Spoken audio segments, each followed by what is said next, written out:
Drop the beat. I'm a never Trump guy. I'm a never Trump guy. I'm a never Trump guy. I never liked him. I'm a never Trump guy. I'm a never Trump guy. I'm a never Trump guy. I'm a never Trump guy. I'm a never Trump guy. I'm a never Trump guy. I'm a never Trump guy. I never liked him. I never liked him. I never liked racism. I'm a never Trump guy. Xenophobia. I'm a never Trump guy. Racism. I'm a never Trump guy. Xenophobia. I'm a never Trump guy. I never liked him. I never liked him. I'm a never Trump guy. I'm a never Trump guy. I'm a never Trump guy. I'm a never Trump guy. I never liked him. I'm a never Trump guy. I'm a never Trump guy. I'm a never Trump guy. I'm a never Trump guy. I'm a never Trump guy. I'm a never Trump guy. I'm a never Trump guy. I never liked him.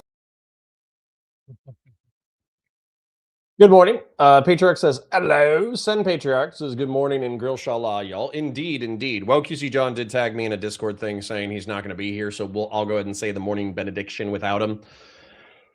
May your grill stay hot, may your beer stay cold, and may you keep all your fingers while blowing things up. Amen. Fell Runner says, you guys are effing freaks being up this early. Dude, it's like 9:30 a.m. What are you talking about? It's EST, bro.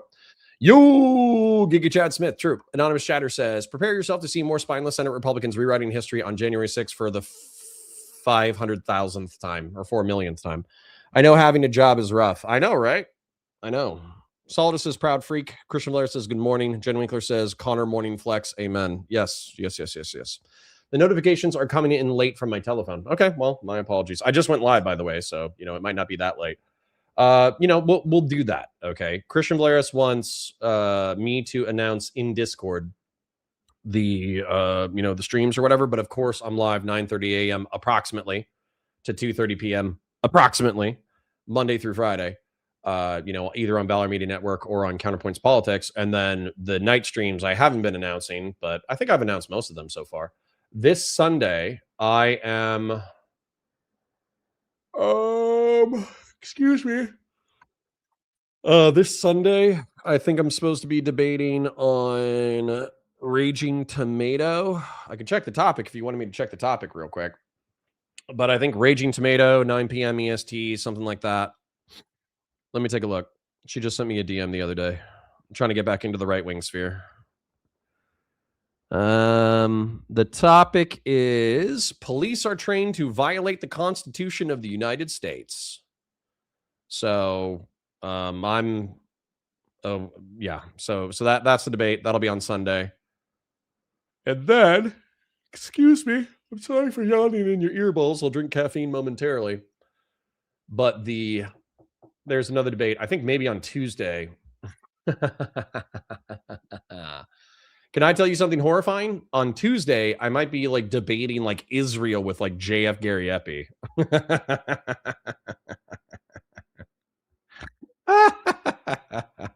Hold on, let me check my email.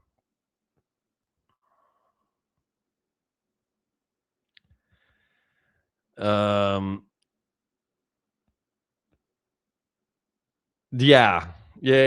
Dude, that's it's called love, you idiot. Dude, okay. So this is Dylan Burns' fault. I know there was a little bit of dead air there, but this is Dylan Burns' fault, okay? I could have been debating Shoe on Head and Vosh and Destiny and Pisco and Lactoid and Rose Wrist and Toftage and a whole host of people. I could have been debating smart, not really sane, but I could have been debating smart, interesting, cool people. Instead, because Dylan Burns left, the people that I've debated most recently so far are red pillars who pimp out their girlfriends, people who have been accused of incest, the Thorpes. I'm not trying to be mean about it. I'm just saying they were accused of it. And then also a guy who's been accused of murdering his wife. Those are my debate opponents now. So thanks, Dylan Burns. Thanks for leaving the debate scene. Christian Blair says, the night streams are what are late, not morning streams. That's not a sentence. Jen Winkler says, give Christian the perm so he can do the announcements, lol, delegate. No, I think there's a way to do it automatically. Wherever you go live on a channel, it just announces in the content section of the Discord. We could figure it out. Felrunner says, "Oh, it's already 9:30. What's the problem?" Yeah, there's no problem. Gee, weird yawning right now. Yeah, my apologies. Patriox is Raging Tomato is a dissident right-wing panel booker. So she, not dissident right-wing, but right-wing for sure. Like Christian conservative, MAGA Christian conservative panel host. And then JF Gary Epi is JF Gary Epi's history is wild. So apparently he went to a prestigious university, worked in the animal lab, did like actual experimental research on like monkeys and shit. Then he became like a race realist anti-feminist or something. But he sold himself to Jeffrey Epstein as a pro-feminist who was going to platform female voices. He got like $30,000 worth of seed funding from Jeffrey Epstein. That's not a meme. That's true. Then he was palling around with the dissident right people, and he was a race realist debater for a while. There's actually a really funny debate from like probably 5 years ago now where it's so funny, man. It's like one of the most fucked up debates I've ever seen in my entire life, but it's so funny. So the entire debate is about like whether or not eugenics are good. And JF Gary Epi obviously takes the position that he thinks like epigenetics and genetics and eugenics are good. And then Lance from the Serfs shows up and he's like, "You're racist." And then JF Gary Epi is like, "Yeah." And that's like the whole debate. It's like it's JF Gary Epi explaining like a niche, esoteric, highly informed, but also racist understanding of like eugenics and genetics. And then it's Lance from the Serfs being like, "But that makes you racist, and therefore you're bad, and therefore I've defeated you in this debate." And then JF's just like, "Nah, I'm going to go back to talking about like skull sizes for another 30 minutes. It's crazy. It's actually crazy. Oh my God. Ask him about his wife. It's called love, you idiot. Christian Blair says, "Connor going to announce from now on. He listened to my DM and it's sweet, sweet, sweet victory." Well, don't declare it yet. It's going to take me like 6 months. It's going to take me like 6 months to implement the thing that I committed to. Nightgale Wing says, "I will take Israel Slop over Renee Good any day of the week. I couldn't with Pisco yesterday." Yeah, that was fun, but that was also autism. Sun Patriarch says, "You should be mean. Those people are freaks. Laugh my ass off." Well, there you go. First T says, "Actual political content, crying." Your name is T News. Okay. You should be into drama. Fellrunner says, "I'm so sick of level 1. I got like 45 minutes into a loaner box debate that turned into just to be level 1. I don't even know what you mean. I don't even know what you mean, King. What, you want complex debates where we don't talk about very basic bitch concepts in order to move into highfalutin ideas and then argue about prescriptions from a technocratic lens? You're in the wrong place, King. I don't even think that place exists." Jen Winkler says, "Wait, I've heard this before about somebody who may have killed his wife, but who is it? Someone Connor recently spoke to?" No, I debated him like 3 or 4 years ago. I debated him about like Russia in like 2022. He's a funny guy. He's actually smart, and he's smart and he's a good debater. He just might have actually murdered his wife. So, yeah, you're racist. Thomas Dudley says, "According to some Rummant," I don't know what that is, "it seems like the prediction I had about the Iran CAG using electronic warfare was correct. I suspect that the intervention in Iran is going to kick off tonight and this weekend." Dude, if we invade Iran, that is going to be bananas. That's just going to be like, oh, okay, he's definitely distracting from the Epstein files.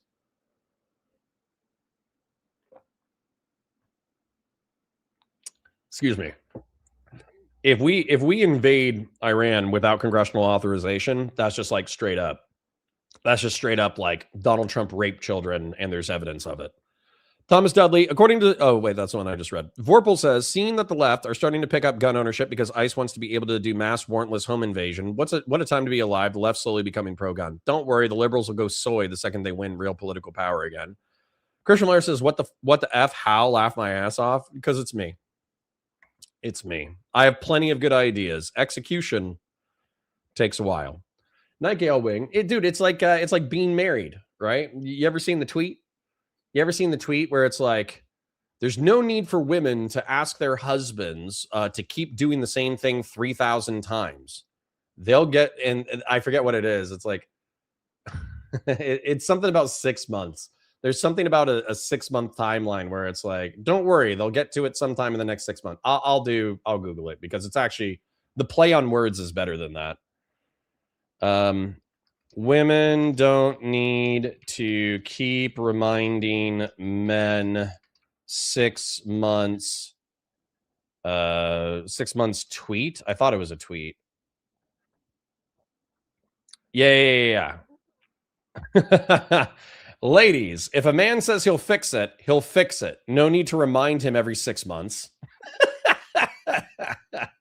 That's our relationship, Christian Blaris. Sun Patriarch says something to Jen Winkler. Jen Winkler says early 2027 for sure. We got Discord notifications. Yeah, there you go. Barris says laugh my ass off. True. Conserve says JF's wife kind of just disappeared. I think no one really knows. I think there's a couple of Canadian true crime gals that run a podcast who said me recently interviewed him about some of the stuff. Well, he married a R-slurred gal who was mentally ill. Then he got her pregnant. Then she said on live stream that like he wanted to kill her or something. Then he's on CCTV dropping her off at a gas station. And then she's disappeared and her family has not seen her since. And it's been like 2 years or 3 years. You know what I'm saying?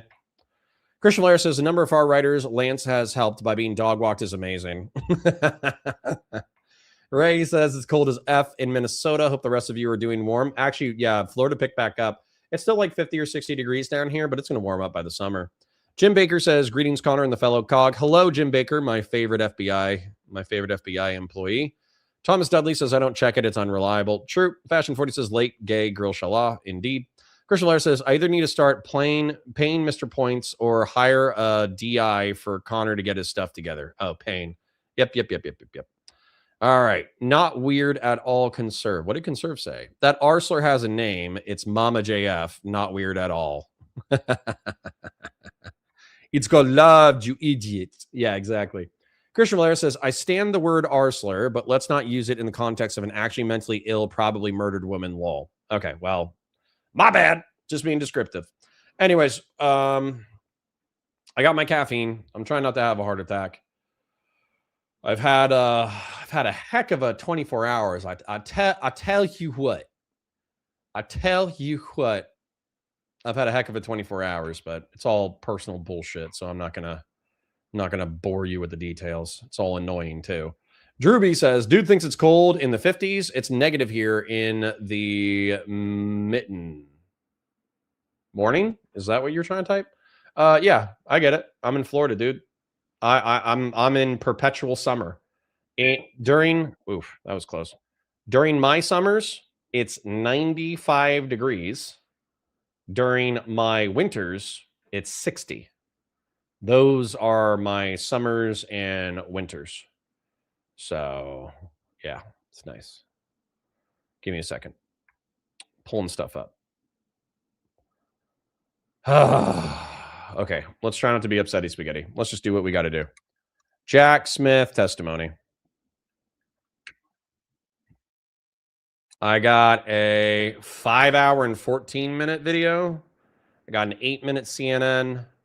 I got a 6-hour. I got a 4-minute. I got a 2:11. I got a 4:24. I'm going to go to the 4:24 because hopefully they actually skip all the VOD bullshit. Where? Here we go. All right, we're going to talk about real politics this morning. So let me go ahead and pull it up, change the quality, bump it up to a 1.1. That way it's like awkwardly fast, but not so fast that you can't hear. Let me like it and subscribe to the Associated Press because I actually do like the Associated Press. For those of you who don't know, I'm not sure if this is an entirely correct characterization, okay? But the Associated Press, as far as I know, it's kind of like the SAG. It's kind of like Screen Actors Guild, okay? And what I mean by that is, I could be totally wrong, but I think it's a professional organization of accredited journalists. So they're people who have like got the right degrees or worked in the field for long enough, or they have the papers published in the right places, but they're all journalists who like know and can write to a professional journalistic standard.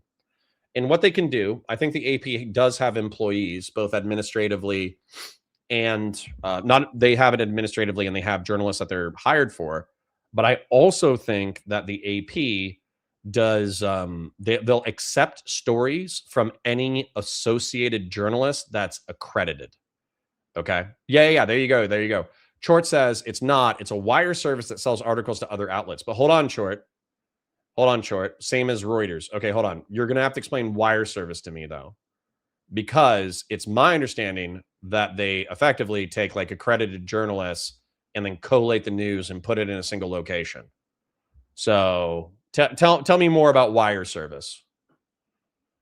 Because like I said, I could have totally just been saying misinformation, but I thought there was like a standard to the stories, for the stories that they accept. Yeah, let's not weather shame people, guys. Roaming Ronan says, just let me be cold in my 30-degree weather and not be weather shamed. There you go. I agree. My mama told me to live here by shitting me out here. Whoops. Everyone likes to commiserate. It's a human phenomena. True. 54 degrees in Arizona. 420, blaze it. True. All right. Every mitten means Michigan. Stay informed. Oh, okay. That's cool. Roaming says, hate when people say, oh, that isn't that cold. It's 90, 69 where I live. Okay. Nobody told you to live there. So true. So true. It's a subscription service to get wires. Oh, I hate you, but that's funny. It's like wire fraud. Okay. It's one of those days, huh? It's one of those days. Okay. I get it. It's one of those days. Okay.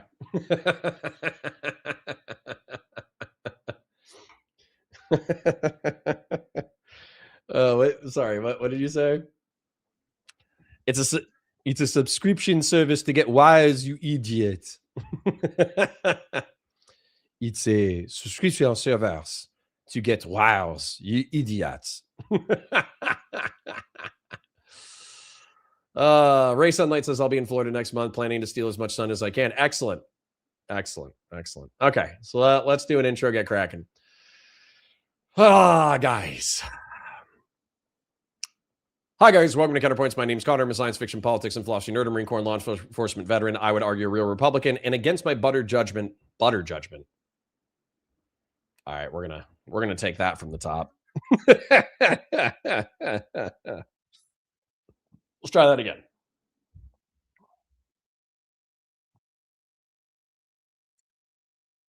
Hi, guys. Welcome to Counterpoints. My name's Connor. I'm a science fiction, politics, and philosophy nerd, a Marine Corps and law enforcement. Okay, one more time. We'll get it.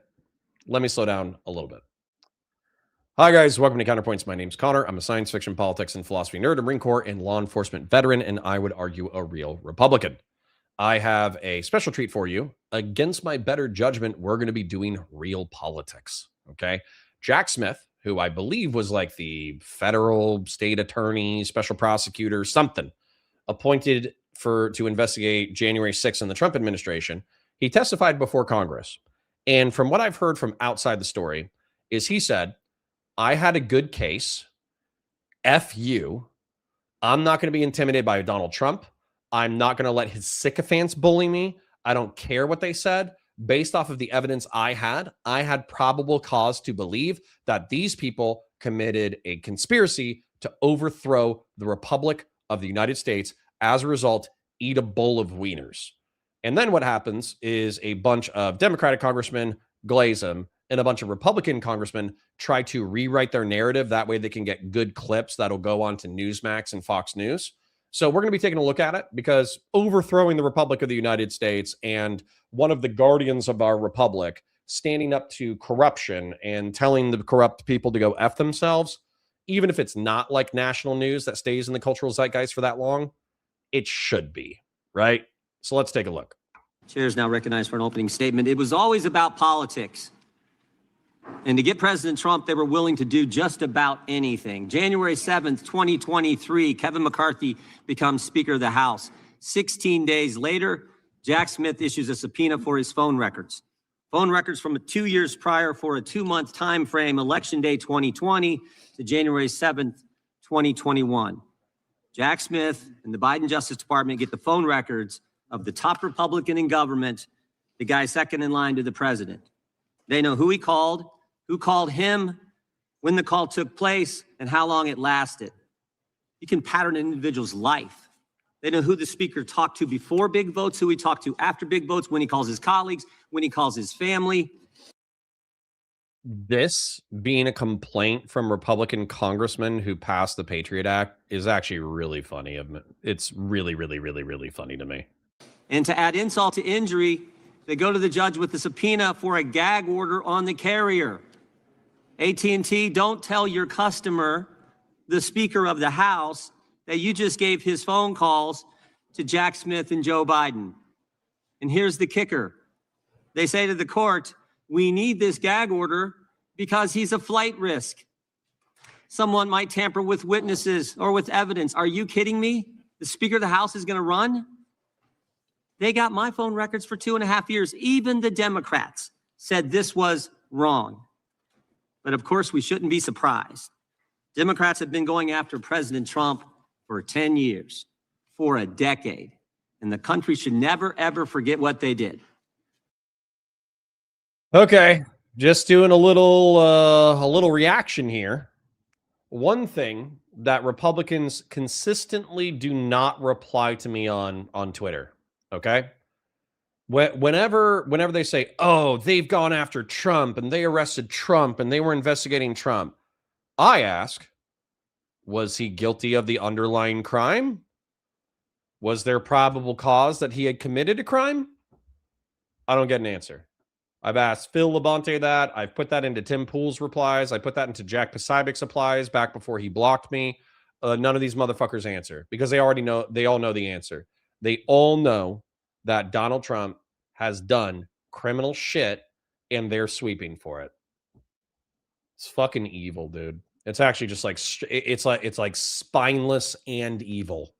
Over the next few hours, we're going to hear a lot of yelling and screaming, I assume, from the other side. But we should never forget what took place, what they did to the guy, we the people, elected president twice. Did that person try to overthrow the Republic of the United States? Yes or no? Yes or no? Where's Pisco? Can Pisco get in a room with Jim Jordan and start asking him yes or no questions? I think that would be great. It all started in 2016 when they spied on his campaign.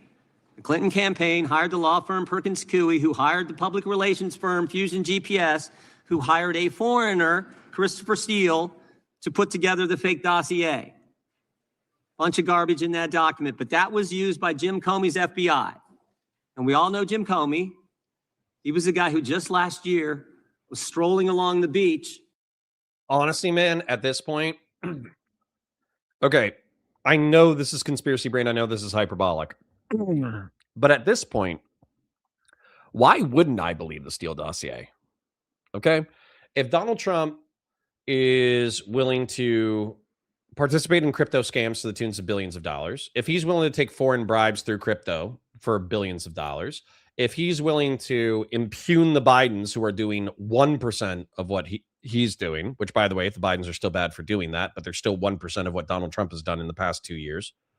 And if he's willing to be an incompetent piece of shit, and if he's willing to unilaterally launch a military operation into Venezuela at the same time he's refusing to comply with an order that demands that he release all the files related to his friend's pedophile sex trafficking ring.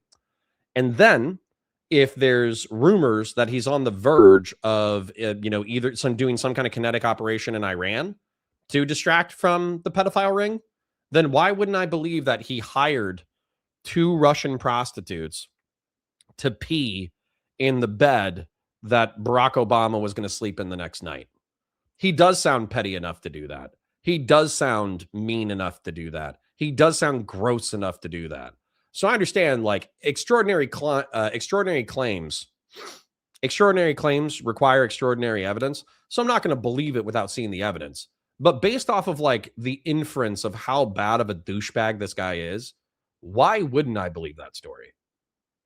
When the good Lord had the waves wash up on shore, seashells in the formation of 8647, that guy took that dossier to the FISA court, lied to the court, and then spied on the other party's campaign. This, of course, led to the Mueller investigation, 2.5 years. Number one, Vazraka, thank you for the gifted sub. Thank you for being my favorite lurker. Brooklyn, you're quickly becoming my second favorite lurker.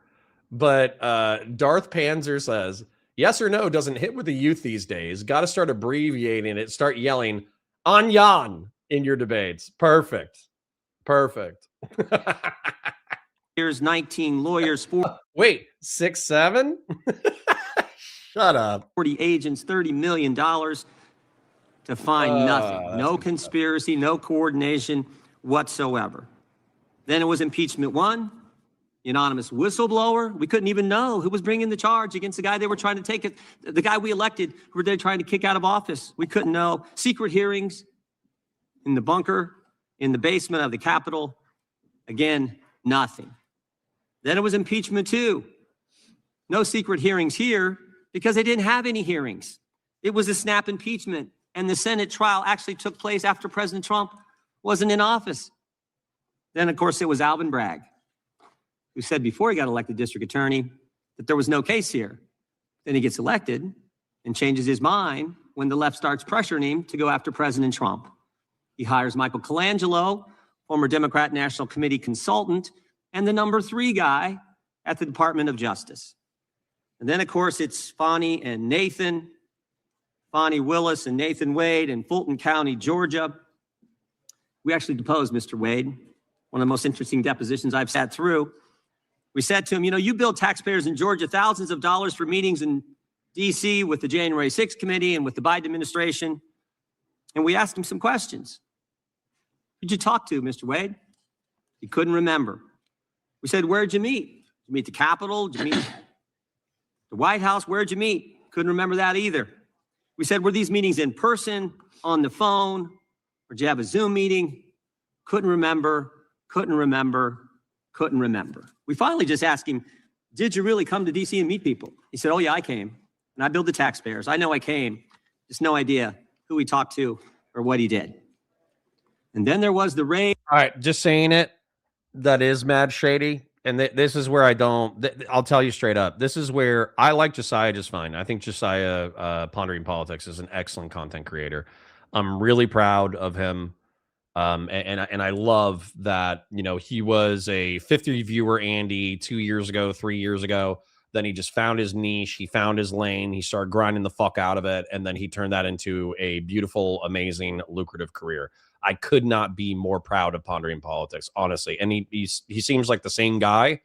The same guy that I met that was like a 50 viewer shitter is the same guy I see on screen talking about politics now. However, my criticism of his content is, what is it? Republicans are so bad. They're so far gone. The Trump administration is so corrupt. They're so evil. They're so this, they're so that Democrats are clearly morally superior. Okay. And if you're talking about morally superior, as in you're saying that they're obviously the lesser of two evils, I'm fine. I'm good with that. Okay. But I don't think that's what he's saying. I think he's trying to make wine moms feel good about who Democrats are and to view their tribe as righteous and the other tribe as unrighteous. And I don't think that's how politics works. So I think that the Fulton County, Georgia case, somebody correct me if I'm wrong. Are they talking about the black gentleman who was dating the girl who was also a state attorney and they brought the case, but he was put in charge of it despite having a romantic relationship with his boss? And then the case seemed like it was going well for the prosecution, but then they started arguing that there was a conflict of interest here, and then the conflict of interest threw the case sideways and this, that, the other. I think that's what they're talking about. It could be another person. So if somebody wants to correct me in chat, correct me in chat. But effectively, the insinuation that Jim Jordan is making right now, what I think he's making, is that prosecutor from Fulton County, Georgia, traveled up to D.C. And then when he was asked, who did he meet with in D.C., he was being evasive. Now, for me, I wish that motherfucker would have taken the Jack Smith approach. Okay. I wish he would have taken the approach of, fuck you. I was doing my job. I met with Nancy Pelosi, and I met with Thomas Massey, and I met with this person, this person, this person, because they were curious about who I was and what I'm about and what I'm doing in Georgia and this, that, the other. And I only shared with them details that did not compromise my case. I wish that guy had said that. Now, maybe he was doing shady shit. Maybe he was like smoking crack in DC. Maybe he was banging whores. Maybe he was taking direction from Democrats as to whether or not he should continue the prosecution in Fulton County, Georgia. I have no idea what the fuck happened, right? So number one, I wish that dude owned his shit. Number two, even if he was doing something that could be perceived as biased, I wish that he would stand on business the way Jack Smith did. So we haven't even gotten into Jack Smith's testimony yet. But once again, the clips that are coming out of this from Jack Smith are effectively, fuck you, I had a good case. I like that. On President Trump's home, you know, where they searched Barron's room and the First Lady's closet. In our deposition with Stephen D'Antuono, head of the FBI Washington field office, he told us none of the normal process, none of the normal protocol was followed in the investigation. He said, first of all, the case was run out of D.C. Normally, you run it out of the Miami field office. No, we're going to run out of D.C. He said he recommended, and the people in the FBI at the time in the Washington field office recommended they give the president notice before they do the search, or at least when they got there, before they start the search, call the president's lawyers, ask them to come there and meet them and conduct the search together. Again, the answer from Maine Justice was no. Which brings us back to Mr. Smith. On November 18th, 2022, 3 days after President Trump announces he's running for president, Attorney General Garland names Jack Smith special counsel. One of the first things Mr. Smith does is put on his team the very people responsible for the raid on President Trump's home.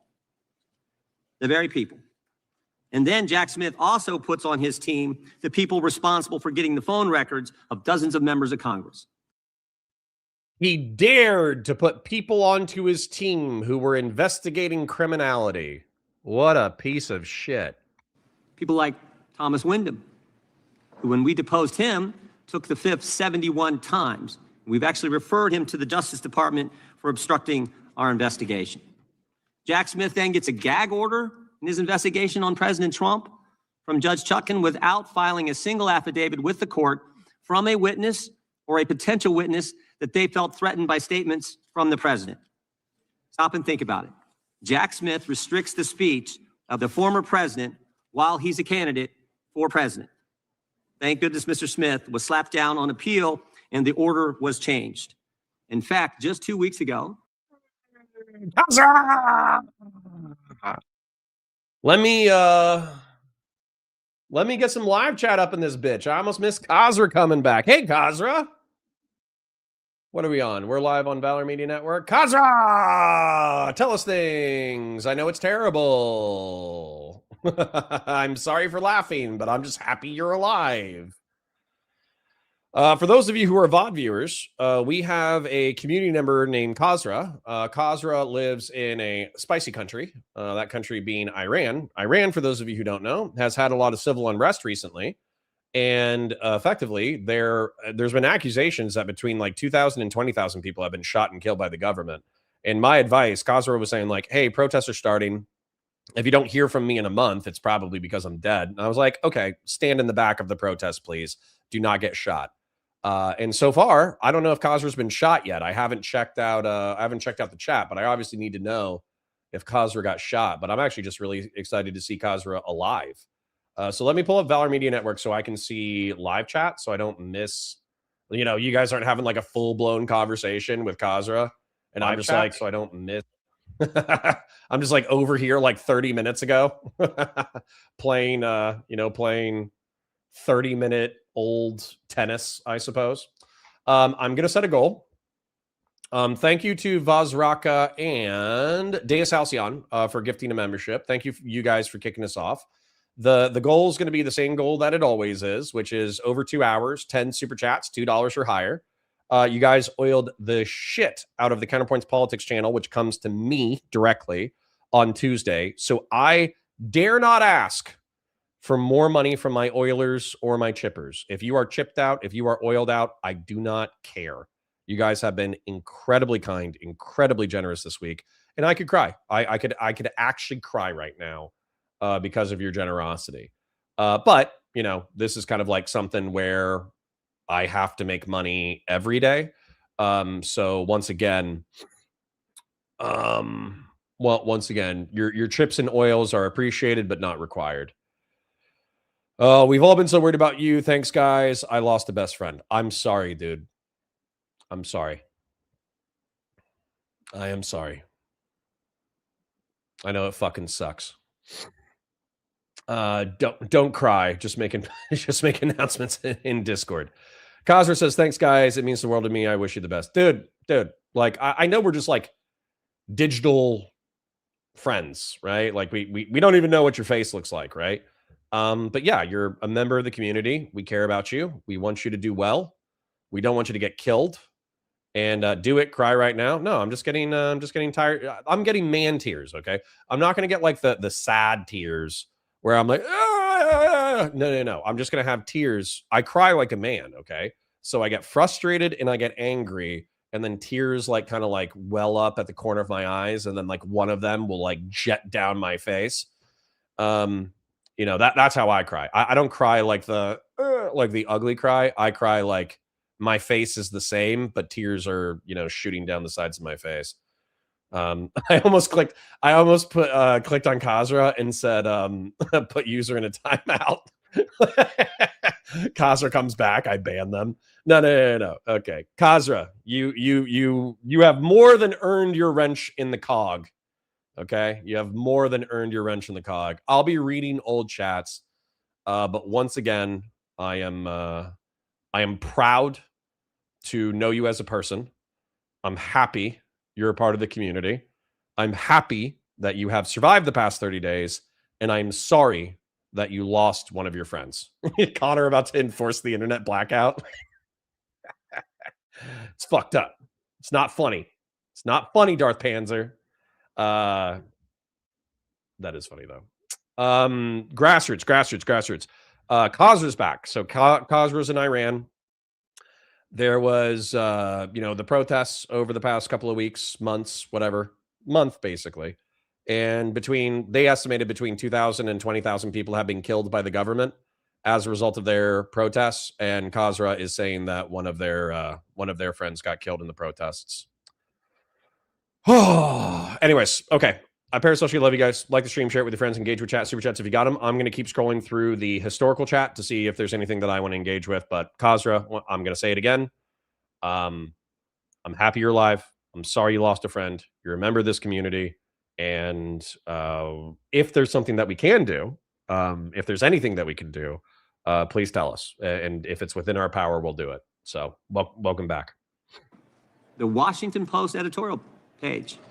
Jack Smith would have blown a hole in the First Amendment. I just want to read 2 sentences from this. Mr. Smith seemed unconcerned about interfering in the democratic process by seeking to muzzle a candidate for high office. 3 appellate judges, all nominated by Democrat presidents, ruled that Mr. Smith's proposed gag order infringed on President Trump's First Amendment rights. And of course they did. And this wasn't the only time Mr. Smith lost in court. In the classified documents case in Miami, Judge Cannon held that Mr. Smith was not permitted to be special counsel. Jack Smith was never properly appointed. In fact, he couldn't be properly appointed because he was never confirmed by the Senate for any position in the executive branch as the law requires. Here's what Judge Cannon stated. Quote, the special counsel's position effectively usurps that important legislative authority, transferring it to a head of department, and in the process threatening the structural liberty inherent in the separation of powers. And of course, on July 1st, 2024, the United States Supreme Court ruled that President Trump had immunity for actions taken in his official capacity as the president. 1 month later, after this decision by the Supreme Court, Jack Smith files a superseding indictment on August 27th, 2024. But Mr. Smith doesn't stop there. He does something unprecedented. On October 2nd, he files a motion with the court before President Trump's defense counsel has even responded to the indictment. Everyone knows the normal process is the government indicts, the defense responds with some motions, and then the government responds to the defense. But Mr. Smith skips the second step. And the brief that he files is 165 pages, almost 4 times the court limit. Even liberal Judge Chutkan, who's given Jack Smith everything he's asked for in the course of this investigation, even she called. Kazra says, no, cowards like me lives on. No, that's not how I feel. I don't think that's how you should feel about yourself. Survivor's guilt is definitely a thing. You know, why did the bravest, kindest, strongest people that I know end up getting hurt and I'm okay? But what I'm telling you is that this is a, excuse me. Sorry, I know this is probably personal, so I'm not trying to get you upset about it.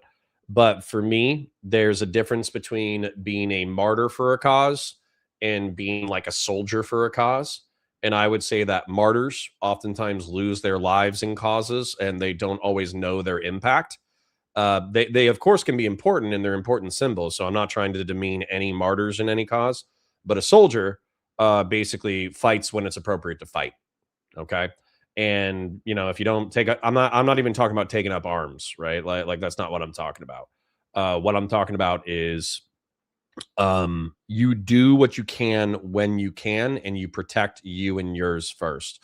And I'll just tell you straight up, I love the Republic of the United States. There's a time that I would have died for the Republic of the United States, not gladly. I don't want to die, but I would have died for the Republic of the United States.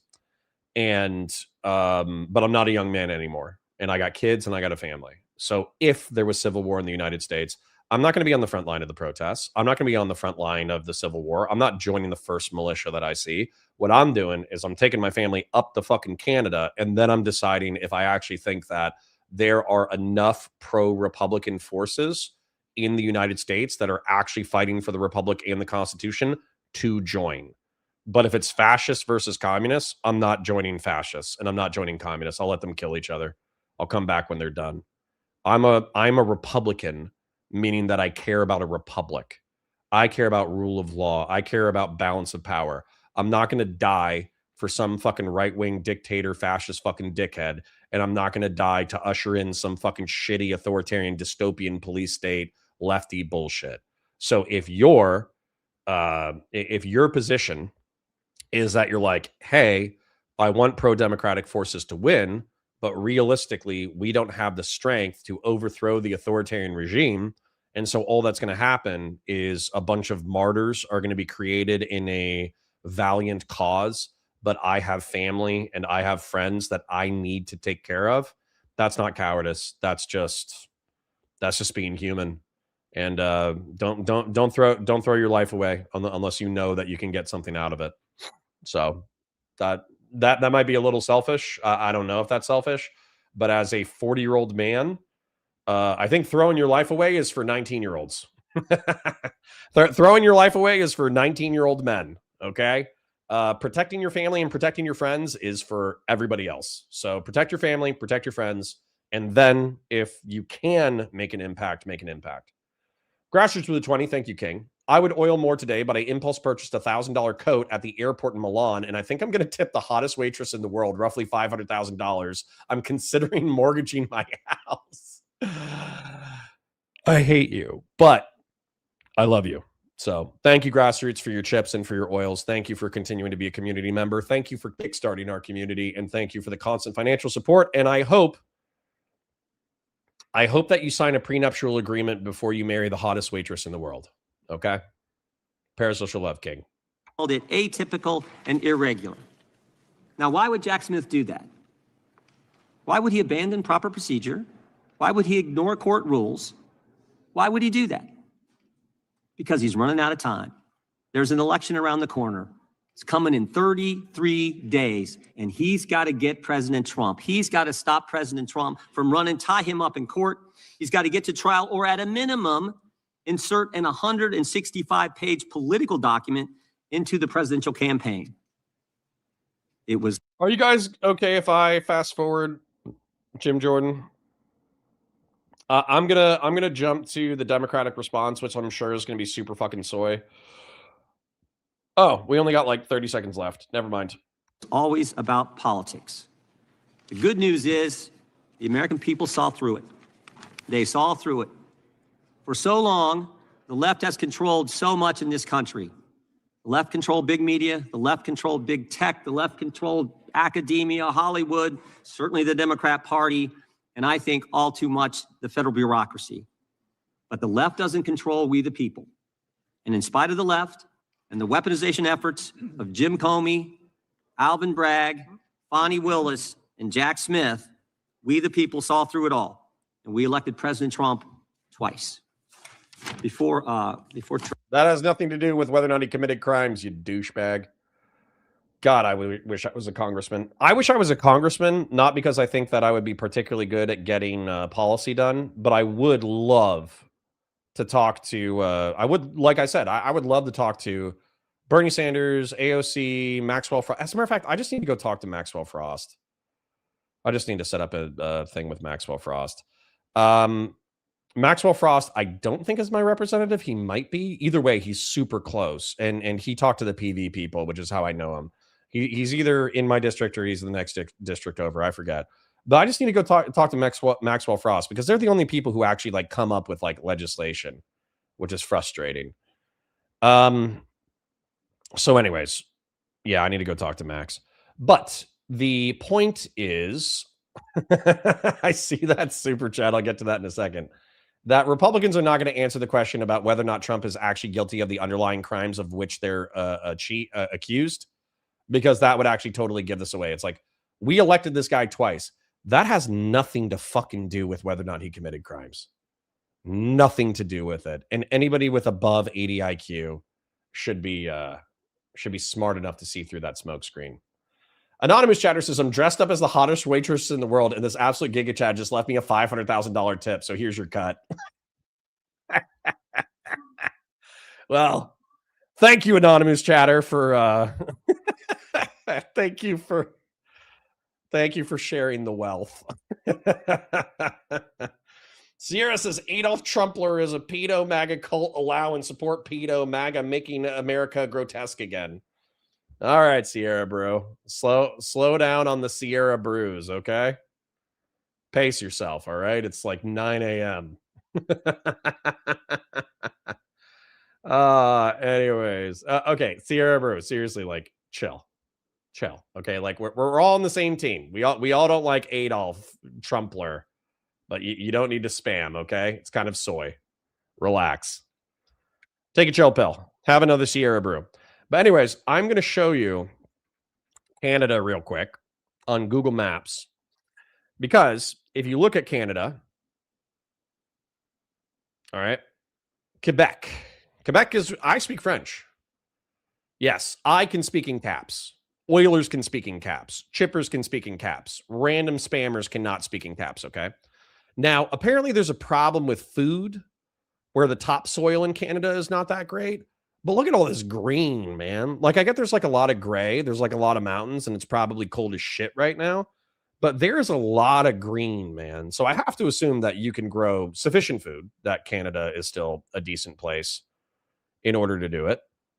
But most people live on the south side of Canada. So Calgary is somewhere in here. Wasn't like BC Bud a thing? Was I coming up? And sorry, real quick. Let me make this clear for the VOD viewers real quick. We have an Iranian person. Okay. We have an Iranian person who survived the protests. And they were saying, well, I feel bad because, I have survivor's guilt. He didn't say that, but I'm inferring it. Because one of my friends died in the protests. And I'm saying, don't worry about that. You need to look after you and yours first. Okay? That's not cowardice. Volunteering to become a martyr is not, it's noble in a way, but it also oftentimes is not sufficient to change the world, right? And so what I'm saying is I might fight in a civil war if there were pro-Republican forces in an American civil war, but my family is going someplace first, right? I'm making sure that my family is going someplace first. So BC is Pacific Northwest, and not just that, weren't they super famous for growing marijuana in the 2000s? Yeah, exactly. Fashion 40. BC Bud is the thing in the thousands. I felt like they had a ton. Like everybody was like, yeah, I got that. The two things that everybody thought was like fire was Crip, right? Because Crip had like the red hairs. Crippy Weed. So Crippy Weed had the red hairs. Oof, man, I can taste it. And then BC Bud, did it have purple hair? Or was that Purple Haze? But anyways, BC Bud, like people strongly recommended. And then purple hair marijuana. I don't remember what the purple hair was. But there was like marijuana that this stuff. I don't know what this is, but I know it like rocked you into a different dimension. You know what I'm saying? So anyways, the point is Pacific Northwest was famous for its marijuana in the 2000s. Obviously, you have all the cities like Toronto and Quebec and all that kind of stuff that's like just north. We got Ottawa. We got Montreal. Where's Toronto? Oh, Toronto. So these are the big cities if you want to live in Canada. But I also have a friend. I don't know if you guys know him, but there was a centrist guy named Layman who was really nice. He's a cool guy. And I think he lived in Nova Scotia. He either lived in like Nova Scotia or Newfoundland. I forget.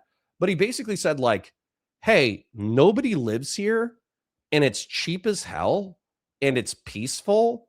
And yeah, we have like our version of Canadian rednecks, but effectively everyone's like really nice. So if you wanted to, like, let's say that there was like a civil war in the United States. This was like before the second election of Trump. But he basically said like, oh yeah, if there was a civil war and you needed to get the fuck out, then you could just come to Nova Scotia. I'd find you like a trailer, like a trailer park or something. You could find a trailer park for mad cheap, work here, take care of your family. And once again, you're not dealing with the cost of living crisis and all the immigration problems. And he's not like anti-immigrant or anything, but you wouldn't be dealing with all the urban problems of Quebec and Quebec City and Ottawa and Toronto and Montreal. You wouldn't be dealing with any of that crap. You could go there if you wanted to, but realistically, the pace of life in Nova Scotia is actually really nice. So, you know, I'm just throwing it out there. I'm throwing it out there that you don't need to die in a civil war, and you also don't need to live in Montreal and Toronto. Anyways, back to the content. Turning to the ranking member for his opening statement, I would just ask unanimous consent to enter into the record the Washington Post editorial, Jack Smith would have blown a hole in the First Amendment. And with that, I yield to the gentleman from Maryland. Well, thank you kindly, Mr. Chairman. I want to start by recognizing the presence of 4 American heroes here today, 4 of the hundreds of officers who defended us on January 6, 2021, Michael Fanone, Aquilina Gunnell, Daniel Hodges, and Harry Dunn. And I thank them for being here today. Mr. Smith, thank you for appearing before the American people. I'm glad that the committee has finally granted you the same chance to report your findings to the American people that every other special counsel investigating an American president has had. The good chairman started by saying it's all about the politics. Well, maybe for them, but for us, it's all about the rule of law and who's going to stand by the rule of law and who's going to oppose it. Now, Mr. Smith, you're one of America's great prosecutors. For nearly 3 decades, you worked for justice under both Republicans and Democrats, the Manhattan DA office, where you prosecuted sex crimes and domestic violence cases, the Eastern District of New York, where you prosecuted murderers, rapists, gangbangers, and other violent criminals. Okay, I'm going to let him glaze Jack Smith, but I want to read a funny sentence and totally ruin the VOD, okay? So Darth Panzer says, you ever just eat weed so your parents couldn't smell it? Don't recommend. 100%, dude. Okay, so one time, all right, I was 17. I was at the beach with my friends, one of the few times that I actually went to like Daytona or New Smyrna or something with my friends. Like it's routine for Central Florida high school kids to like ditch senior year and to go to New Smyrna or Cocoa or Daytona and just like smoke weed and drink beer and hang out and bullshit and enjoy being alive. And so I brought like a little, dime bag, whatever, like a eighth. I brought like a little eighth with me that had a couple of nuggets left in it. and nobody had a pipe. And I was like, how are we all potheads and nobody has a pipe? How is that possible? And they were like, you have the weed. Why didn't you bring a pipe? And I was like, that's a fair point. So I got like bored like halfway through because we didn't have any smoking apparatus. And they didn't think that smoking, on the beach was smart because it was illegal at the time. So if somebody smelled it, they could have snitched us out to cops. Cops could have come and busted me for minor possession. So they were like, yeah, whatever. Just like eat it. So I ate it. And then like, I was like, this isn't doing anything, like I just like ate a nugget and I just felt totally normal for like an hour, 2 hours. And then I started driving home and I had my friends in the car. We're listening to music. We're having a good time or whatever. And then I just kind of noticed that on the right-hand side, and bear in mind, this is like 20 years ago. So if you're like, Connor, you smoked weed and drove, like, shut up. So what I started noticing is that in my peripheral, I could see a car that was right here in my peripheral. But instead of it being like a stable object in my field of vision, it was like glitching in my windshield. And I had like a total, like not a total panic attack, but I was like, why is there a glitch in the matrix? Why is this car jumping back and forward in the periphery of my vision over and over and over again? And then what I realized, because I sped up a little bit or I slowed down a little bit, I forget what I did. But what happened was the car was in my peripheral vision at the exact angle that my windshield was constructed, where the glass had a curve in it that had like kind of like a firm line, but it was like a microscopic line. It was like you could not perceive the line in the windshield. But what was happening was the car was at the exact right angle where it was glitching forward and then glitching backwards because it was on this like slight bend in the windshield. Totally freaked me out. Good times. Leading the public integrity section at the Department of Justice, you brought prosecutions against corrupt public officials across the political spectrum. When you went to The Hague as chief prosecutor in the Kosovo trial, you prosecuted war crimes and crimes against humanity perpetrated against thousands of innocent victims. While others may have devoted their lives to corrupt self-enrichment, you have devoted your life to the rule of law and to public service. You've never been prosecuted for anything. You've never been convicted of anything. As far as I can tell, you've never even been the subject of a disciplinary proceeding over the course of your multi-decade career. But interrupting the flow again. Far Force's Trailer Park Boys is set in Nova Scotia. That makes sense. Days Halcyon, thank you for renewing your membership. I need you Americans to stop pronouncing the second T in Toronto. It's Toronto. It's triggering me to hear it wrong. Also, fuck Toronto. Copy. Donald Trump says you're a criminal and you belong in prison. He says you belong in prison, not because you did anything wrong, mind you, but because you did everything right. You pursued the facts. You followed the law.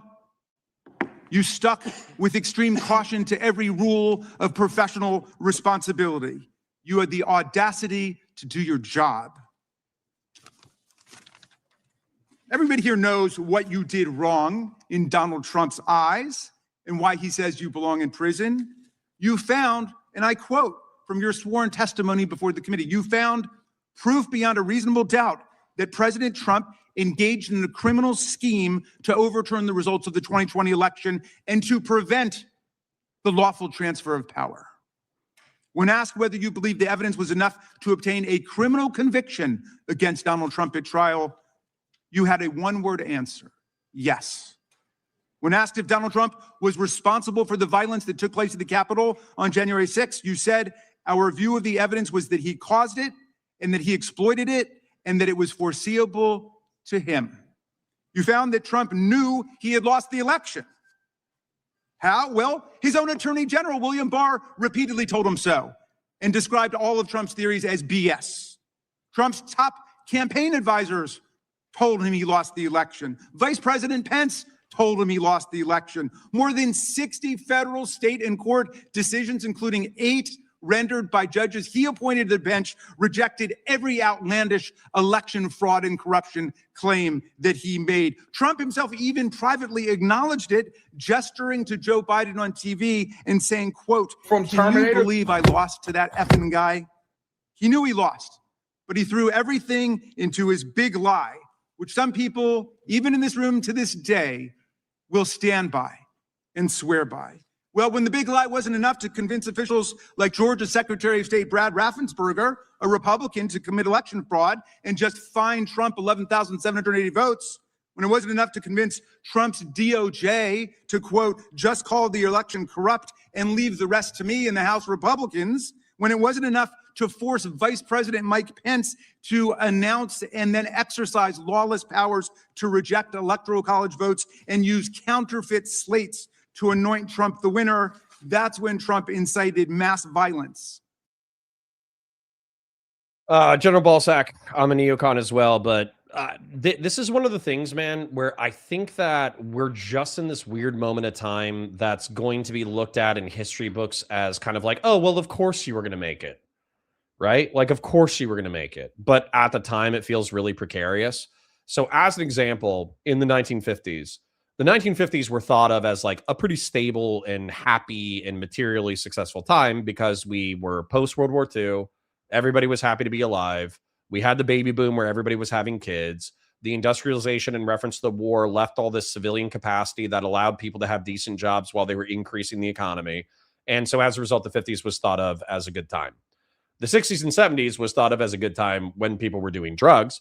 But if you weren't doing drugs, it was not thought of as a good time because there was all these new technologies. There was color television, there was a civil rights movement, there was the hippie movement, there was the anti-war movement, there was a Vietnam War, all that kind of stuff. So the 60s and 70s were kind of thought of as like an unstable time that was fun to live through, but also had some crazy shit. So for instance, like the assassination of JFK, the drafting during the Vietnam War, yes, 55,000 men and women, but let's be real, 95% men, 99% men, died in the Vietnam War, and that was 5 times casualty worse than the War on Terror. The War on Terror was longer. The War on Terror was like 20 years, and we had or 15 years, I guess, and it's still ongoing now, but we had like 10,000 casualties. Vietnam War was like 4 years, 5 years, something like that, and we lost 55,000 dudes. And the way that we lost them was like horrific. They're like marching in a jungle, and some random fucking 4'11" Vietnamese dude in a black pajamas and a straw hat just jumps out and blasts you with an AK, and 2 of your dudes get smoked, and then you smoke him. Maybe you smoke him because he disappears into the bush as quickly as he appeared, and then boom, that's the war. Or you step on a punji trap, or you step on a mine, or you get claymored, or you get this, or you get this, that. Like it was not a fun war. It was actually a pretty fucked up war. So anyways, the 60s and 70s were thought of as a unrestful time. And then for the 80s were fun depending on who you were, right? The 80s was like high crime, high drug consumption, bad criminal statistics, but it was also a time of incredible economic deregulation, American militarization, like really crazy American pop culture, like testosterone-fueled pop culture, and then also the collapse of the Soviet Union at the end of the 80s, which seemed like a punctuation mark on the decade. So when I talk about my parents about the 70s and 80s or whatever, they were like, yeah, it was fucking crazy. But there was also like so much cool shit going on that it felt like you were a part of something at every single moment. And that's what I would say is I think people are going to look back at the late 10s, early 20s as a moment of social upheaval because of BLM in 2020 and the BLM riots during the summer, because of all like the cop shootings and police brutality stories through the 10s and the late 10s. The police reforms, which is just universal body cameras. Let's be real. That's the only police reform that came out of the BLM movement that is actually good, in my opinion. And then I would also say that and then the attempt to overthrow the government January 6, 2021, that is huge. But I think 20 years from now, kids in history class, they're just going to be like, meh. Targan Isburn says, kind of sad to disrespectfully describe Vietnamese soldiers. They were literally defending their homes. Whew. Trying to think of how not to be too spicy. Targan. On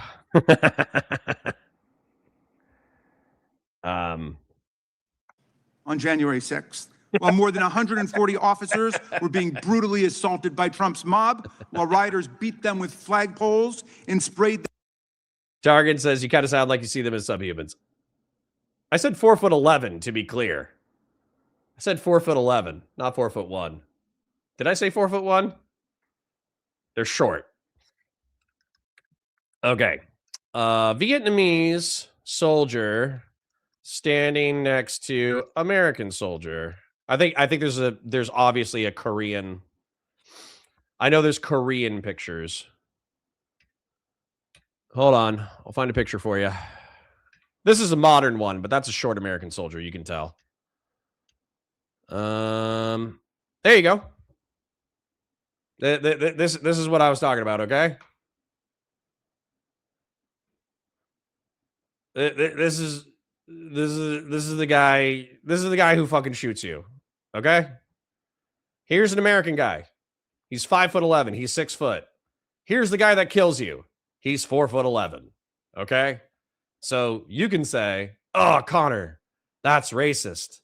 They're subhuman." All right, look at this picture, bro. Like, what do you want from me? What do you want from me, bro? And this whole characterization. Okay, hold on. I was gonna try to move on, but you triggered me into a rant. Okay, they were just defending their homes. Wrong. Okay, Jesus Christ. North Vietnam, South Vietnam, map. What was happening was that there were two countries that were, during the decolonization period of France, trying to reclaim its territories to regain their sense of national pride after their horrific embarrassment during World War II. They tried to reassert control of their colonies, which included French Indochina. And so what happened was the Vietnamese said, "Fuck you, we want to be independent."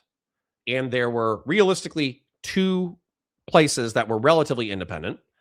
The South Vietnam was mixed economy, capitalist, supported by the United States, supported by France, et cetera, et cetera. But France didn't want to fuck with it anymore because it was such a bloody war that they were just like, "Listen, some rubber trees and national pride is not worth it. We're out." So the French dip out, and the Americans are like, "Okay, well, we don't want a capitalist society to fall into the hands of filthy communists." And Ho Chi Minh was one of the main guys who was fighting for, independence from France. So the Americans don't invade North Vietnam. Okay? I need you to understand that. The United States could have deployed quintuple the troops that we did deploy and then invaded North Vietnam and kicked the fucking shit out of the NVA. If you look at casualty stats in battles, like obviously they're going to be exaggerated a little bit. And there was this whole thing where we used industrial statistics and people were incentivized to lie on industrial statistics in order to exaggerate American military efficacy. However, we realistically could have gone into northern Vietnam at any point, and the northern Vietnamese and the Russian advisors and the Chinese advisors wouldn't have been able to stop us. However, we did not want to risk, because Korea was such a crazy conflict, we did not want to risk pissing off China and pissing off Russia to the point that Russia invaded Europe and then China invaded Korea simultaneously, and then we got our fucking asses kicked. Okay? But if the southern Vietnamese were mixed economy capitalist and the northern Vietnamese were communist, and then everybody just does their own thing, there wouldn't have been a fucking war in the first place. But Ho Chi Minh and the northern communists thought that national reunification was the way to go. They did not want colonial powers dictating what Vietnamese people did. And so as a result, the northern Vietnamese, Iron Triangle Tunnel Network map. As a result, The North Vietnamese did something called the Iron Triangle and the Ho Chi Minh Trail. I'll do the Ho Chi Minh Trail in a second. Map. Where what they did is they bypassed Vietnam via Laos and Cambodia, and they moved money. Connor doesn't know, does he? Know about what? Okay. They moved men and weapons through Cambodia and Laos into the, I know he asked to ally with America, and America was like, no, we're not going to fuck over the French in order to support your gay revolution. Good luck, though. I know he asked us for an alliance first. I know that he probably wanted to be capitalist first. And I know that, what was it? Ho Chi Minh didn't have like a specific like economic thing when he was fighting for independence from the French. He was looking for anybody that would support him. And then as a result, arguably, he became communist because we didn't support his revolutions against the French. But what? Some random Asian dude writes you a letter and he says, hey, give me guns so I can shoot French people. And America was just supposed to be like, yeah, sweet. Here's a bunch of AR-15s. Go kill Frenchmen. Was that what we were supposed to do? That also doesn't make sense. I understand it's like this moral argument, but I don't give a shit about it. Okay, so anyways, what I'm trying to do is I'm trying to show you the historical argument for why a sad Vietnamese farmer with an AK-47 standing in front of his hooch, and then Americans just showing up and napalming his fucking hooch for fun is not exactly what happened. Okay, that's what I'm trying to get at, because we had some European fucking say that, sad Vietnamese people were defending their fucking straw huts, and then Americans just come in with napalm and set everybody on fire for fun. That was the inference that I pulled from what he said. Okay. Yes. Jack Smith, Trump hearing. So anyways, when Kissinger and Nixon decided to start bombing Laos. Yes, I know. But for me, this is actually more interesting because there's more to say about it. So let me finish up my Vietnam rant. We'll get back to Jack Smith. Okay. So the point is that the North Vietnamese wanted to unify Vietnam. And so what they did is they used the Ho Chi Minh Trail to move insurgents and weapons into the South. There was a place called the Iron Triangle, which I forget what it was, but it was like just like northwest of Saigon. And so as a result, that like we had to go into a tunnel network. That's where the tunnel rats came from, where there were miles upon miles upon miles upon miles of tunnels where insurgents were moving weapons and fighters into South Vietnam in order to disrupt and destroy American forces, but also disrupt, destroy, and assassinate South Vietnamese leaders to the point that they capitulated to the North. Okay? So just to put a nice little bow about this, okay? A nice little bow on this statement. Characterizing Vietnamese insurgents against Americans as rice farmers standing out front of their straw hooches and just defending it with an AK-47, and then the big bad American rolls in and napalms their family is bullshit. Okay? What actually happened is North Vietnamese dickheads who wanted to conquer South Vietnam built a tunnel and logistics network through Cambodia and Laos, moved it into the South, where they conducted political, law enforcement, and military assassinations in order to weaken Southern Vietnam, in order to prepare it for invasion, while they were killing the fuck out of American service members, harassing America to the point that they would abandon their allies in Vietnam. That's what happened. Okay? So have we properly characterized the Vietnam conflict based off of historical evidence? And can we also admit that Vietnamese people are disproportionately short? All right. Anyways, end of historical rant. Back to Donald Trump. Actually, hold on. I have one more distraction. Ruining the VOD. I have one more distraction. I want to play a silly video for you because even though Commie on the Res is that's like a bad profile, I normally would not knowingly retweet a communist. Can I just admit that this video is fire? And can I play it for you real quick? 1 second. All right. So enjoy this. I just built a Terminator. For what? Yeah, from Terminator, the movie. Yeah, I built the T900 and the T1000. I know what it is. Why did you make it? Yeah, I'm going to put them in grocery stores. That way, if people shoplift because food costs too much, Yo, what the fuck is wrong with you? Why would you make that?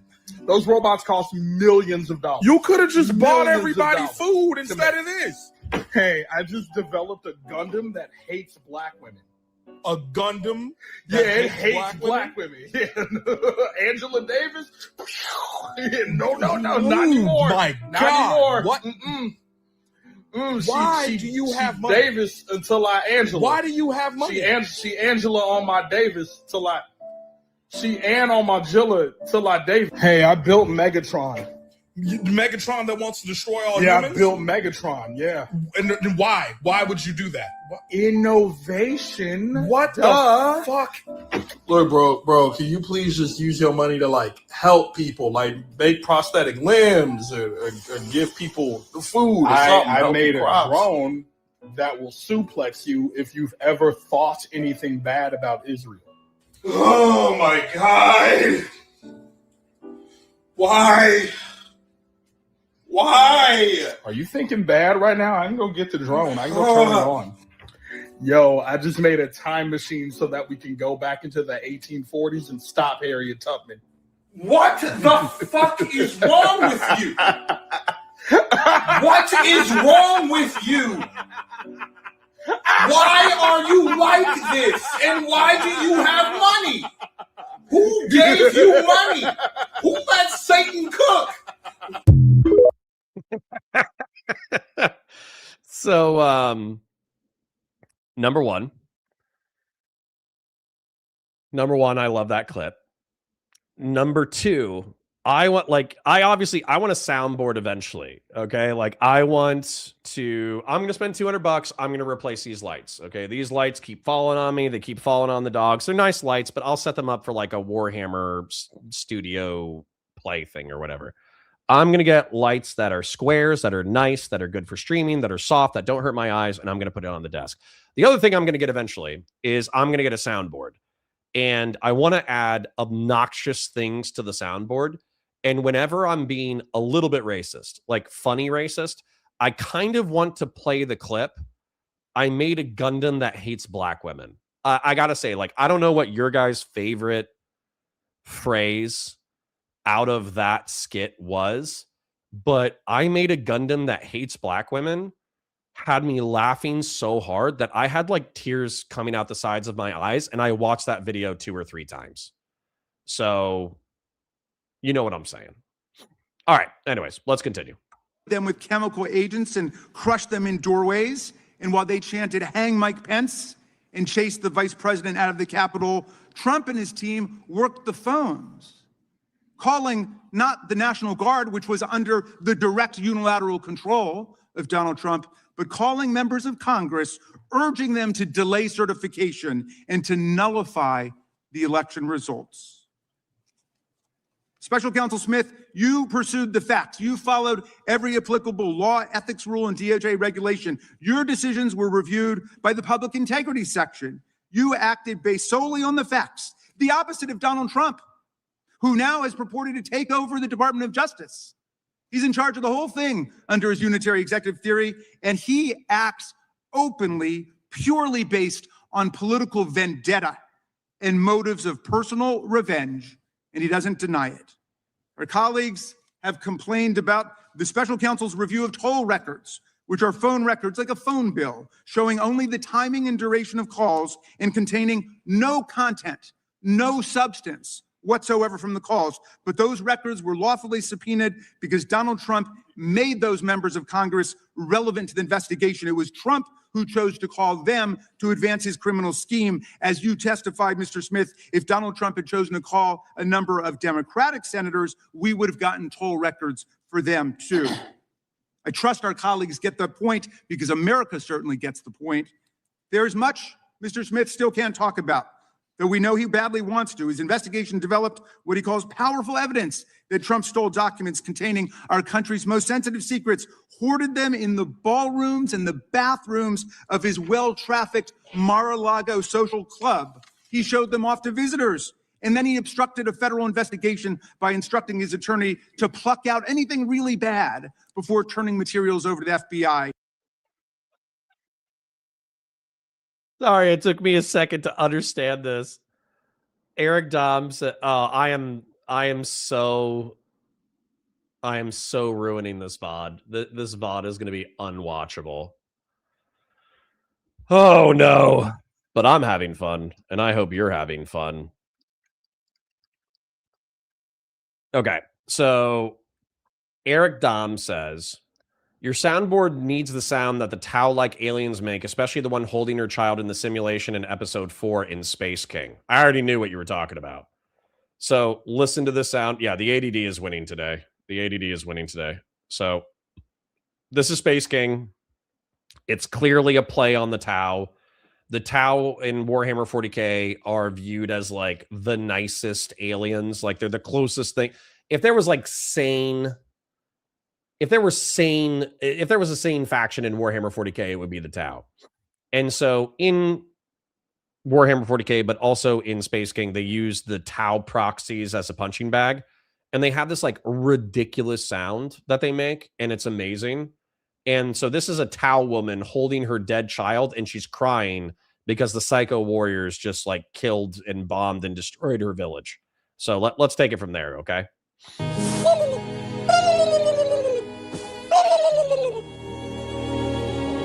Guys, what if we're the bad guy?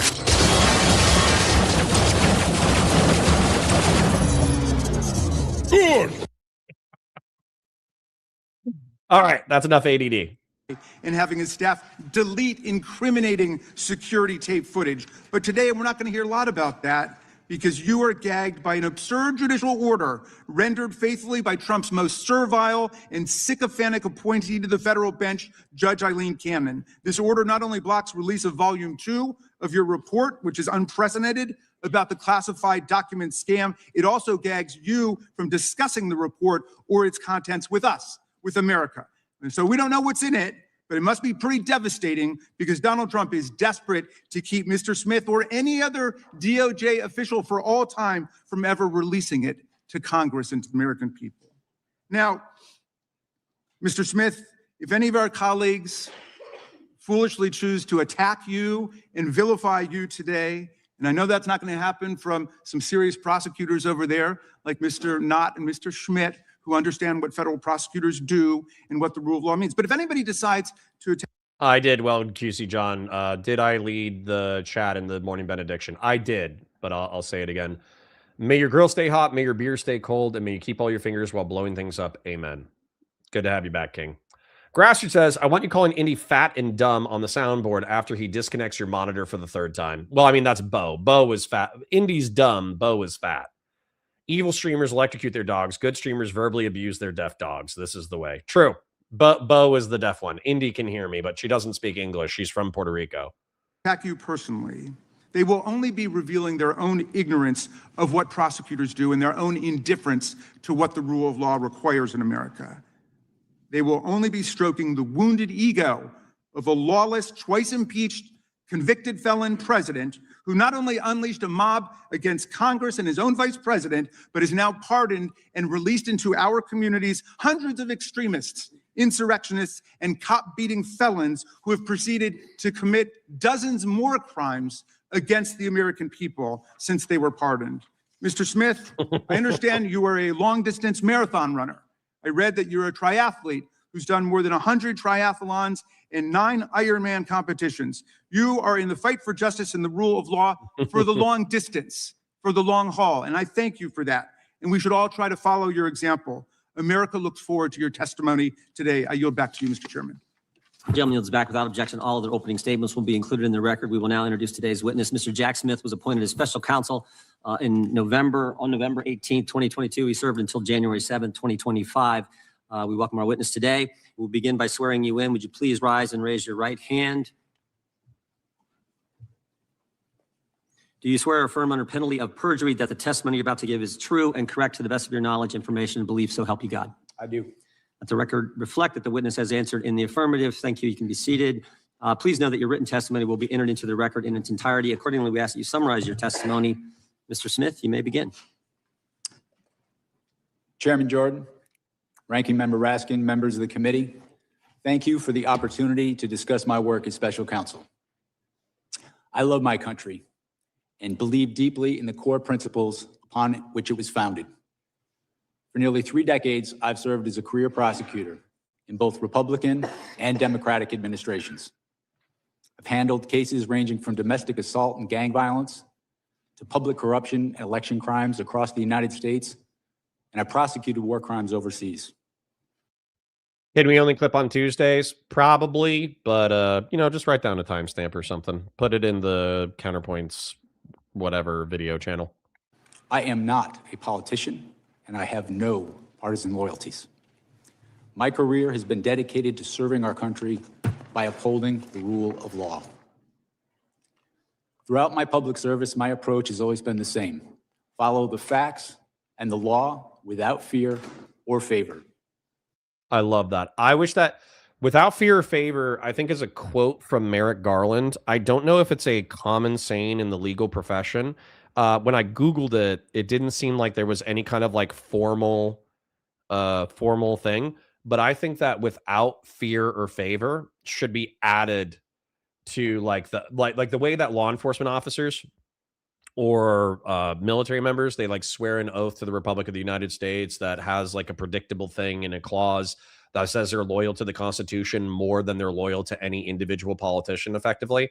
I wished and hoped and would like a oath for state prosecutors and federal prosecutors that effectively says like, I will discharge my duties without fear or favor, because the whole point, what Trump is trying to do is he's trying to twist the justice system with fear or favor.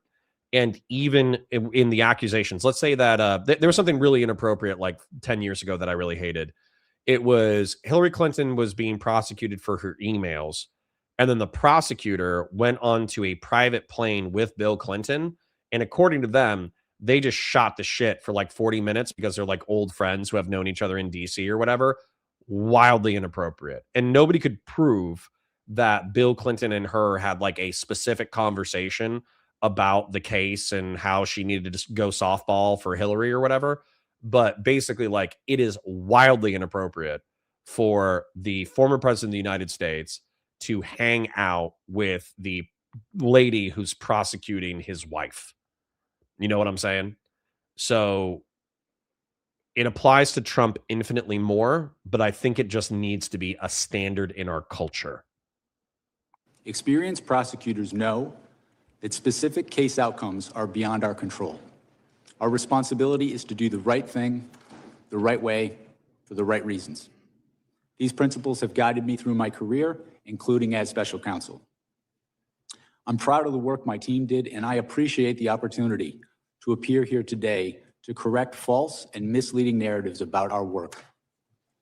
During my tenure as special counsel, we followed Justice Department policies, we observed legal requirements, and took actions based on the facts and the law. I made my decisions without regard to President Trump's political association, activities, beliefs, or candidacy in the 2024 election. President Trump was charged because the evidence established that he willfully broke the law, the very laws he took an oath to uphold. Grand juries in 2 separate districts reached this conclusion based on his actions, as alleged in the indictments they returned. Rather than accept his defeat in the 2020 election, President Trump engaged in a criminal scheme to overturn the results and prevent the lawful transfer of power. After leaving office in January of 21, President Trump illegally kept classified documents at his Mar-a-Lago social club and repeatedly tried to obstruct justice to conceal his continued retention of those documents. Highly sensitive national security information was held in a ballroom and a bathroom. As I testify before the committee today, I want to be clear. I stand by my decisions as special counsel, including the decision to bring charges against President Trump. Our investigation developed proof beyond a reasonable doubt that President Trump engaged in criminal activity. If asked whether to prosecute a former president based on the same facts today, I would do so regardless of whether that president was a Democrat or a Republican. I fucking love this dude. I effing love this, comma, dude. Also, I love this dude. Okay. But the same, this is where I'm going to ask for some consistency from you guys. Okay. I worked with some of the best and worst people in law enforcement. Well, no, I didn't work with the worst people in law enforcement. I worked with some of the best people, the most mediocre people, and the most predictably shitty people in law enforcement. And they were all city level, but occasionally I worked with like marshals or, DEA or whatever, intel units from other agencies, et cetera, et cetera. Jack Smith reminds me of the IRS whistleblowers. And I understand that you guys want to sweep for Hunter and you want to sweep for the Bidens and you want to say it's a nothing burger and this, that, the other. But the exact same reason why I like the IRS whistleblowers is the same reason why I like Jack Smith, is because they come out, they highlight their professional credentials, which are basically above reproach. They're saying, I've been doing this shit for 20 years. I've prosecuted criminals. I've prosecuted people who threatened to kill me. I prosecuted these kinds of people, these kinds of people, these kinds of people. And so you can't accuse me of bias because I've done it all. I've seen it all. And I'm telling you that based off of my experience with 20 years of politically and criminally sensitive matters, these people are getting swept for. And so that's where that is a consistent love. So the love that I have for Jack Smith is a love I also shared with the IRS whistleblowers. And I just wish that you guys are great. I love you. I love my chat. Like the stream, share it with your friends, engage with chat, super chats if you got them, memberships if you got them.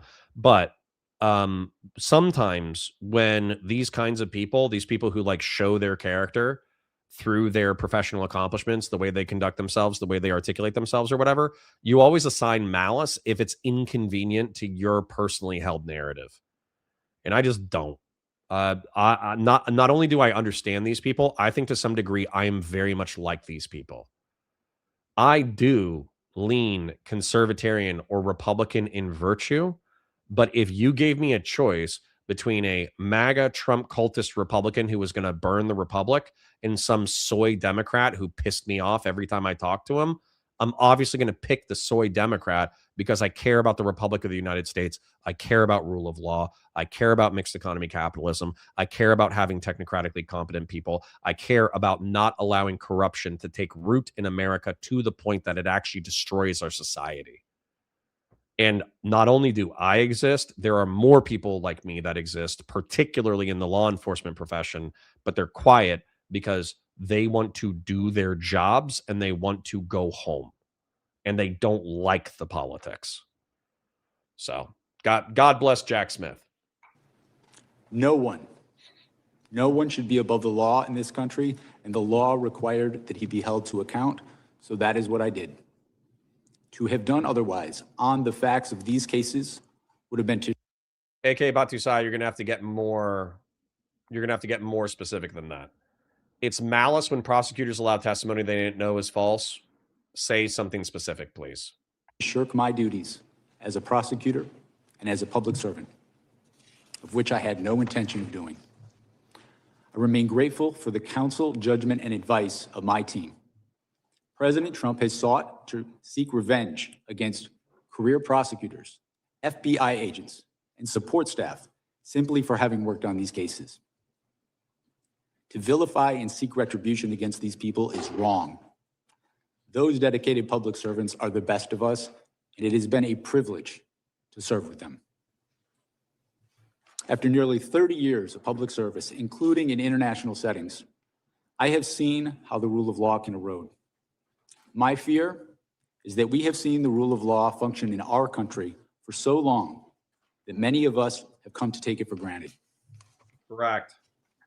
The rule of law is not self-executing. It depends on our collective commitment to apply it. It requires dedicated service on behalf of others, especially when that service is difficult and comes with costs. Our willingness to pay those costs is what tests and defines our commitment to the rule of law and to this wonderful country. Thank you. Gentlemen, we will now proceed under the 5-minute rule. We have votes coming in any minute now, but I think we'll have time for 3 or 4 members to get their 5-minute questions in before the committee will take a recess to go vote. They are not going to close the vote until we get there. I know that much. So we will start with the gentleman from California, recognized for 5 minutes. Good morning, Mr. Smith. When Attorney General Garland appointed you, he cited the particularly sensitive matters at issue and extraordinary circumstances as the reason for appointing a special counsel. What did you take that to mean? What I understood that to mean is I was to conduct an independent investigation and come to my own conclusions about whether the facts and the law supported a prosecution. But clearly he was alluding to the fact that we had an investigation into a leading candidate for president. That was part of the extraordinary circumstances. Would you agree? I will rely on his public statements about that. I understood my role as special counsel was governed by the regulations, which required me to make an independent decision on my own. So certainly you would agree it was important to approach the investigation with humility and restraint. Is that fair? Yes. Yes, and that's what I sought to do. I sought to And you thought you possessed those qualities. In fact, you testified at your deposition, quote, "I thought I was the right person for the job." Of course, some disagreed. Constitutional law professor Jonathan Turley, for example, has said, quote, "Jack Smith has a reputation for stretching criminal statutes beyond the breaking point." I assume you disagree with that statement by Professor Turley. I do disagree with that statement. I think my career speaks for itself. I have been. But that statement was also, and I'm sorry to have to interrupt, I just have a short amount of time. That statement was also echoed by the United States Supreme Court in a unanimous opinion in McDonald versus the United States, where the court overturned convictions that you had pursued against a former governor, criticizing your boundless interpretation of the federal criminal statute. At issue, that opinion was joined by Justices Ginsburg, Breyer, Sotomayor, and Kagan. So do you also disagree with that statement by those justices? I have conducted my career in a nonpartisan fashion. That particular case, the legal position that the department took, that wasn't my personal position. That was the position of the department. I see. So, Mr. Smith, I've had the opportunity during my time in this committee to review the work of 2 special counsels, John Durham, appointed during the Trump administration, and Robert Hur during the Biden administration. And in both cases, they seem to exhibit that humility and restraint that we talked about. But in reviewing in detail the way you conducted this investigation, I see a very different mode of operation. One that sought maximum litigation advantage at every turn, one that repeatedly circumvented constitutional limitations to the point that you had to be reined in again and again throughout the process. For example, shortly after you became special counsel, you issued a subpoena for the phone records of the Speaker of the House of Representatives over a 2-month period, along with for other senators and representatives, even though the public integrity section at DOJ cited litigation risk to doing this. What was that litigation risk? With respect to the toll record subpoenas that we issued, they were approved by the public integrity section. The public integrity section, in approving those subpoenas, noted the fact that the subpoenas were for records for people who were not targets of our investigation. But they said there was a litigation risk and you moved forward with it anyway. And not only that, but you also sought orders from judges, making it so those who were having their records seized would not know about it. And you. How do these Ooh. All right. Let's not get too spicy.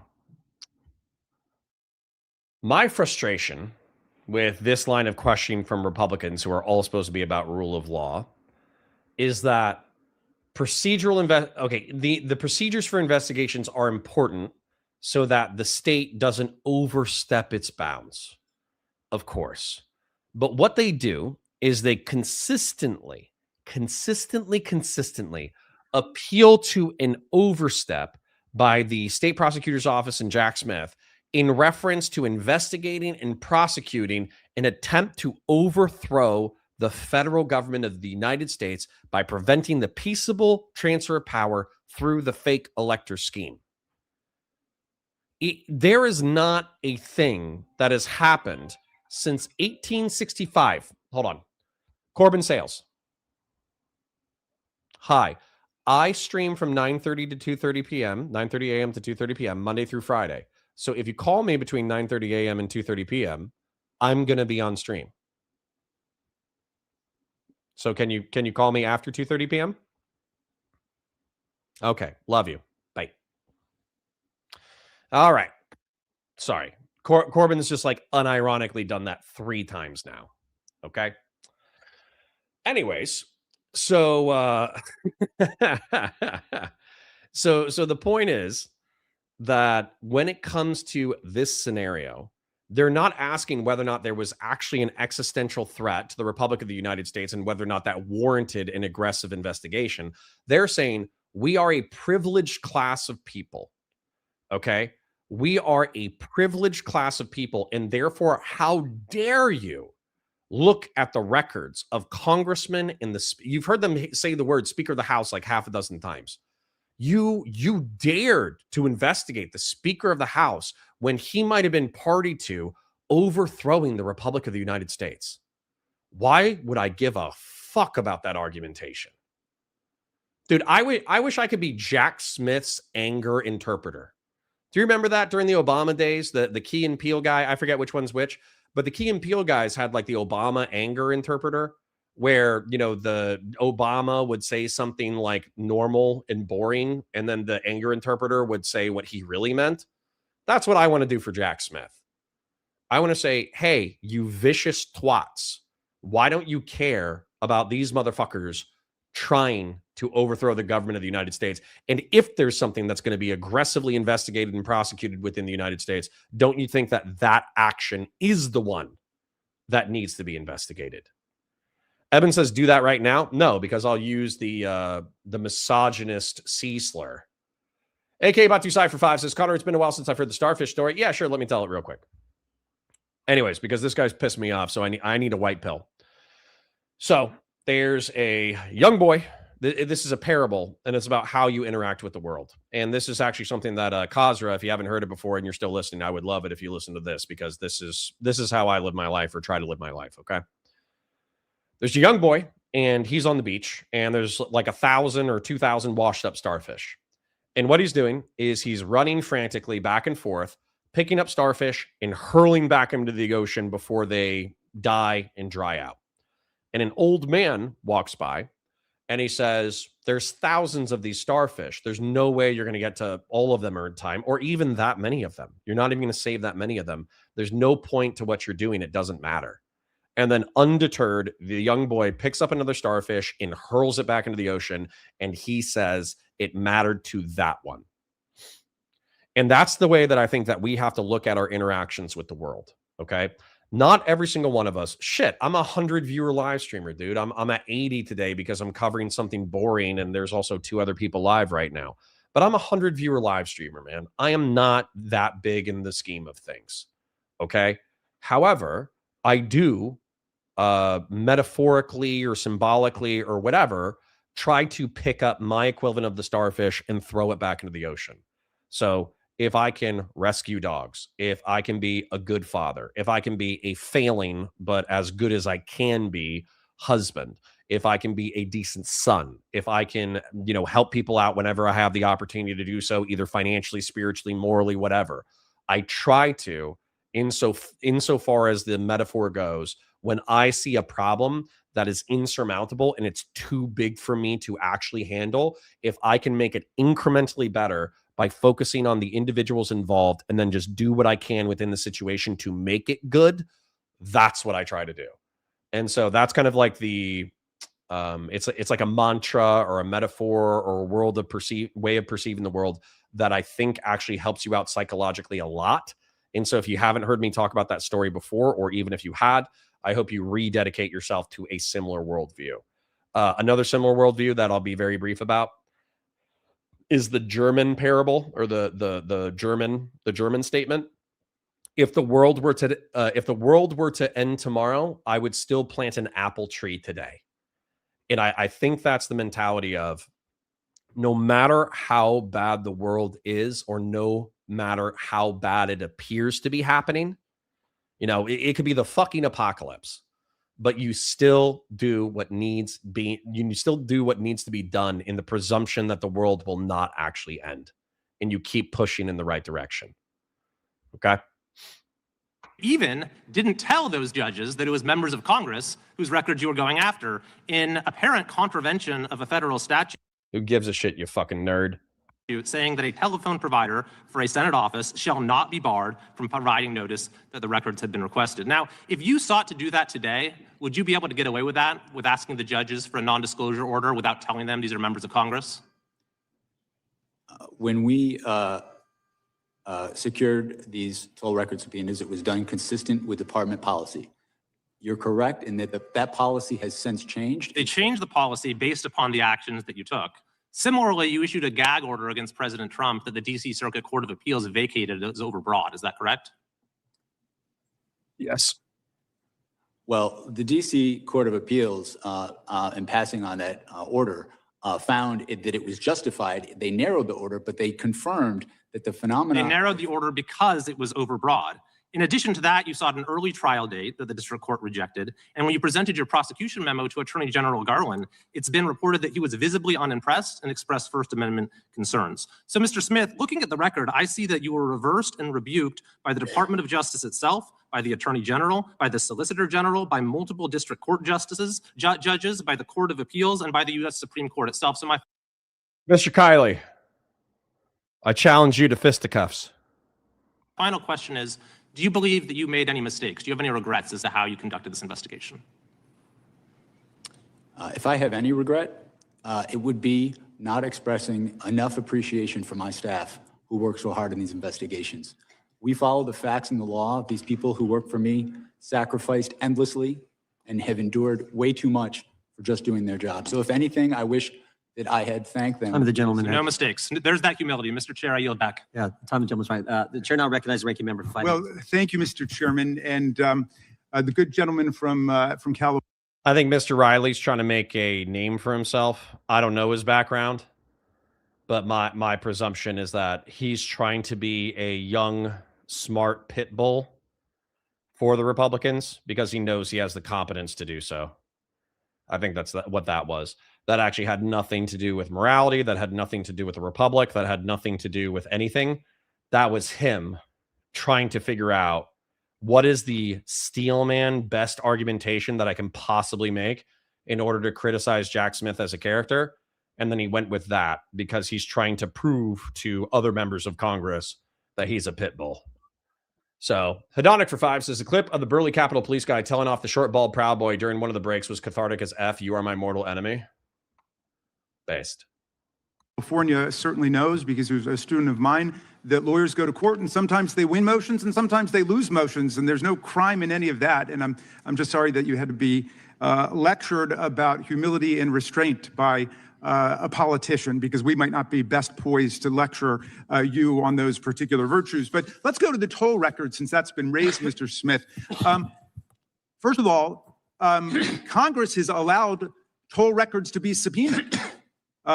This committee has actually tried to limit it over the years, and the senators who are whining the most over on the Republican side in the Senate, they never went along with our determination to try to limit the government's ability to subpoena toll records. So it's perfectly lawful what you did. Explain, why did you want those toll records?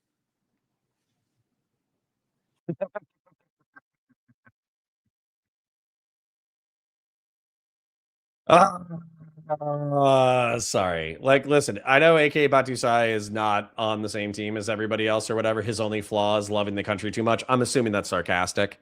I think I asked AK Batusai, you said that somebody presented information that they knew was false. I would like the specifics of what you're talking about so I could Google it and read it.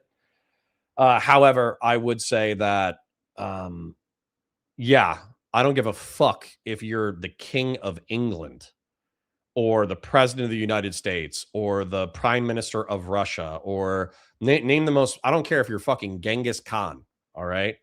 The ideal is that there is no human in a society that is above the law, and if they commit a crime, they should be investigated and prosecuted.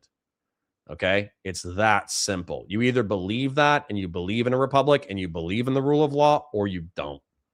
And that's where I get pissed off, because Republicans are supposed to care about a republic and they're supposed to care about the rule of law.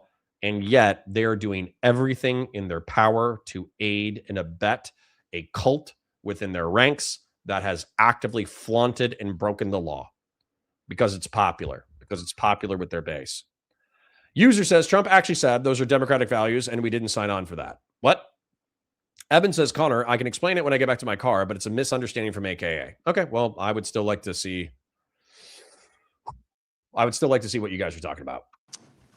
We wanted to conduct a thorough investigation of the matters that was assigned to me, including attempts to interfere with the lawful transfer of power.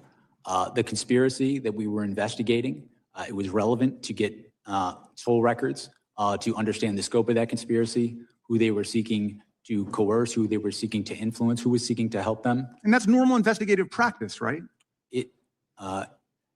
In conducting a criminal in my opinion, investigation, securing non-content toll records, as you described, is a common practice in almost any complex conspiracy. Okay, let's go to something else that I've been hearing over the last week by our colleagues as they've eagerly anticipated your arrival here. They've been saying that there's some kind of First Amendment defense that Donald Trump would have had to the crimes you indicted him for. Is there a valid First Amendment defense to defrauding the public? Is there a valid First Amendment defense to disrupting a federal proceeding? Is there a valid First Amendment defense to violating the voting rights of the people and cheating the public out of a fair election? The First Amendment is something that we took seriously in our investigation, but the First Amendment does not protect speech that facilitates a crime. Speech that is used to facilitate a crime, a fraud crime in particular, is not protected under the First Amendment. The Supreme Court precedent on that is clear. This is an issue that we litigated before the district court, and the district court ruled, as I just stated, that it is not in fact protected. And the case law is perfectly clear on this, right? All frauds are perpetrated by speech, right? Yes. All conspiracies are perpetrated by speech. So just because your criminal conduct is brigaded with speech doesn't somehow mean you've got a First Amendment defense against trying to overthrow the government. I mean, the people who attacked the police officers on January 6th were chanting, "Hang Mike Pence." I suppose that was political speech, or they were saying, "Stop the steal." Does that mean they've got a First Amendment defense to violent assault against the officers? It does not. William Barr, by the way, was somebody who was perfectly clear about that. Donald Trump's own attorney general said there's no freedom of speech that you have to engage in a conspiracy to overthrow an election, to commit crime. He was perfectly clear about that back in those days. In fact, lots of people on that side of the aisle, including my good friend, the chairman, denounced the violence that took place on January 6th. The cat's got their tongue these days. My friend Chairman Jordan said, what happened last week was terrible, is tragic. It's as wrong can be, he said. Republicans, we know all political violence. Zena says, I don't get it. Is he on Jack Smith's side? Yes. He's effectively trying to say that the polling of the toll records, okay? So the whole thing, the reason why Republicans are appealing to the sensitivity around spying on members of Congress is because if there's members of Congress who are doing things that are political, meaning that they're maneuvering in order to do something legal but involves power, then the more information that the opponents have, then the less likely their moves are to succeed. And so the reason why spying on members of Congress or legislators or the president or whatever is viewed as bad is because it's viewed as a power play, right? You're fighting over power. But what they're kind of omitting in this scenario is the fact that an actual crime has occurred and therefore is worthy of being investigated. And that's where he's just trying to set up this guy, Mr. Raskin. Mr. Raskin, I've seen him say cringe stuff in the past, but so far I haven't really had, and I still think he's like a political performance theater kid, just like anybody else is. But I'm still, what am I supposed to object to? What am I supposed to say? Am I supposed to say, when you try to overthrow the government of the United States, you're allowed to do so without people looking into your shit because, you're a congressman and that's icky? Like, am I supposed to agree with that? Like, what the fuck are you talking about? AK Batusai says, Connor, if you want to give me some time, I could make up a list, but other people than me could explain it better. Okay, yeah, just whenever you get to it. Like, AK Batusai, you are a beloved and valued member of the community, and I appreciate you being here. And I'm sorry if we had beef in the past. However, when somebody says something like, well, Jack Smith, and I'm not saying you even said Jack Smith, you could have just said the DOJ. But when Jack Smith, I'm just going to assume it's Jack Smith. Jack Smith knowingly presented false testimony in order to achieve some end, right? I would want to know the specifics of that, because regardless of whether or not you intend it to do, you could just be trying to say, hey, you're glazing Jack Smith, and Jack Smith isn't a saint. As a matter of fact, he did this really shady practice that I think is revealing about his character. That could be the limit of what you're saying. But I think the way that people are going to infer that argumentation is they're going to say, oh, well, Trump didn't do nothing, so Jack Smith shouldn't have done nothing. Therefore, we should have all just thrown up our hands and gone, sometimes you try to overthrow the Republic of the United States and sometimes you fail. So, let's all move on. Like, that's what it feels like, even if that's not your intent. So Eben says, Jack Smith conducted an investigation independently via special counsel. The January 6th Select Committee did their investigation, and after that, they sent their materials to special counsel 1 out of 2. Okay. Dana Calico Cloud says, Raskin is legally intelligent, but he would probably pee himself if he got mugged. Wouldn't we all? General Ballsack says, overthrow. I'm not a fan of the January 6th incident or Trump's actions, but there's other things to consider. General Ballsack, for me, it's as simple as the fake elector scheme. Okay, I'm going to explain this real quick because it's relevant to the content. In Hawaii, in the 60s, during the Nixon, who was it? It was the pretty boy, JFK. During the Nixon JFK thing, okay? Hawaii presented 2 slates of electors. And the reason why they did is because they thought that on a recount, JFK would win. And so what they did is they said, well, there's actually an element in contest of the electors. Therefore, we're going to submit 2 slates because we actually think that JFK is going to win. And then it's really up to the vice president to count. Okay. Oh, was it LBJ? Maybe it was LBJ. I don't fucking remember. All right. But the point is that, Connor, somehow I don't think you would pee yourself if you approached by a mugger, just a suspicion. Well, I might do. I'm going to be very vulgar, Dana Calico Cloud. Maybe I would do it like a squid, like a defense mechanism. I'd do it as a distraction and then jack him in the throat, Anyways, away from the pee memes into the history. So the reason why Hawaii, because they submitted 2 slates of electors. Number one, those were picked by the state, not by the president and not by the potential president. Number two, there was an element in contention, and the element in contention ended up being validated. Okay. So if whoever they thought it was going to be recounted to, okay, it was recounted to that person. So if there was a procedural issue that they thought was criminal that they wanted to prosecute, the people who submitted an alternate slate of electors were ultimately proven correct. So what you would do is you would indict them on like an election interference because they submitted an alternate slate of electors, but they ended up being correct, right? So it just didn't make sense to politically prosecute, or it didn't make sense to criminally prosecute them. Not only did they end up being correct, it was not outcome determinative. So even if the state flips from one candidate to another, it's not outcome determinative. So John Eastman, this legal theorist, this lawyer, what he said was, based off of that, though, the vice president had to make a decision about which slates he was going to count when an election was in dispute. And therefore, the position of the vice presidency is not ceremonial. He has a duty to validate only what he perceives to be good faith, valid electoral results.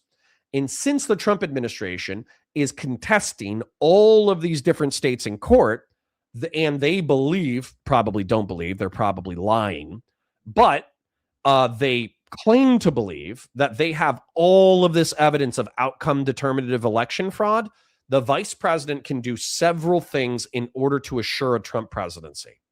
Number one, he can just vacate the electors or he can choose the alternate slate of electors and declare Trump the winner. That's one.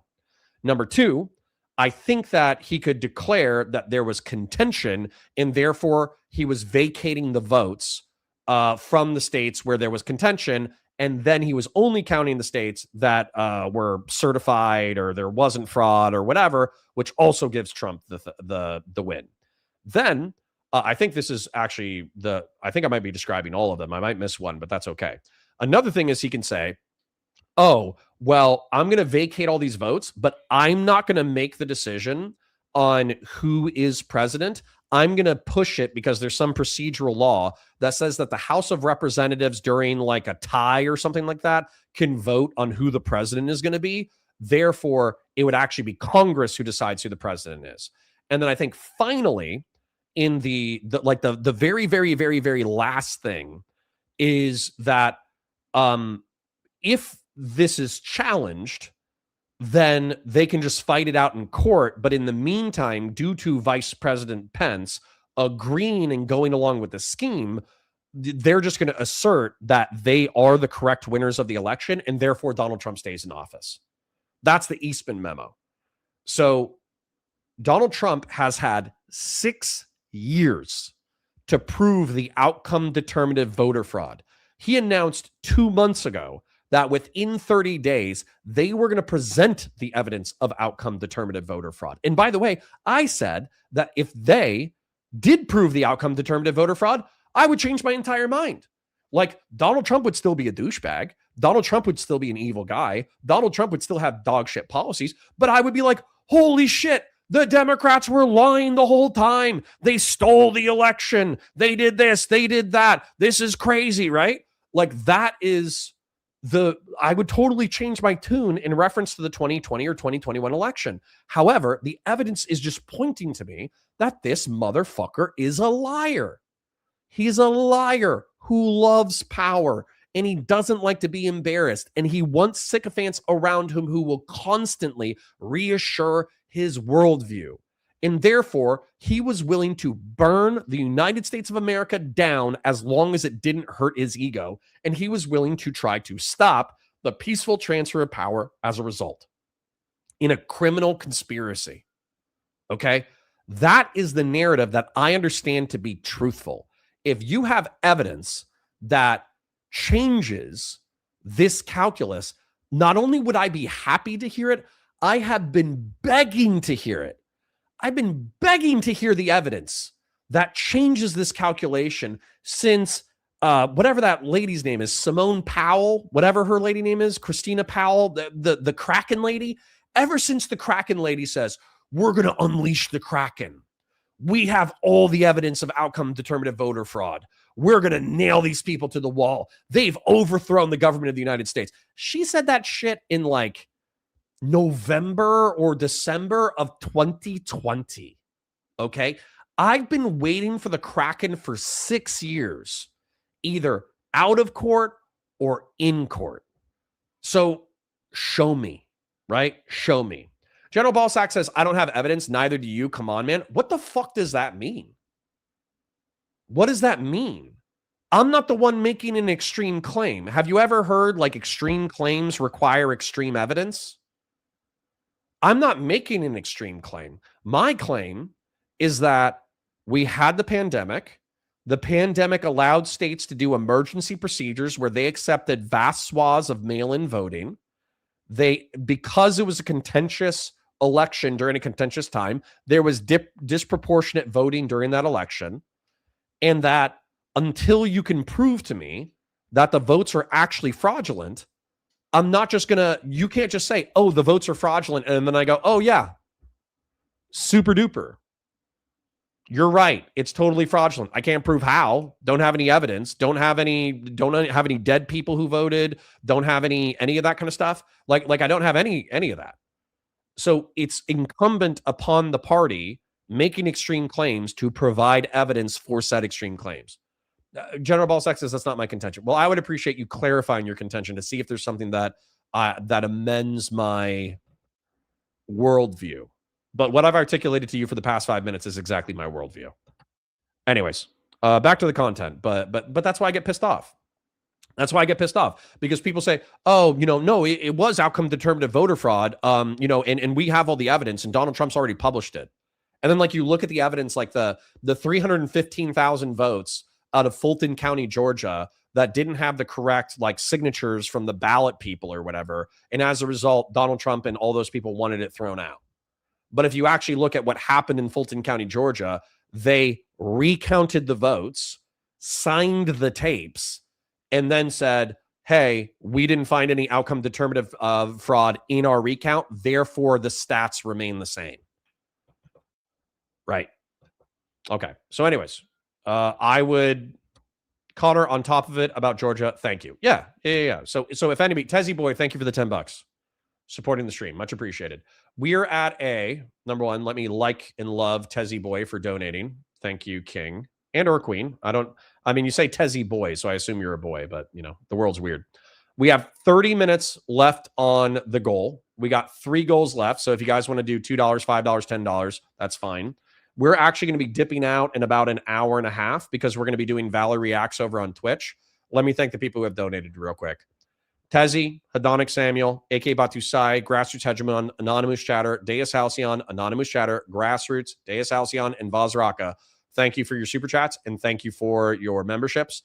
You guys were incredibly generous on Tuesday, Wednesday, and even yesterday. I cannot ask for more in good conscience, but I got to make money every day, right? So thank you for your chips. Thank you for your oils. I parasocially love you. Back into the content. Is wrong. I asked my friend Chairman Jordan at a rules hearing, are you also not interested in what happened to us on January 6th? He said, of course, everyone's interested in holding people accountable who did wrong. The FBI is doing that. The Justice Department is doing that, appropriately so. What do you think about the attack on the Department of Justice and the special counsel for doing your jobs?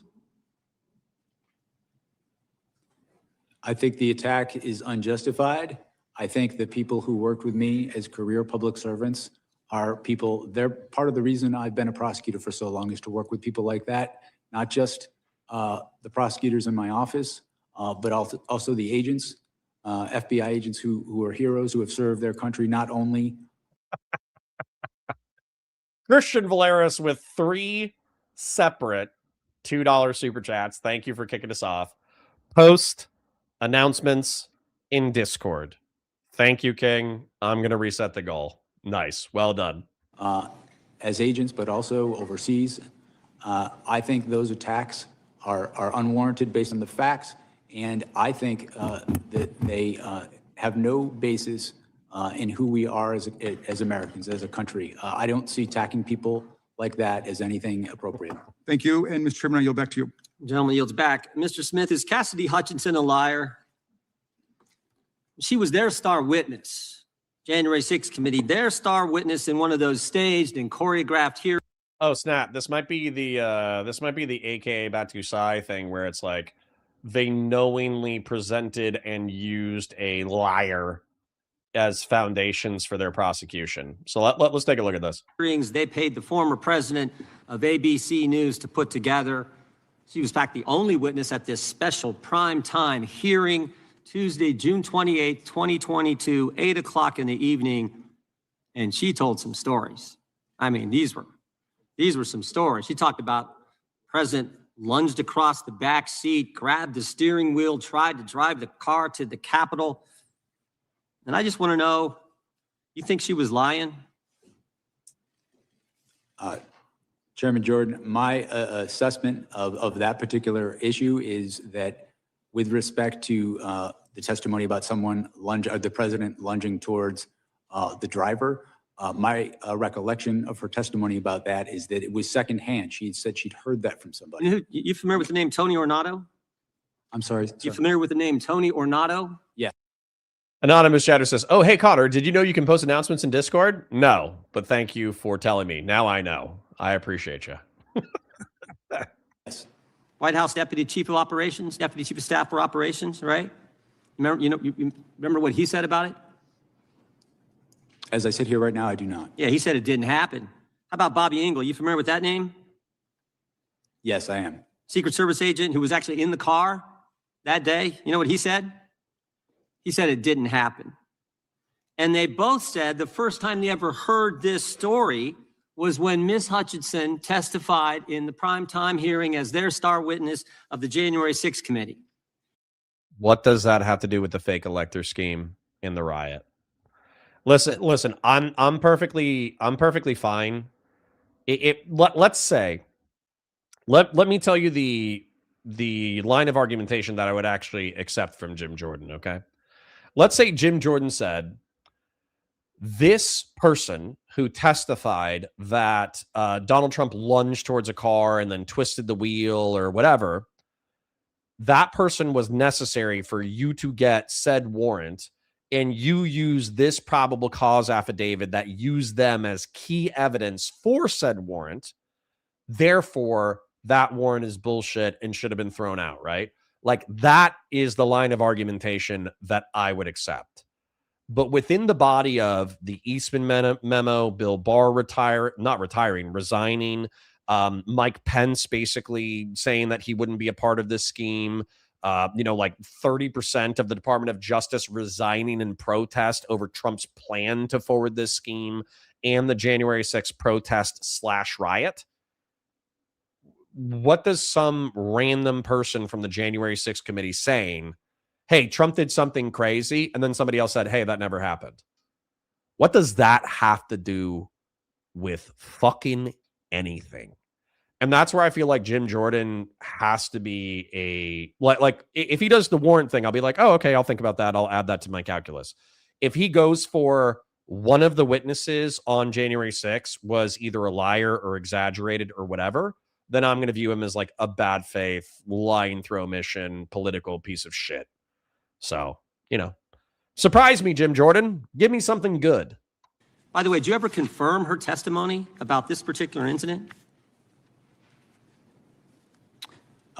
We conducted, as I said before, our own independent investigation of all aspects of the case that we thought was relevant. Attorneys from my office. Did you ever confirm it? That's a simple question. No, but we didn't think it was relevant to the case that we were prosecuting. That evidence actually, the veracity of that testimony actually has very little to nothing to do with what we were investigating. So I found that issue and that witness to be irrelevant. That's how I would have answered it. Go for it. Go for it, Jack. We interviewed her, I should say, attorneys in my office before. Did you ever confirm the president leaping across the seat, grabbing the steering wheel, this whole concoction she brought up? No, Mr. Jim, but I don't think it's relevant to my case. Eat a bag of wieners, you piece of shit. Up in the January 6th hearing. Did you ever confirm that? Right.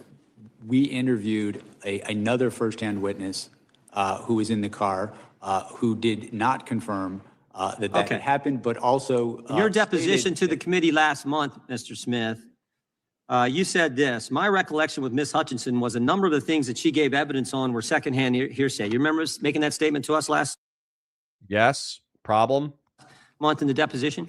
I did, and I was referring particularly to what we're talking about now. Yeah, and you also said Ms. Hutchinson, regarding this particular claim, was a second or even third-hand witness. We asked you, if you were a defense attorney, how would you handle cross-examining her if she was on the witness stand? And you said, if I were a defense attorney and Ms. Hutchinson were a witness, the first thing I would do was seek to preclude her testimony because it was hearsay. You remember saying all that?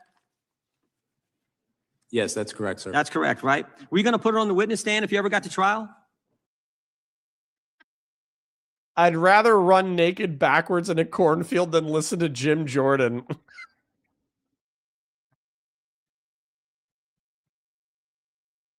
Nice. We had not made final determinations as to who we were going to call as a witness. We had a large... You were still considering her? We had a large choice of witnesses in this case. Are you familiar with what Washington Post reporters Carol Leonnig and Aaron Davis said in their book? They did this book, 300-some pages book on chronicling the whole investigation of the Justice Department. Grassroots 10 says, we all know what happened on January 6, 1896. The first U.S. women's six-day bicycle race started at Madison Square Garden, and it's all been downhill from there. And here's what they said on page 310. They said, Jack Smith had wondered whether some of Hutchinson's claims might be relied upon at trial. Still, at one point, Smith told the elections team he wasn't ready to give up on Hutchinson's account. Ultimately, however, Trump administration officials uniformly, fiercely disputed her accounts under oath. Prosecutors on your team told Smith they wouldn't want to use Hutchinson as a witness in court, and Smith agreed. Are Carol Leonnig and Aaron Davis who wrote this, are they?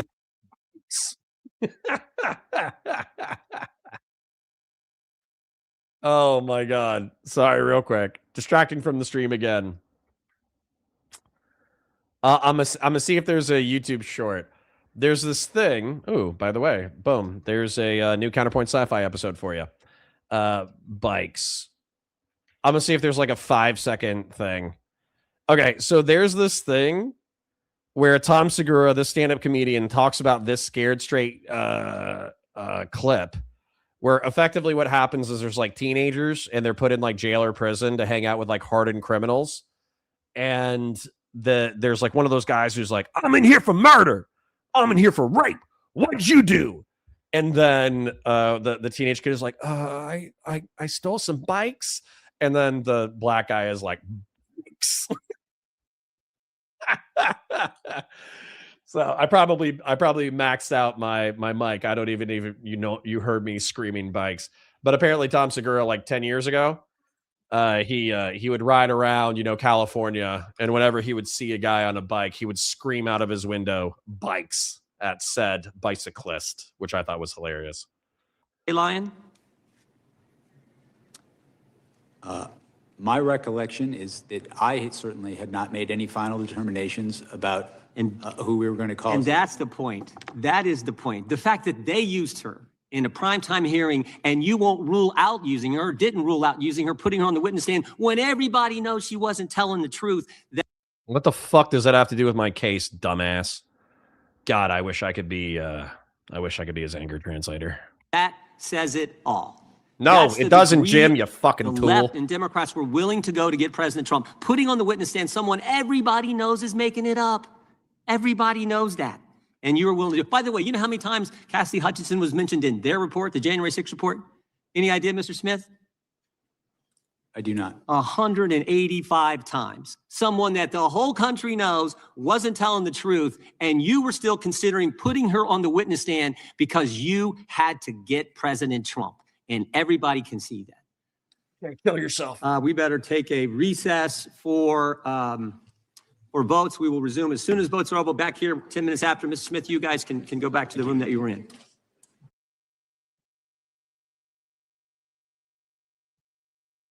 So I know I'm going to fast forward a little bit. If you had enough evidence to charge. Mr. Nadler is so dry. But what was so funny was I was talking about how corrupt Congress was and how they all steal money and they all take money from the military industrial complex. And, they're just a bunch of grifting shills, parasiting off of the American people through insider trading, book deals, and speeches.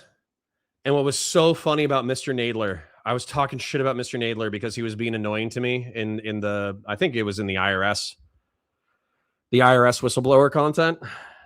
And then I was like, yeah, fuck these guys, fuck these Congress people. And then I looked up Mr. Nadler's net worth. That motherfucker's more broke than me.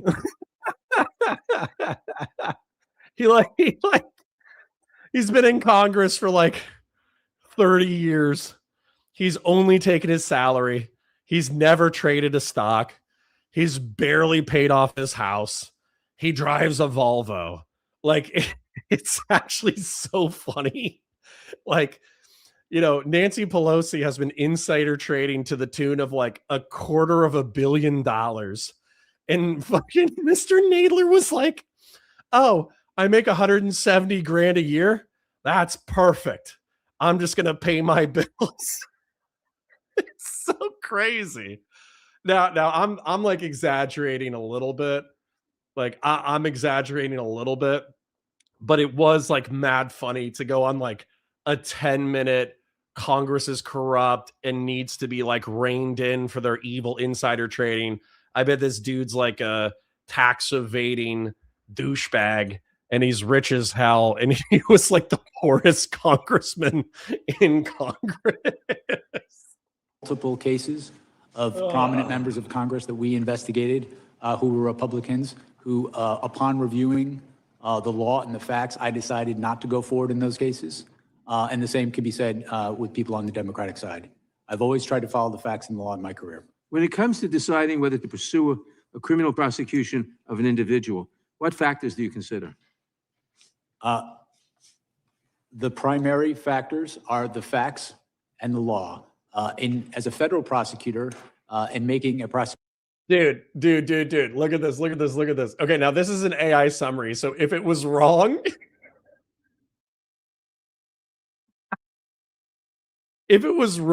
like I wouldn't be surprised. But dude, Nadler has a modest net worth, which is roughly $100,000 to $200,000, bro.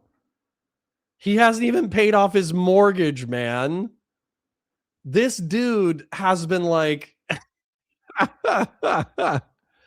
he has $130,000 worth of assets while reporting liabilities that places net worth in the lower range of congressional members. Dude, this guy's been renting. He's like renting. He's been renting his whole life. He hasn't even bought a house to build equity. Yeah, I know. I would feel bad asking this guy for rent money. Yeah. Dude, if I was, I'm sorry for laughing so hard, but like 200K is crazy. That's crazy. Dude, even if you bought a mortgage, right? Like let's say that you buy a house for $200,000 a decade ago or 20 years ago or whatever. The house is going to appreciate by like 30, 40, 50%. Sometimes it doubles. And so if he had just like bought a house, like when did Representative Nadler go to Congress? He was elected to the U.S. House of Representatives in 1992. This motherfucker could have gotten a mortgage in 1993, and he could have been worth millions of dollars off of buying a random house, off of buying a random condo in New York. This dude could have been worth millions of dollars because just his condo alone would have been worth millions of dollars. This motherfucker has been paying rent in the city of New York for 40 years. Yeah, get your money up, not your funny up, Nadler, you broke bitch. Yeah, that's my thoughts exactly. Prosecutorial decision. You're guided by the federal principles of prosecution. Dude, I don't even have a retirement account, and my retirement prospects look as good or better than Nadler. Which guide one not only to look at the facts and the law, but the federal interests. And that is exactly what we did in this case, as set forth in my final report. Does partisan politics play a role in your decision whether or not to prosecute someone? None. To be clear, did partisan politics play a role in your decision to charge Donald Trump? It did not. What does it do to the justice system if political leaders place pressure on prosecutors to file charges against their political enemies? What are the implications if prosecution decisions are based on politics, not the law? I think it weakens the rule of law in our country because it weakens the mechanism for us to prosecute, among other things, corruption. When there is political prosecutions targeting people because they're enemies of the president, the department loses credibility and it can't do its job in all sorts of cases. According to your deposition before this committee, it sounds like your problem was not determining if you had enough evidence to charge Donald Trump, but rather that you might have had too much evidence and struggled to determine how to present the clear narrative to a jury. How would you characterize the evidence against Mr. Trump about inciting an insurrection against the laws of this country? Did you have too much? Well, okay. Can I tell y'all something wild real quick? Dana Calico Cloud says, I have the be a burden on my kids retirement plan. They're okay with that. Can I tell you what my father-in-law told me what his retirement plan was? He said, I got the Remington retirement plan. And I had to, like, for those of you who don't get the joke, Remington is a firearm manufacturer. So I had to, like, what?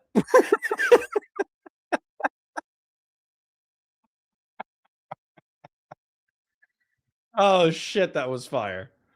That was liquid hot fire. with respect to presenting the case that we charged, one of the central challenges was trying to present that in a concise way because we did have so many witnesses. Some of the most powerful witnesses were witnesses who, in fact, were fellow Republicans who had voted for Donald Trump, who had campaigned for him, and who... Times 2 Saf says, my kids are enrolled in my tribe. They'll be good with benefits we get. My retirement plan is just dying. Yeah. Yeah. I'll be streaming to 50 people in 2065. wanted him to win the election. These included state officials, people who worked on his campaign, and advisors. I will say, however, with respect to the charge of insurrection, we did not charge that. As I set forth in my report, well, I believe that there is, courts have found that that was an insurrection and that there's a reasonable interpretation, a reasonable prosecutor could interpret the evidence to support that charge. I chose not to do that, looking at the facts in the law. I thought the charges we brought were appropriate, given the evidence that we had. Thank you, Mr. Smith, for your decades-long public service. Okay, I'm going to let you guys continue to listen to Mr. Nadler and Mr. Smith drone on. We're doing real politics today, so I don't want to hear any complaints from I don't want to hear any complaints from the people who are like, God, Connor, we do drama all the time. Can we do something? This is something serious, bro. This is something serious, all right? This is the lead prosecutor against Trump talking about how he's currently being socially and culturally punished and politically punished for attempting to prosecute the overthrow of the Republic 5 or 6 years ago. This is real politics. You want to, dude, we could have easily talked about Turkey Tom having, let's just say a spicy sexual appetite. We easily could have talked about the commentary drama dox war between DGG and J-Stock and recent developments and Destiny being a bad guy. We could have talked about, I mean, realistically, Turkey Tom and Destiny J-Stock are probably the two biggest things. We probably could have talked about like Hassan Piker, like having some crash outs where he wants to kill himself and he hates his own audience. We could have done all that, but you guys wanted real politics. So guess what, bitches? You got real politics. I'm gonna get some water. I'll be right back. For working tirelessly to uphold the rule of law. Those who attack and smear you and your team in order to protect Donald Trump should be ashamed of themselves. I yield back. Gentleman yields back. Gentleman from California is recognized. Mr. Smith, do you see criminals to my left? You don't see any. Do you see people who are committing crimes because they continue to believe things that just aren't true? That's paraphrasing Ronald Reagan, that liberals aren't stupid. They just know things that don't happen to be true. If the president believed that he was cheated in an election, that there was fraud, or in some other way, a number of items led to his defeat, when in fact he should have won according to the Constitution, does that make him a criminal? Sir, no, that's a yes or no, please, Mr. Smith. These people here are continuing to grapple constantly with things that aren't true, like socialism works, or that somehow everything the Republicans do is evil and everything they do is right. They've never reached a conclusion in a typical partisan case in which we're not evil because we think something different and we're not wrong. You understand the Constitution. Do you understand the Bill of Rights, that someone has the absolute right to believe something, whether it's true or not, and to advocate for something, whether it's true or not? Do you understand that in addition to your oath to the Constitution, that's one of the things the First Amendment allows for, isn't it? Yes, sir. Okay, so if you know that people have a right to opine, lobby for, assert, do everything they can legally to ask for people to make different decisions, then why is it you saw criminal conduct on behalf of a president who believed he didn't win? Chairman Jordan and myself have something in common, along with a number of others here. We saw wrongdoing, and on January 6th, we voted not to confirm 2 states because they had violated the U.S. Constitution in how they selected who got ballots. And yet, you're going to come here and say, oh, I just followed the law. When you went after these people and you said, well, technically I can do that, you didn't see any selective nature or any separation of powers under the Constitution to spying on the activities and the conversations of the Speaker of the House? To what end would conversations between the Speaker of the U.S. House, third or second in line to be the president, and the president, in what basis would it be any of your business other than you believe that there was a conspiracy without conspiracy as a basic premise. You, like the president's men for Richard Nixon, went after your political enemies. Maybe they're not your political enemies, but they sure as hell were Joe Biden's political enemies, weren't they? They were Harris's political enemies. They were the enemies of the president, and you were their arm, weren't you? No. No. Oh, great.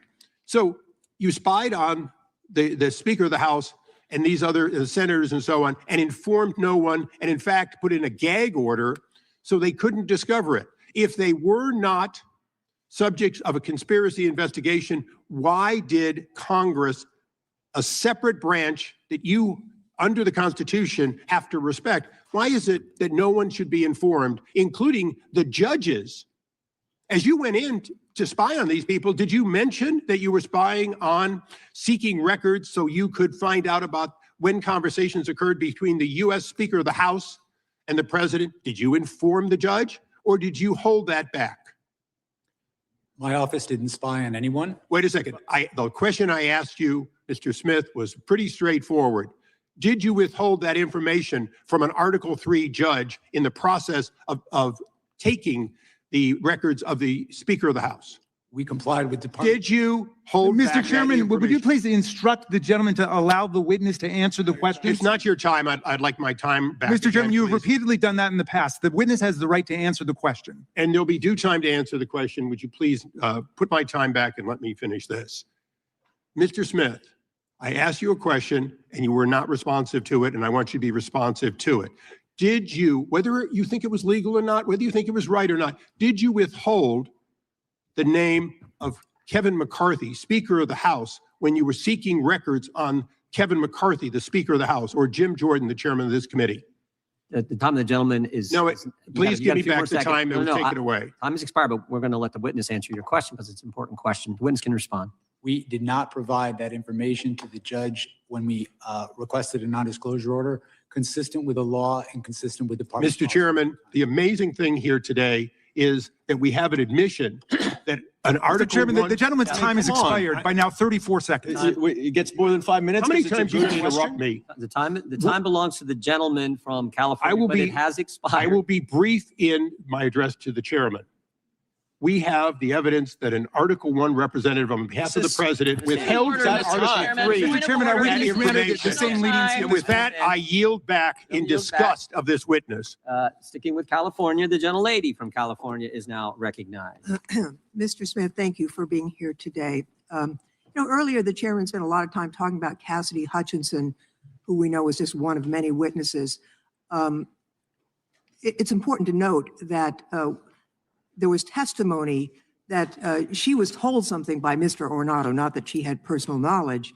And of course, Mr. Ornato was of very questionable veracity.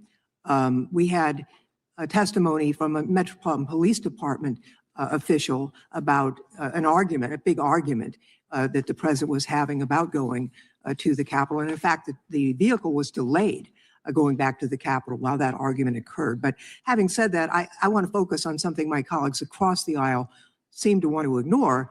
The fact that your investigation into President Trump's attempt to overturn the 2020 election was built on testimony from members of the Republican Party. In fact, last week, the New York Times published grand jury transcripts from Georgia that show the same pattern in Trump's Georgia criminal case. Georgia's Republican Attorney General Chris Carr testified that he told, quote, and this is a quote, "We're just not seeing the things that you are seeing." And the late Georgia House Speaker David Ralston, also a Republican, testified that Trump's fake elector scheme was, quote, "the craziest thing I've heard." And then there's Senator Lindsey Graham, one of the president's closest allies. In his secret grand jury testimony, Senator Graham told the jurors, quote, "I have told him more times than we can count that he fell short," unquote. And then he said this, quote, "If you told him Martians came and stole votes, he'd be inclined to believe it." Martians, that's from Senator Graham speaking under oath. So here's my question. Mr. Smith, in your deposition with this committee, you testified, and here's a quote, "Our case was built on, frankly, Republicans who put their allegiance to the country before the party." Also, that the president's closest allies are telling him that his claims of election fraud are wrong. And so I'm just wondering, can you explain what you meant in your deposition that it was Republicans who were putting their allegiance to their country ahead of their party? Yes. There were witnesses who I felt would be very strong witnesses, including, for example, the Secretary of State in Georgia, who told Donald Trump the truth, told him things that he did not want to hear, and put him on notice that what he was saying was false. These were people who knew how the elections were. I'm sorry for being gone for so long, but hey, you actually got to listen to content instead of me interrupting it with my attention deficit disorder every 3 minutes. So that's probably an advantage. The wife just needed to talk to me about something serious, and it was just a conversation that needed to be had in a relatively short order. So my apologies. Back to the content. Like the stream, share it with your friends, engage with chat, super chats if you got them, memberships if you got them. Thank you to the 15 people who have donated so far today. Everybody oiled, everybody chipped this week. I'm so happy. I'm so ecstatic. I'm so grateful for your support this past week. I cannot ask you for more in good conscience, but if you get bored and you want to throw me a $2 or $5 super chat, I will not complain. Thank you. Conducted in these states. And I believe that witnesses of that nature, witnesses who are willing to tell the truth, even if it's going to impose a cost on them in their lives, my experience as a prosecutor over 30 years is that witnesses like that are very credible, and that jurors tend to believe witnesses. Ah, fuck, I saw a chair and I just clicked on the wrong stream. You're not Hassan. Like that, because they pay a cost for telling the truth. In terms of the grand jury testimony that's now been released, the fact that Donald Trump, according to Senator Graham, would believe that Martians stole the election, what does that tell you about Trump's state of mind? That statement is consistent with what we found in our investigation, in that our investigation revealed that Donald Trump was not looking for honest answers about whether there was fraud in the election. He was looking for ways to stay in power. And when people told him things that conflicted with him staying in power, he rejected them, or he chose not even to contact people like that who would know if the election was done properly in the state. On the other hand, when individuals would say things that would allow him to stay in power. Then my wall friend, the friend who lives in the walls with his husband, Grassroots Hegemon, who is currently cheating on him with the world's most attractive waitress, says, I almost Fed posted, but I didn't. You'd be so proud of me. I am proud of you. No matter how fantastical, he would latch onto those. That pattern, over time, we felt was powerful evidence that he, in fact, knew that the fraud claims he was making were false. You know, who are some of the Republican witnesses who told you that President Trump, who told President Trump that his claims of election fraud were false? Can you share that with us? There were. Can you name these people that are going to be called traitorous bitches by the Republican Party because they criticized their cult leader? Based old lady question. Good job, whoever this old lady is. For a range of witnesses. They ranged from people on his campaign team who had wanted him to win, were employed to help him win the election. They included state officials, state Republican officials who wanted him to win, voted for him, campaigned for him, asked him and his co-conspirators to provide evidence to support their claims, and invariably. Okay. At the risk of pissing off my conservatarian and libertarian crowd members, you know how I would become a Democrat? Is if there was like a pit bull caucus, okay? What I mean by that is there was the neocons, the neoconservatives, which are effectively like liberal hawks, all right? They're statist. They might be fiscal conservative, but they believe in some level of state. But they do believe in like American military and diplomatic power in order to like reinforce the Republican and mixed economy capitalists and liberal democratic world order, right? They're kind of like militant liberals, I suppose. And I think that is probably the closest to, you know, what I would be the neoconservatives. But the neocons are effectively called rhinos, and they've been, you know, there's still some of them in the Republican Party, but whenever they like chirp up and they're like, hey guys, this is kind of bad, they get the shit bullied out of them, right? Yes. Christian Valerius jumped to it. So blue dog Democrats, right? My understanding of blue dog Democrats is that they're effectively the socially conservative, union working class remnants of like the 60s through the 80s, right? Like they weren't communist, they weren't socialist, but they did think that the working man, the union man, was a part of their demographic base. They still exist, but not sure if they're a full caucus. Right. So what I would want to do is I would want to be like a pit bull. You know what I'm saying? Like the blue dog. The blue dog is kind of dead, right? Like I would want to be a pit bull. And basically I would just want to take the neocon perspective, shift it over to the Democratic Party. But then I think the problem with that, this is the problem, and this is why I think I just have to remain in the center and just fight the fight that I can and fight the fight within the Republican Party, is that the two people, the way MAGA can be co-opted into war because they're stupid, and they can be co-opted into advocating, for instance, like I think Venezuela is in the geopolitical self-interest of the United States. So long as long as Cult Daddy says it's okay, militarism and all that kind of stuff is good. So that's kind of where we're at. Whereas with Democrats, there is almost like an antimatter to the neocons in the Democratic coalition, and the antimatter to the neocons in the Democratic coalition are the progressives and are the leftists. And so effectively, like any political advocacy done by a pit bull Democrat or a neocon Democrat or whatever, it feels like it would actually be obliterated by the popularity, especially online, of the progressive and leftist side of the Democratic Party. Call W says, so what I'm hearing is that Hillary would have been Connor's Dem queen. Yeah, if she gave up gun control and stopped eating children, you know, like Hillary, if Hillary Clinton didn't support humane mass immigration, let's be real, she was trying to be as humane as possible. The Clinton campaign, I don't think you guys realized how hard the Clinton campaign was fucked by the 200,000 refugee number. Okay. Because in 2015, 16, as an Islamophobe, I was repeating the 200,000 like Syrian refugee number. And for those of you who don't matter, for those of you who don't remember, excuse me, Old School renewed their membership. Thank you. I don't know. Connor is more of a boxer dog than a pit bull. I agree with that. Thank you. Thank you for the renewal, by the way.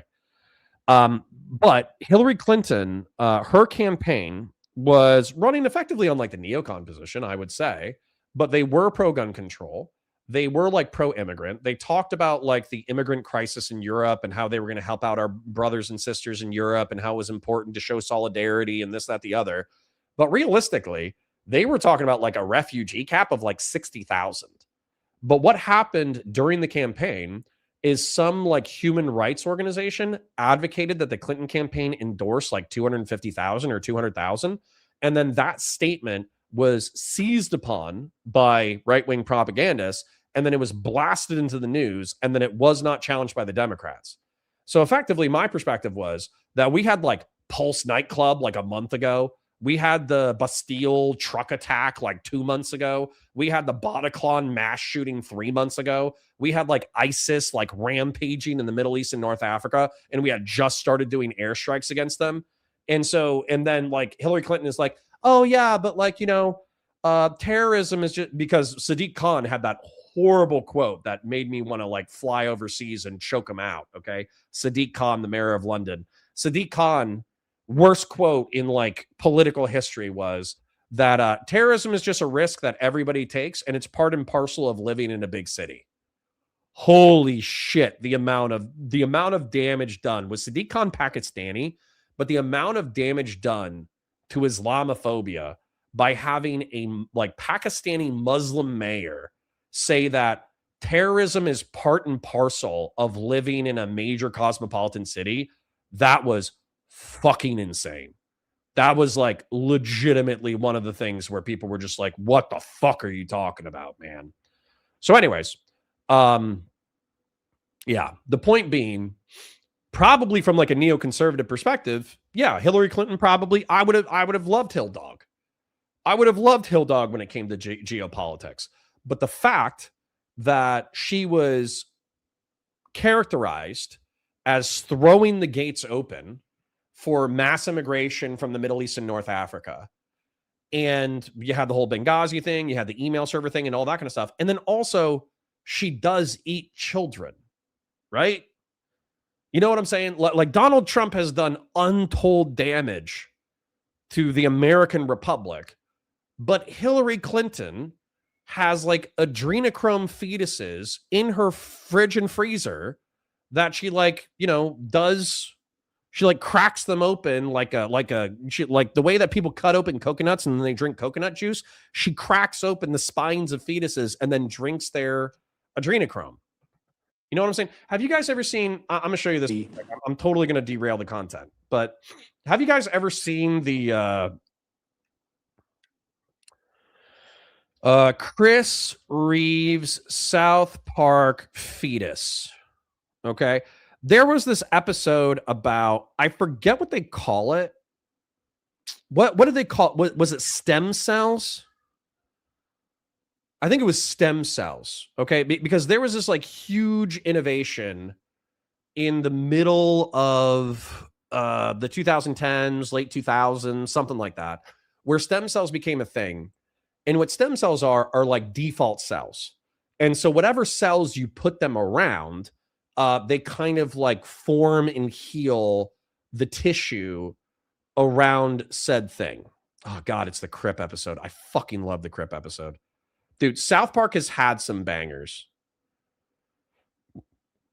Okay, hold on. Let me see if it happens. Okay, so this is Chris Reeves.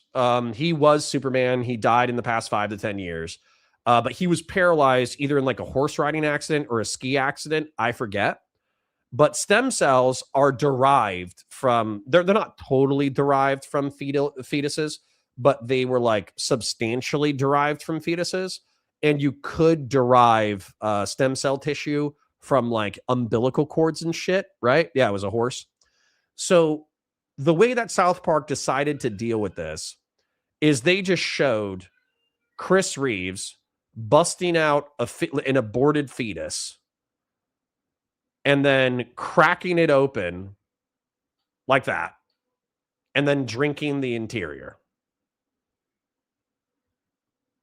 Okay? I don't know if you guys are looking at your screen. I don't even know if you can see this. But in my opinion, that's what Hillary Clinton does. Okay? You know what I'm saying? So you're like, hey, vote for the dumbass con man who's going to destroy the Republic, or vote for the woman who like drinks fetus stem cell tissue. And I was like, can I just like not? Could I not? They never did. It included officials, advisors, people he worked with in the White House who he relied upon for important decisions and who he trusted in other contexts.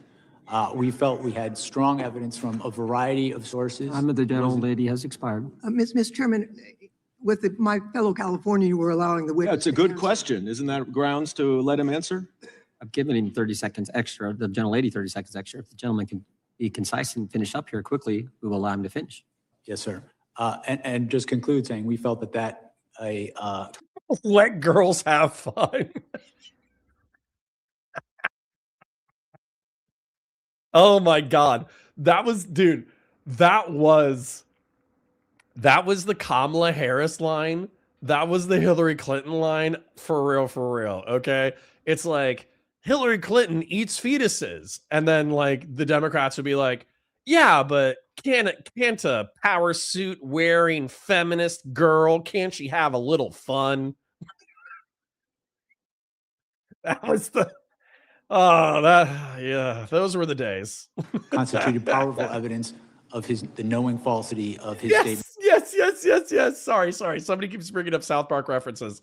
I still love them finding out that the cure to AIDS was $180,000 injected directly into the bloodstream, and all the African people were like, "Yeah, that's cool." In furtherance of the fraud. Mr. Chairman, I would like to yield back, noting the presence of officers who were severely attacked. Got nothing to yield back. You're a minute over. The gentleman from protecting Texas. our lives on January 6th. Bro, we destroyed our country because we couldn't vote for a couple of girl bosses because they were cringe. Yes.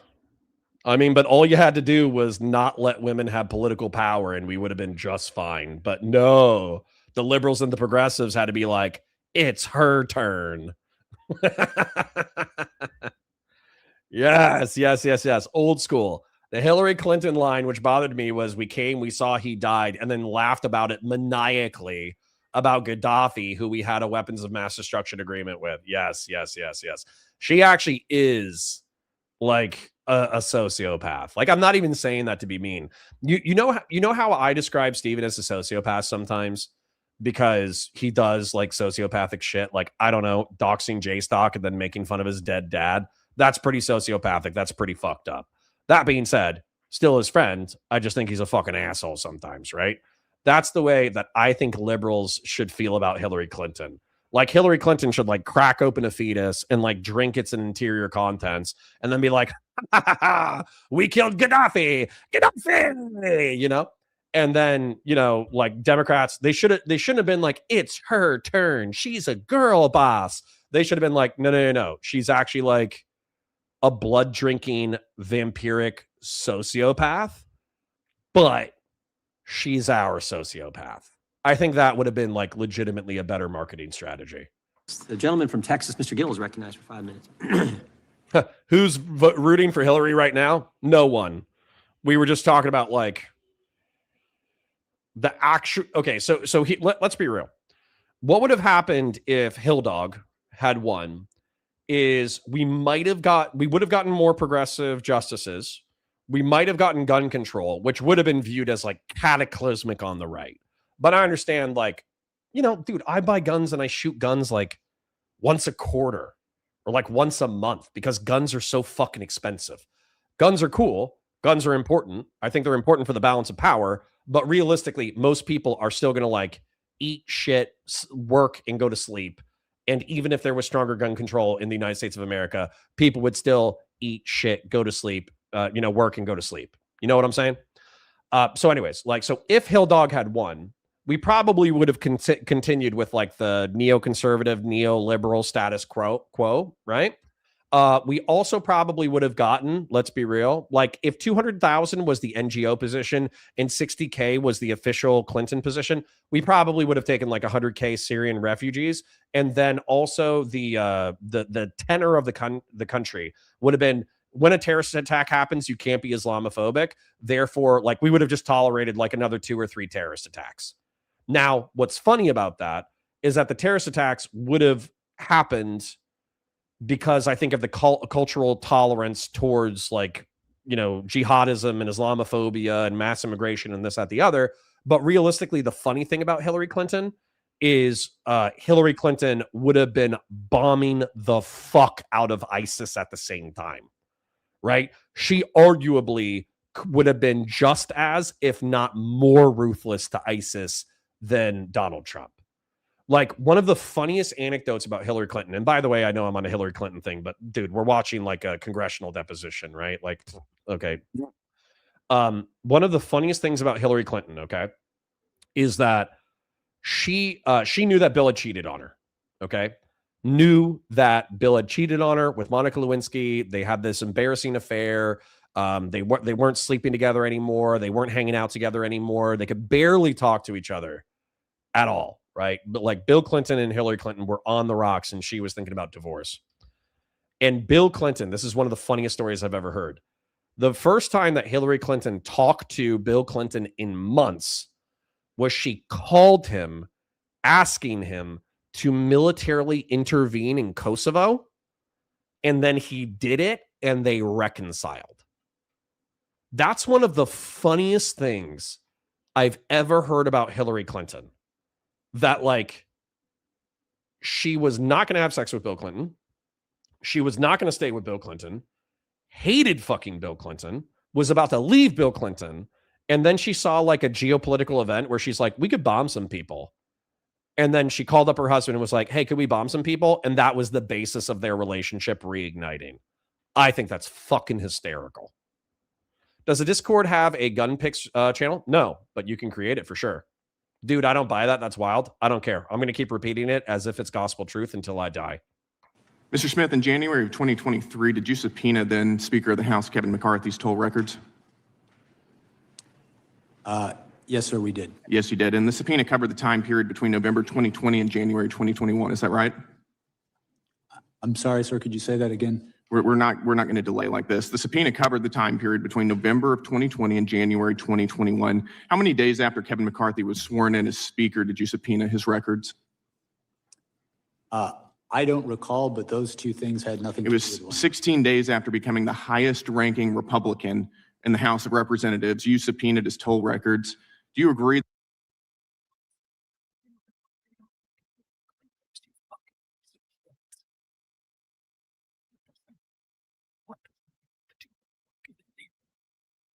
Borple the Fox, I need to join the Discord. What's the link? Dude, I'm going to link the link, but don't you tag me and shit in the Discord? Are you just asking that to ask that? What is happening? That might reasonably be considered a violation of the speech or debate clause? Wait, are sideburns coming back? They are if that dude's fucking rocking them. I think he has kick-ass sideburns. I do not, and I want to be clear that the toll You were records- collecting months' worth of phone data on the Republican Speaker of the House, the leader of the opposition, right after he got sworn in as Speaker, all around the time of a major vote. That sounds like a flagrant violation of the speech or debate clause to me, and I think most people agree with me. And Speaker McCarthy had no recourse, did he? Because you issued a non-disclosure order ensuring that neither he nor any... There's the Discord link. Click on it. Dana says that she has a Discord app but has no idea how to find others. Use your telephone. Open up the chat box on our YouTube page. Click on the Discord link. That should open up your Discord app. And then it should say, welcome to the Counterpoint server or something like that. Click on whatever accept button is. And there should be a rules button, right? There's like a hashtag that says like hashtag rules. You go into rules. You don't have to read the thing, but you could read the thing if you wanted to. Read the thing and then click one of the emojis at the bottom of the rules. And then that should open up the rest of the server. So if you want to join the Discord, that's the step-by-step. The American people knew about these subpoenas. Is that right? The toll record, the non-content toll record subpoenas, we did secure non-disclosure orders for those subpoenas. You did. And let me ask you, Mr. Smith, at the time you secured those non-disclosure orders, was Speaker McCarthy a flight risk? The non-disclosure If he was engaged in a criminal conspiracy, he might be. order was based on concerns about... Was Speaker McCarthy a flight risk? He was not. He was not. Then why did your non-disclosure order refer to him as a flight risk? It says right here, the court finds reasonable grounds to believe that such disclosure will result in flight from prosecution. That's probably like a boilerplate thing, because they could have just deleted those three words: destruction of or tampering with evidence, intimidation of potential witnesses, and serious jeopardy to the investigation. This is probably a boilerplate statement that they're focusing on. And this is once again why I hate these. Dude, I'm not gonna lie, okay? I might want to be a lawyer, right? Like if I could get a JD, become a state prosecutor for 5 years, I don't have time like that. I'm almost dead, guys. I'm 40. I'm almost dead. I don't have time to restart my life. So I'm just going to stream until I die. Okay. However, if I could, I would get a JD, be a lawyer, and be a prosecutor, and then maybe go into some kind of private field, make as much money as possible, and then, retire. Right. That's what I would do if I was able to live multiple lifetimes at the same time, but I can't. And this one is more fun. So I'm going to live this lifestyle. However, the reason why I think that lawyers as a class are fucking vampires is because these people know that the jury and the audience are typically stupid. They know that the average person has like the communicative ability and intelligence and education and writing level and reading level of a middle schooler. Okay. I think like the average reading level in the United States of America is like 5th grade. Okay. So what they do, because they know the average person is stupid as shit, is they find these little like jingling keys in order to jingle in front of the audience's face. And they don't actually pursue the crux of the topic.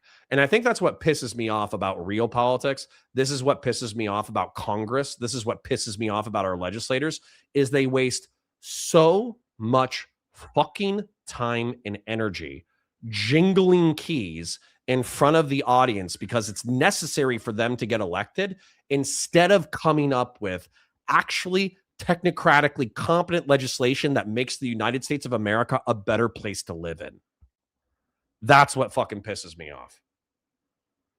Anyways, Grassroots touch mom. This is why I'll be a live streamer until I die. Grassroots says people mad at Hillary for destroying email. She was in the East Wing flushing her personal stash of knife bombs down the toilet. That's my president. Yeah, dude, I think Democrats would have done better from a marketing campaign if they made her like a lovable autistic sociopath. Like make her the female Patrick Bateman. And I think that would have played better than her normal campaign. Maybe I'm like permanently internet brained. Maybe I'm just saying that would appeal to me. That might be off-putting to normal people. Huh. Okay, let me rephrase exactly what I just said. That would work for me. Okay? that might not work for the broader American public, but casting Hillary Clinton as an autistic, sociopathic, Patrick Bateman style psychopath, I would vote for that. I think that would be funny. Anyways, so Gilroy says, wait, you're joking about the Hillary stuff, or people actually believe this? It's probably not literally true. It's spiritually true, though. It's like spiritually true. I think she's a fucking fetus-eating sociopath. She might have never eaten a fetus in her life, but I think if you search your feelings, you'll find it to be clear. You'll find if you search your feelings about Hillary Rodham Clinton, and I say that she eats fetuses and is a Patrick Bateman-style sociopath who feeds cats to ATMs, and when she has sex, she like flexes and looks at herself in the mirror. I think that even if none of those things happened, you will understand exactly the aesthetic and vibe that I'm describing, and you will agree with it. But Fatsimo says, we're still hung up on the wording of the Second Amendment when it couldn't be clear. I'm not sure it's just lawyers. Fatsimo, I don't even know if you have a clear understanding of the Second Amendment of the United States, because the way that I understood the Second Amendment of the United States as a conservatarian for decades was that a well-regulated militia being the necessary to the security of a free state, the right of the people to keep and bear arms shall not be infringed. I thought that was an unlimited right. Okay, unlimited right, because it says so in the text. The right, because it's a separate clause. A well-regulated militia being necessary to the security of a free state, comma.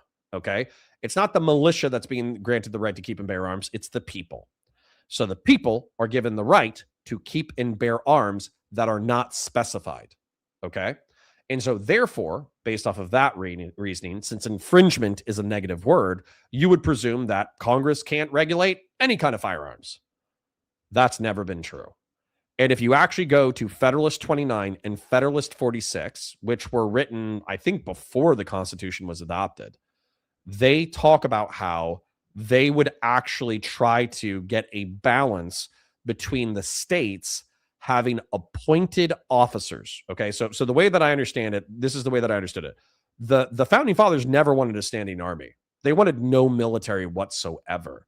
They wanted to have a body of volunteers that were capable of serving in times of war. Okay, so effectively, it would be the states and arguably the federal government, if you even had a standing army, that would have a body of officers who knew how to train, who had uniforms, who had ammo, who had this, who had that. But realistically, everybody in the civilian population would have their own private firearms. Okay. And then what would happen is during times of war or times of civil unrest, the officers in the state would call up the militia, and then Joe Blow McFlow, Joe the plumber, would show up with his, in this context, flintlock musket and pistol, and then they would go handle some business and slot some floppies. I have a horrible anecdote about slotting floppies in a second, okay? But if we were to do that in the modern context, then we should save $1 trillion a year, because realistically, we should ban the federal military, right? According to the founding fathers, the federal military shouldn't exist at all. What should exist is a small body of officers that whenever the United States is invaded, we just call up local civilians and they show up with their AR-15s and their Glocks, and then we just go handle business. That's dope, okay? I think that's a dope idea, that we could actually have no standing military, Private corporations could go do interseas trade, but you would effectively rebirth the East India Trading Company and you would rebirth like private militaries. Cool idea. But I also believe in Leviathan, right? It's like, what is it? It's Hobbes and Locke. It's like the Leviathan versus whatever the other gay book is. I think power abhors a vacuum. And the reason why we have a large federal government and the reason why we have a standing military is because it was a pain in the ass to consistently call volunteers from the civilian population to engage in military affairs. And realistically, you weren't getting that good of recruits. You were not getting that good of soldiers. They were not as professional or standardized as a professional Army, Navy, or Marine Corps. And so as a result, they were just like, yeah, fuck this. We're just going to keep a standing Army and keep a standing Marine Corps and keep a standing Navy, because shrinking it by 90% every single time we're not at war is a pain in the ass when we go back to war, and then we have to stand it back up. So I'm sorry for going on like a 5 to 10 minute rant, but the reason why I went on a 5 to 10 minute rant is because I had a very libertarian, very strict, textualist understanding of the Second Amendment of the United States until I read Federalist 29 and until I read Federalist 46. And realistically, I should have read that the second I started talking about the Second Amendment, and I didn't because I'm an idiot. Sir, when securing a non-disclosure order, the risks don't have to be You associated. think that the Speaker of the House is a flight answering risk? the question? No, this is not your time. This is my time. You think the Speaker of the House is a flight risk? You think he's going to hop on a plane and leave the country? No, what I was. And being his anger coach, it's a boilerplate statement. If I could go, like, it's standard statement, who gives a shit? But if you were going to be this much of a pain in the ass about it, I would have struck those 3 words, because Kevin McCarthy was not a flight risk. But I did think that anybody that I was investigating was liable for the other 3 things that I was talking about. As a result, go fuck yourself. That's my Jack Smith anger translator answer.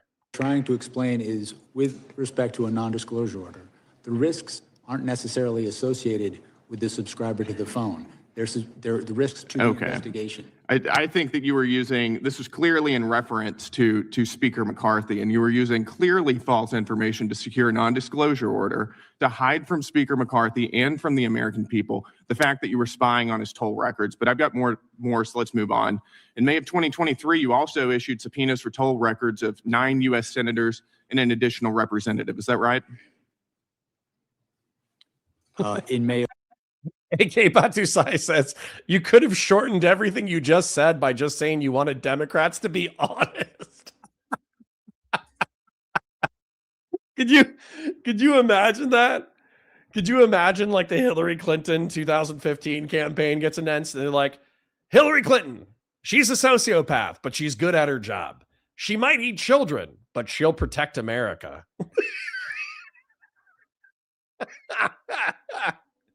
You know what, man? If that had happened, where it's like, Hillary Clinton, she's cringe. She says that she keeps hot sauce in her purse, but she doesn't. Hillary Clinton, she's cringe. She doesn't even know what Pokemon is, but she's going to say, Pokemon, go to the polls. Hillary Clinton, she defended a rapist in court and laughed when they were able to get him off of charges. Hillary Clinton, she's a fucking sociopath, but she's your sociopath. Dude, I might have voted for Hillary Clinton. Of 23, we did issue. You did, and there were non-disclosure orders in conjunction with those subpoenas. I would have found that way more straightforward and honest. Well, right? That's correct, consistent with department policy and the law. So again, nobody would know what you were doing. The senators would, and the representatives would, and the American people wouldn't know what you were doing. Is that right? The toll records that we secured and the non-disclosure orders were consistent with policy and consistent. And you knew whenever you were doing that there was a risk you were violating the speech or debate clause. Is that right? The toll record subpoenas that we secured were with the concurrence of the public integrity. Your own analysis says that you knew there was a risk you were violating the speech or debate clause. I have it right here. This is an email from John Keller at Public Integrity Section to your team. As you are aware, quote, as you are aware, there is some litigation risk regarding whether compelled disclosure of toll records of a member's legislative calls violates the speech or debate clause in the DC Circuit. That's from your own analysis right there. So you did know, didn't you? Sir, with respect to the item you just put up on the screen, the last sentence states We're going to get to the last sentence. Okay. Okay, so read the last sentence, douchebag. Dude, I will fist fight whoever that guy was earlier who was being less of a douche nozzle than this guy, but he was being a douche nozzle. And then also Mr. Gill. I don't even know Mr. Gill's height and weight. Let's take a look at it real quick. Let's make sure that I'm not challenging like a 7 foot tall, like 300-pound giant real quick. Where's Mr. Gill's height and weight? I want to make sure that I'm not biting off more than I can chew. Congressman Gill, height, weight. Brandon Gill. Oh, it's not publicly available. Let's see if he was born in 1994. I could just beat him just because he's a young man. Hold on, let's see. Let's see who this guy is. Oh, that's a Chad picture. Congratulations, Mr. Gill. Okay. So for me, he looks like a tall guy. Okay. I do like the sideburns, man. I'm not going to lie. I think he's gotten a little bit thicker. He looks a little thicker on the video camera right now. I think the sedentary job has not done well. But, dude, look at this campaign position. Man, looks like he was on Ozempic before Ozempic was a thing. Look at that jaw. Good for him. Good for him. I would say based off of this, I could probably find Kevin McCarthy's height. I guarantee you he's probably in like the mid to high fives. Kevin McCarthy height. Oh, wait, that's not Kevin McCarthy. That's the current one, isn't it? It's not Kevin McCarthy. What's that guy's name? This guy, what's this douchebag's name? I forgot this guy. The guy who keeps filleting Trump. What is this guy? Who's this guy? Come on, guys. Give it to me. I'm not moving on until we know who this guy is. Who's the Speaker of the House right now? Mike Johnson. Thank you. Mike Johnson, height, weight. I think he's popular enough. We probably know this. There are several notable people named Mike Johnson. Congressman Mike Johnson. I need to know if I can fist fight them. For real? Okay, hold on. Assuming that Elon Musk is 6'2". Okay, so I'm 2 inches taller than this. So that means that Mike Johnson is probably like 5'6", 5'7", something like that. Maybe. And then that means that I'm probably the same height or similar height to Representative Gill. So I'll take it. I'll fight Representative Gill. So I've challenged 2 congressmen to voluntary fisticuffs. Okay. So I'll take that fight. That's fine. Last sentence. And you cite case law in here, quote, the bar on compelled disclosure is absolute. Is that right? Or do you think that you didn't have to abide by that precedent? I need to know if I can fist fight him. Listen, I just don't want it to be like Kimbo Slice. You know what I'm saying? We bumped into Kimbo Slice the other day, right? There was something that came up where we were talking about something else. And Kimbo Slice, unfortunately, is dead. But Kimbo Slice is such a sociopath. I don't even care how tall Kimbo Slice is. I would never fight Kimbo Slice. All right. I think you guys might remember Kimbo Slice punched a dude so hard that his eyeball fell out of his socket. Okay. What happens if you punch your neck? If they punch you, do you explode or adrenaline? No. I just die. If somebody hits me at the right angle, like if somebody hit me in the face and or my neck and they hit me at the right angle, I just die, right? Or I go paralyzed. Okay. But I mean, like, that's a risk I'm willing to take, right? Didn't he get wrecked when he went pro? Yes, he did. But that has nothing to do with strength, right? That has nothing to do with strength or he was 6'2", 225 pounds. So I actually have 2 inches on Kimbo Slice. I would never in a million years fight Kimbo Slice. Kimbo Slice could be like, you're a bitch if you don't fight me. And I'd be like, yeah, you right. I'd be like, yeah, you right. But I would fist fight Congressman Gill. I would fist fight the other congressman. There's limits. There's limits to who I would engage in competitive fisticuffs with. And Kimbo Slice is absolutely outside of the spectrum. To be clear, this statement is not from my office. This is the statement. This of is Public this is Integrity your Center. justification for those subpoenas and NDOs that you ordered. This was part of your analysis. It's a cursory analysis. I think it's. That's what it was. Fatima says we were talking about action reaction speed, and I brought up Michael Jai testing slices and punches reactions. Yes, that was it. Thank you, Fatima. Appreciate you. Worth noting. But let's get to that last sentence then. Quote, given my understanding of the low likelihood that any of the members listed below would be charged, the litigation risk should be minimal here. In other words, you're using a novel legal theory, which Minimal, which doesn't mean non-existent, right? Given my understanding of the low likelihood that any of the members listed below would be charged, litigation risk should be minimal here. Right. So let's read the whole sentence. I might have just been ignoring them, but let's actually pay attention to the content for a second.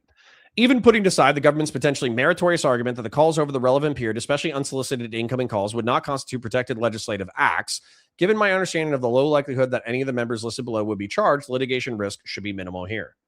Okay, problem? What's the fucking problem? Okay, minimal risk doesn't mean non-existent, right? So if you're investigating a crime and it's relevant to contextualize a crime based off of the call logs of the of the criminals who perpetuated the crime, but then you find out that, oh, no, one or two of these guys were actually deeply involved in the criminal conspiracy, you of course reserve the right to investigate that fact. Saying that somebody likely did not participate in a crime has no relevance on the conduct of the investigation. That's bullshit. You go where the facts lead you. That's where you go. you knew was novel has never been tested by any court. You're not charging any of these members. Nobody's going to know about it because you issued NDOs. Nobody's going to sue about it, so sue this. So who cares? We're going to do it anyways. True. Go fuck yourself. I mean, you walked all over the Constitution throughout this entire process. Mr. Chairman, the gentleman's time spying on members of Congress, and you know it. It's absolutely disgraceful. I yield back. Gentlemen, yield. Hey, Mr. Gill, eat a dick. It's back. Not going to be charged. They're not going to see it. They're not going to know because we're not going to tell them. So let's go ahead and do it. It's exactly what happened. The gentleman from Tennessee is recognized for 5 minutes. Thank you, Mr. Chair. Mr. Smith, it's great that you've been allowed to come here and testify to the American public. Is there anything you'd like briefly to discuss that Mr. Gill brought up on the reasons why you needed those phone records and the limitations that you thought might have been on you and the prosecution because of to risk the investigation? Sure. And I would begin by pointing out that the email that was referenced. Ooh, okay. Sorry, I did miss this. Old School for 5 says, if we ban the standing military and use militias, can I get an A-10 for official use only? Yeah. Yeah, dude. That's what the Air National Guard is supposed to be, man. I'm really trying not to meme here, but realistically, what the founding fathers kind of wanted is they wanted like a volunteer civilian force that was competent in military affairs, and then on a voluntary and necessary basis would conduct military operations on behalf of the state. So what that would mean, and by the way, this would be so fucking cool, dude. This would be so cool. Unfortunately, I think the realm of warfare is too complex and logistically complex for this. But imagine, okay? Imagine that we unironically cut the Department of Defense budget in half, okay? In half, because we did not have international deployments. Like we just weren't in Europe. We weren't in Japan. We weren't in Korea. We just let the world do its own thing, and it was peaceful. Let's obviously presume that it was peaceful, okay? But then, because we could cut the military budget in half, effectively, like 70%, 80% of the armed forces are enlisted men or some officers or whatever, but they're home 80 to 90% of the time, okay? Literally, like, you're hanging out, you try to keep like a minimum level of fitness. You get to shoot guns on the weekends sometimes. You know, you go train once a month, 1 weekend a month, 2 weeks during the summer or some shit. But then effectively, imagine like a volunteer firefighter department, but the volunteer firefighter department is like you're a volunteer fighter jet pilot. You know what I'm saying? Wouldn't that be based? Wouldn't being like a volunteer volunteer fighter jet pilot, wouldn't be that the coolest fucking job on the planet? Like 9 to 5, you're like answering phones and you're like a salesperson for like the AT&T store. But realistically, like you get called up on the weekend in order to go fly fucking fighter jets. That would be so based. It would never work, obviously, but I do think that's a cool society. It's kind of like the Heinlein Society, I think, where like the private society is left to do its own thing, but then there's like a small but lethal military. God, that's based. It's actually based. I wish we could live in that world. We just can't. I would love to be a volunteer A-10 Warthog pilot. That would be dope. Evan Fatu says, anger translator for Jack Smith /Powell for content. Thank you, King. Thank you. I don't know if you're praising me for doing it previously or you're telling me to do it more because I've done it a few times.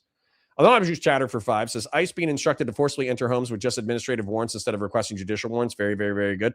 Fuck them. Fuck them. Fuck ICE. This too shall pass, ladies and gentlemen. This too shall pass.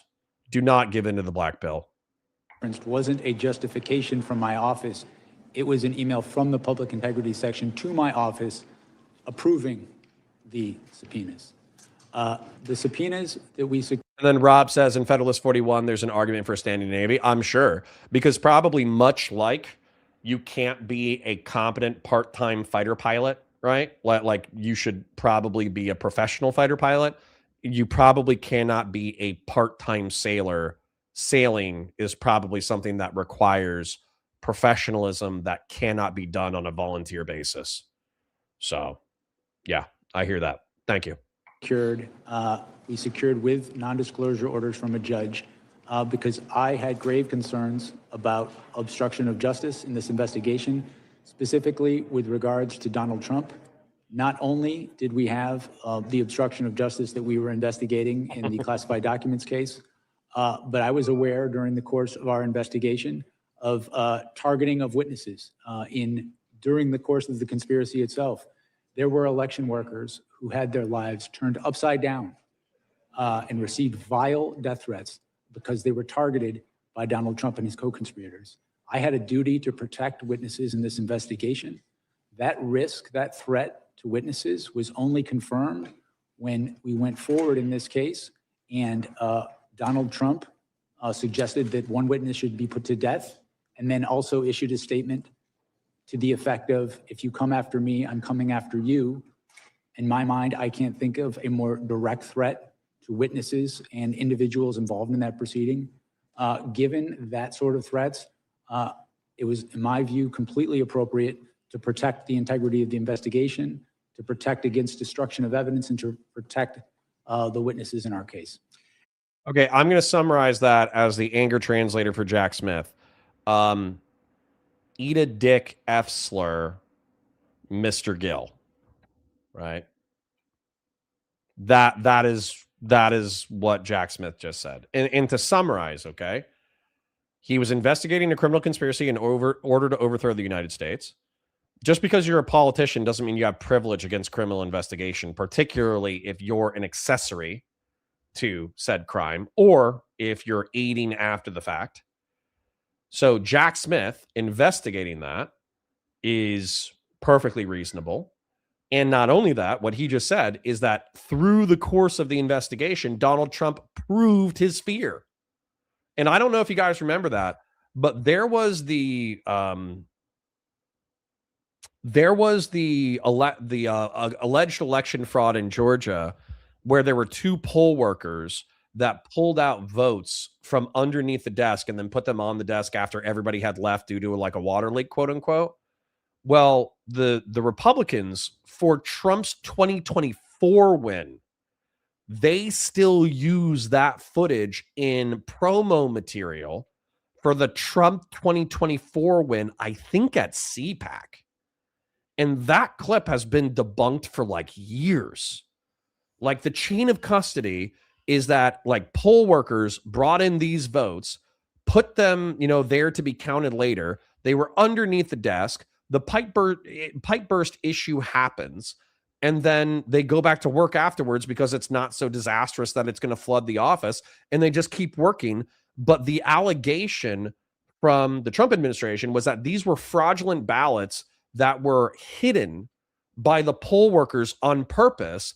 That way they could just add votes to the tally. And I'm pretty sure the reason why Rudy Giuliani took like $150 million lawsuit hit where he's arguably bankrupt right now because of how hard he lied about it. I'm pretty sure a substantial amount of that was a resolution from a civil case from the 2 Georgia poll workers. So yeah, so fuck you, F. Slur, Mr. Gill. That's exactly what Jack Smith just said, and he's correct. Good for Mr. Smith. Love me some Mr. Smith. And just to make clear, you did not see any of the discussion. There was not any. I know using a homophobic F slur is not appropriate considering we have bisexual and homosexual members of this community, but I hope that the bisexual and homosexual members of this community will realize that I'm not even saying the homophobic slur, number one. So if you're upset, take your panties out of a twist. But number two, if you're thinking of the homophobic F slur and you're like, damn, Connor, that's kind of messed up, relax. Okay. I'm using it the same way South Park uses it. I use it for an annoying Harley Davidson rider. Okay. That's how I'm using it. It was just the content that they made a call to the president, vice versa, but nothing about any content whatsoever. That's correct. A toll record subpoena gives you who a call is from, who it is to, and the length of that call. It does not tell you the content of what people are speaking about. Grassroots says, Connor, this nonsense about not letting random unlicensed people operate aircraft has to end.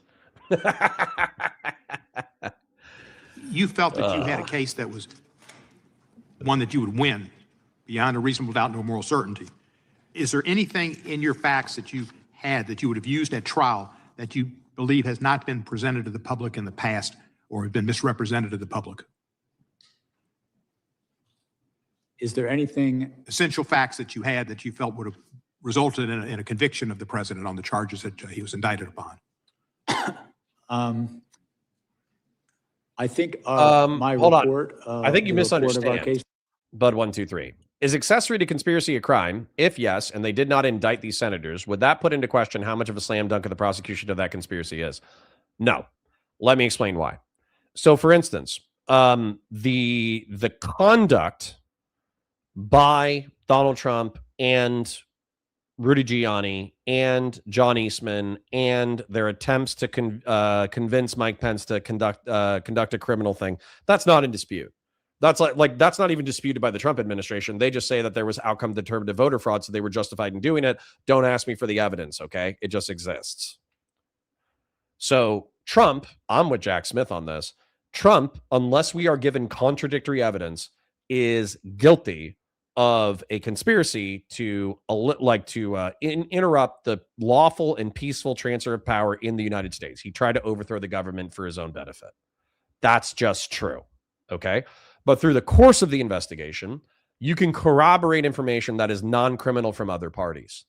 And so what I mean by that is, I'll try to use a brief example. Donald Trump, leading up to his attempt to overthrow the government, likely contacted members of government. He likely contacted senators and congressmen. And so getting the call logs, not the content of the calls, but the call logs, would be preparation to further the criminal prosecution that never happened. So you could get, oh, he called Lauren Boebert and he called Marjorie Taylor Greene, and then Marjorie Taylor Greene called him back on this day, and Matt Gaetz, who was still in office at the time, I don't know if he was still in office, but let's say that he was still in office. Matt Gaetz called 6 times on this day, right? So then at that point, the reason why there's a low chance of criminal indictment against these people is because they're sitting members of Congress and they're senators. And so what amount of risk would they take in order to further a criminal conspiracy, right? Their tolerance to risk is probably relatively low because they don't want to lose their power. They don't want to get incarcerated. They don't want to get killed, you know? So they might like gently push the conspiracy forward, but they're not going to like be full-blown criminal conspiracy theorists with them, right? Or conspiracists, excuse me. But after you establish the call logs, you could go to Matt Gaetz and you could say, hey, on January 5th, you called Donald Trump 5 times over the course of 2 hours. What did you talk about? Right? And if he says, or if you get the audio recording after a warrant, if he says, oh, well, I just thought that the fake elector scheme was crazy and it was a bad idea and I was trying to discourage him from doing it and this, that, the other, then, you don't have a case. You can't prosecute him, right? But then let's say that you actually pull the call records, or you look at his tweets, or you look at his emails, or you look at this, or you look at that after having gotten a warrant, and he's like, yeah, fuck yeah, I can't wait to overthrow the government of the United States. I can't wait to make Daddy Trump emperor for life. I can't wait to overthrow this gay little republic. I can't wait to deport all the brown people. And you find that in either the voice calls or the emails or the text messages or the social media posts, then at that point, you probably could indict that motherfucker. You know what I'm saying? The chances of it are low, but they're not non-existent. And the same thing, this logic stands, I'll try to be brief, with a criminal conspiracy in reference to like a burglary, right? Let's say that I subpoenaed, there was like a burglary ring, and we found all the stolen material in a house, but the owner of the house denies that they're involved with the burglary ring and they actually had no knowledge of the event and therefore shouldn't be charged. Well, we could verify that information through investigation. We could check call logs. We could see, we could check like security cameras. We could check all that kind of stuff. And on one case, let's say that we believe them because they're like a citizen with no charges before. They have like an 800 credit score. They drive a Maserati. There's no reason for them to burglarize or steal things unless they're like legitimately insane. So we try to corroborate their story that they weren't responsible for the stolen goods. And then we find evidence to the positive or to the contrary. We could find phone logs that show that they were coordinating with the burglary ring for months. We could find CCTV footage that showed that people were entering and exiting the property with like packages over, boxes of stuff over and over and over again, at which point we've corroborated that they're a part of the criminal conspiracy and could be charged. Alternatively, we could take a look at the evidence, and they only had one phone call or one text message with the criminals who dropped off all of the stolen property. And then also CCTV footage going back months only shows the criminals showing up to their residence once. And it was a family member. And the pretext from the family member was like, oh, I started an eBay business, and so I'm just selling stuff, but I've run out of storage room. Therefore, I need to store it at your place. And then at that point, you can exonerate or charge the person based off of the evidence, right? So once again, like investigating non-criminals to corroborate or to disprove their narratives is perfectly normal through the course of an investigation. And to characterize this from the Republican side, that you're just not allowed to investigate people with power, is fucking repulsive. It's against everything that I was raised to believe. I was raised to believe that Republicans were the people who cared about rule of law. And yet they are consistently proving through the Trump cult that that was just rhetoric. And they didn't believe a single fucking word they've said for the past 10 or 20 years. The only thing that they've ever cared about is power, especially the people who are willing to aid and abet the cult. Anyways, back to it. The final report summarizes the evidence, I think, in a way that is gives a fair reading of the strength of the case. And you have no question but have been successful before jury. My review of the case, I came to the conclusion we had proof beyond a reasonable doubt. We were ready, willing, and able to go to trial in the case. Of course, as I said in my opening statement, prosecutors can't control outcomes, but I felt confident in pursuing the case to trial. Did Merrick Garland ever pressure you to bring an indictment or to do anything in your investigation? No. Did anybody else in the All right, I'll talk to Valor and I'll try to get clips turned on. administration, President Biden, Vice President Harris, et cetera? I was given the independence to conduct my investigation, and I came to the decision to bring charges in this case without undue influence from anybody in the department. And you dropped the case. Why did you drop the case? Conservative liberalism says it's almost like duplicity and honor are, not universal or tribal. That's too much nuance for our world. Conservative liberalism, you have to think that everybody, Joe Biden and left, is the most honorable, truthful, virtuous person who's ever been involved in politics. And if you're right wing, then you have to believe that everybody right of Mitt Romney is the most honorable, virtuous person on the planet. And let's just say there's evidence to the contrary. More evidence on the right wing right now than the left wing, but there's still evidence on the left wing, obviously. I do have something at 1. So Mr. Dan Pace texted me and said that he was going to be a few minutes late. So I'm waiting for him to say that he's ready to go.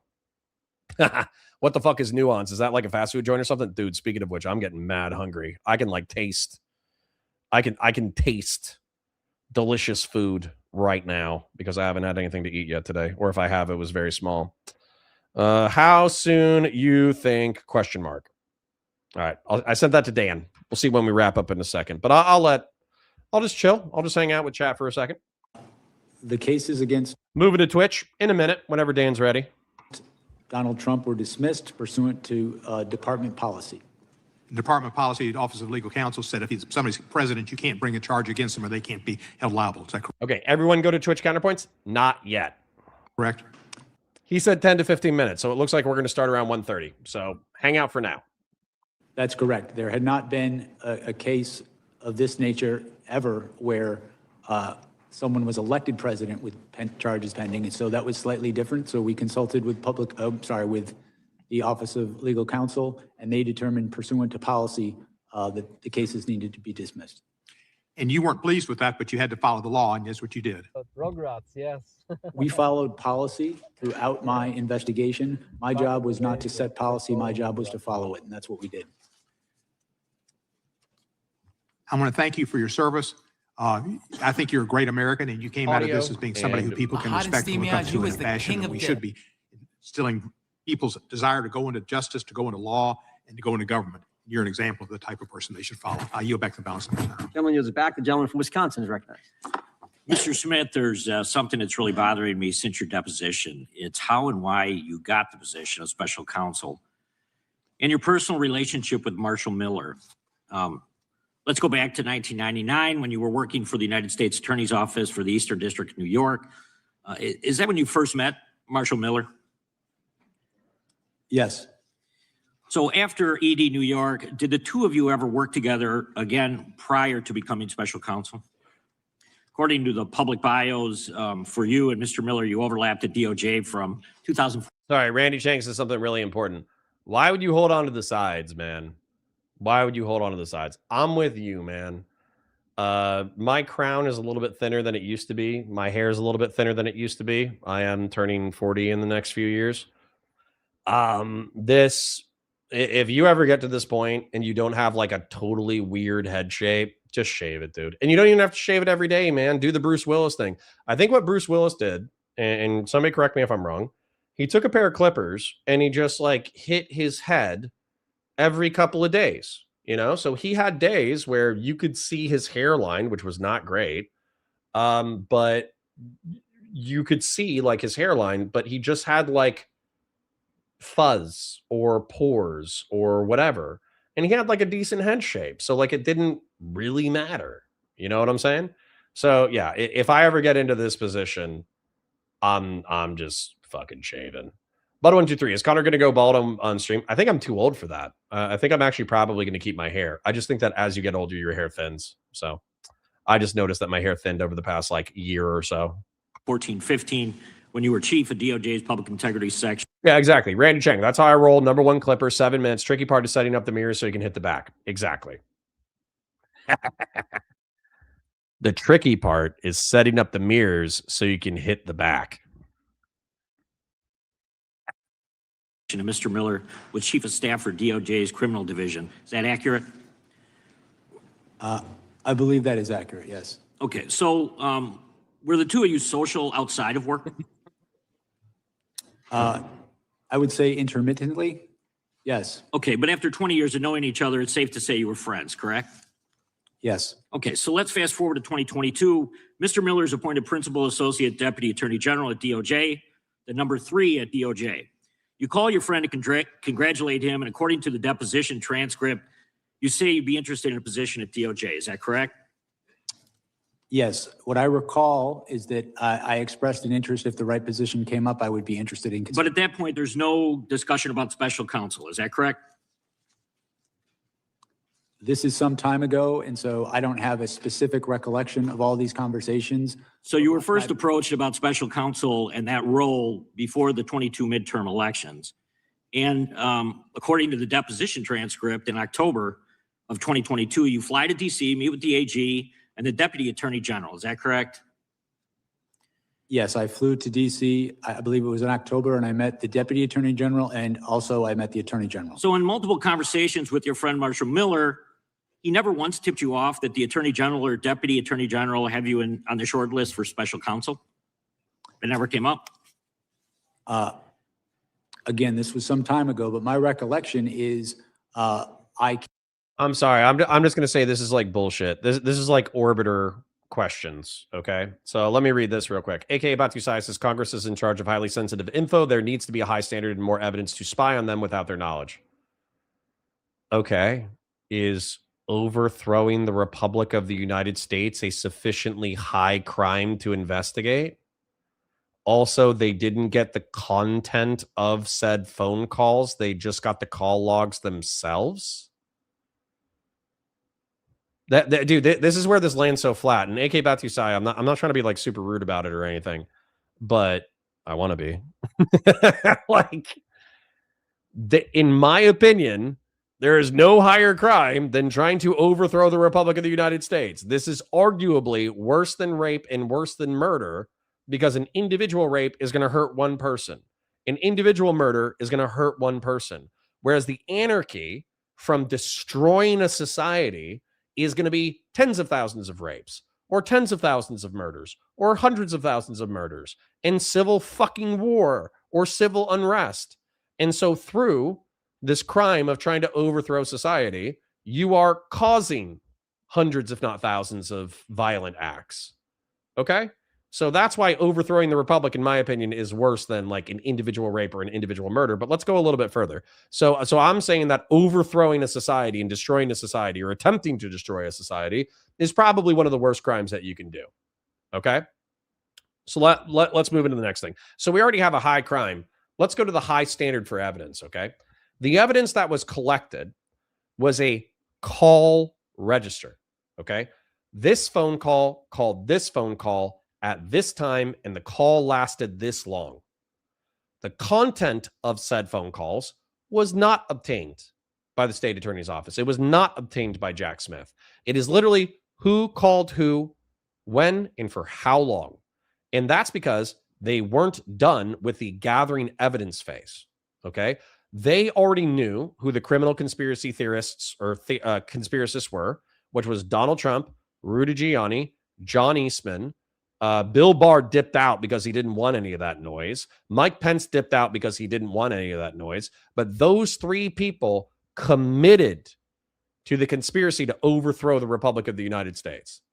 And so as a result, they wanted to see who they were communicating with and about what. But they never got to the about what, because I'm pretty sure that Donald Trump won the 24 election. And as a result, they killed the investigation. Right? But that has nothing to do with the underlying criminality. If we know that three people are criminals, and they engaged in a crime on January 6, 2021, we should know who they were communicating with for the weeks and months prior in order to execute said criminal conspiracy. And we should also probably figure out who was unknowing and unwitting participants who were used for the criminal conspiracy. And we should know the people who were voluntary, the people who wanted to participate, the people who wanted to help them in their criminal conspiracy. So polling the call register is necessary in order to look for the fact pattern that's necessary to establish who's this person who called and talked for 15 minutes on December 31st, 2020, right? Oh, that's Donald Trump's cousin, right? And they spoke for 10 minutes. And they don't have like interacting economic affairs. Therefore, that person is probably not related to our investigation. We don't need to further investigate that person. Okay, Here's 10 phone calls from Rudy Giuliani to Kevin McCarthy on December 5th, 2020 and or January 5th, 2021. Okay, yeah, that's something that we might want to write a warrant for. So if the audio recordings of those phone calls exist, then we can get them and then we can establish what was said during those dates. So just saying that these are powerful people, therefore they shouldn't be investigated is not going to work with me, is the nicest way that I can say what I'm saying. Okay? I hope we're on the same page. Came to Washington and I met with those individuals as well as the human rights section. Marshall Miller is the person who set that up. So he was at the meetings. Was he at the meetings? So just to tie all this together, you've known Mr. Miller since you were both AUSA. And Sorry, I wanted to make this point about what's happening right now. This is Orbiter and guilt by association, okay? What they're saying is you're associated with this soy lawyer who worked at DOJ, who's publicly on the record is saying that he doesn't like Donald Trump. You guys used to hang out. You guys used to get drinks. Therefore, you are incapable of performing your job without bias. But notice how they're doing guilt by association and accusations of bias, but they're not refuting the underlying evidence. Okay? This is once again where Mr. Fitzgerald, I will fist fight you as well. Okay?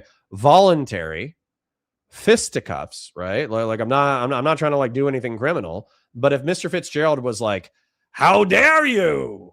How dare you impugn my honor by accusing me of a lie of omission? I challenge you, sir. And then he takes like a velvet glove and he like smacks me in the face. I would happily fist fight Mr. Fitzgerald and Mr. Gill and the other guy. Happily.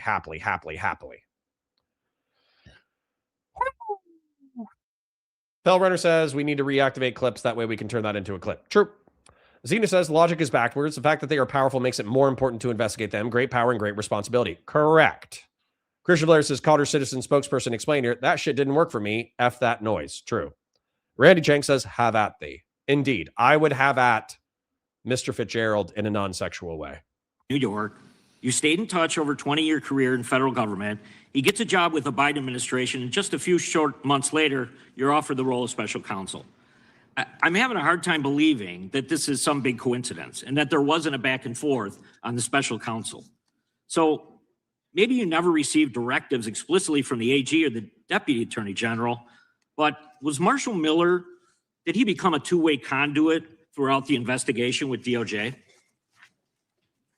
No, and I would not take direction from a political person, a political figure about how I should conduct an investigation. But you never spoke to him throughout the entire time you were conducting the investigation? No, I didn't say that. What I said was that he was, I think you asked if he was a conduit of information. He was present, to my recollection, at meetings, briefings that I had with the Attorney General and Deputy Attorney General during my time as special counsel.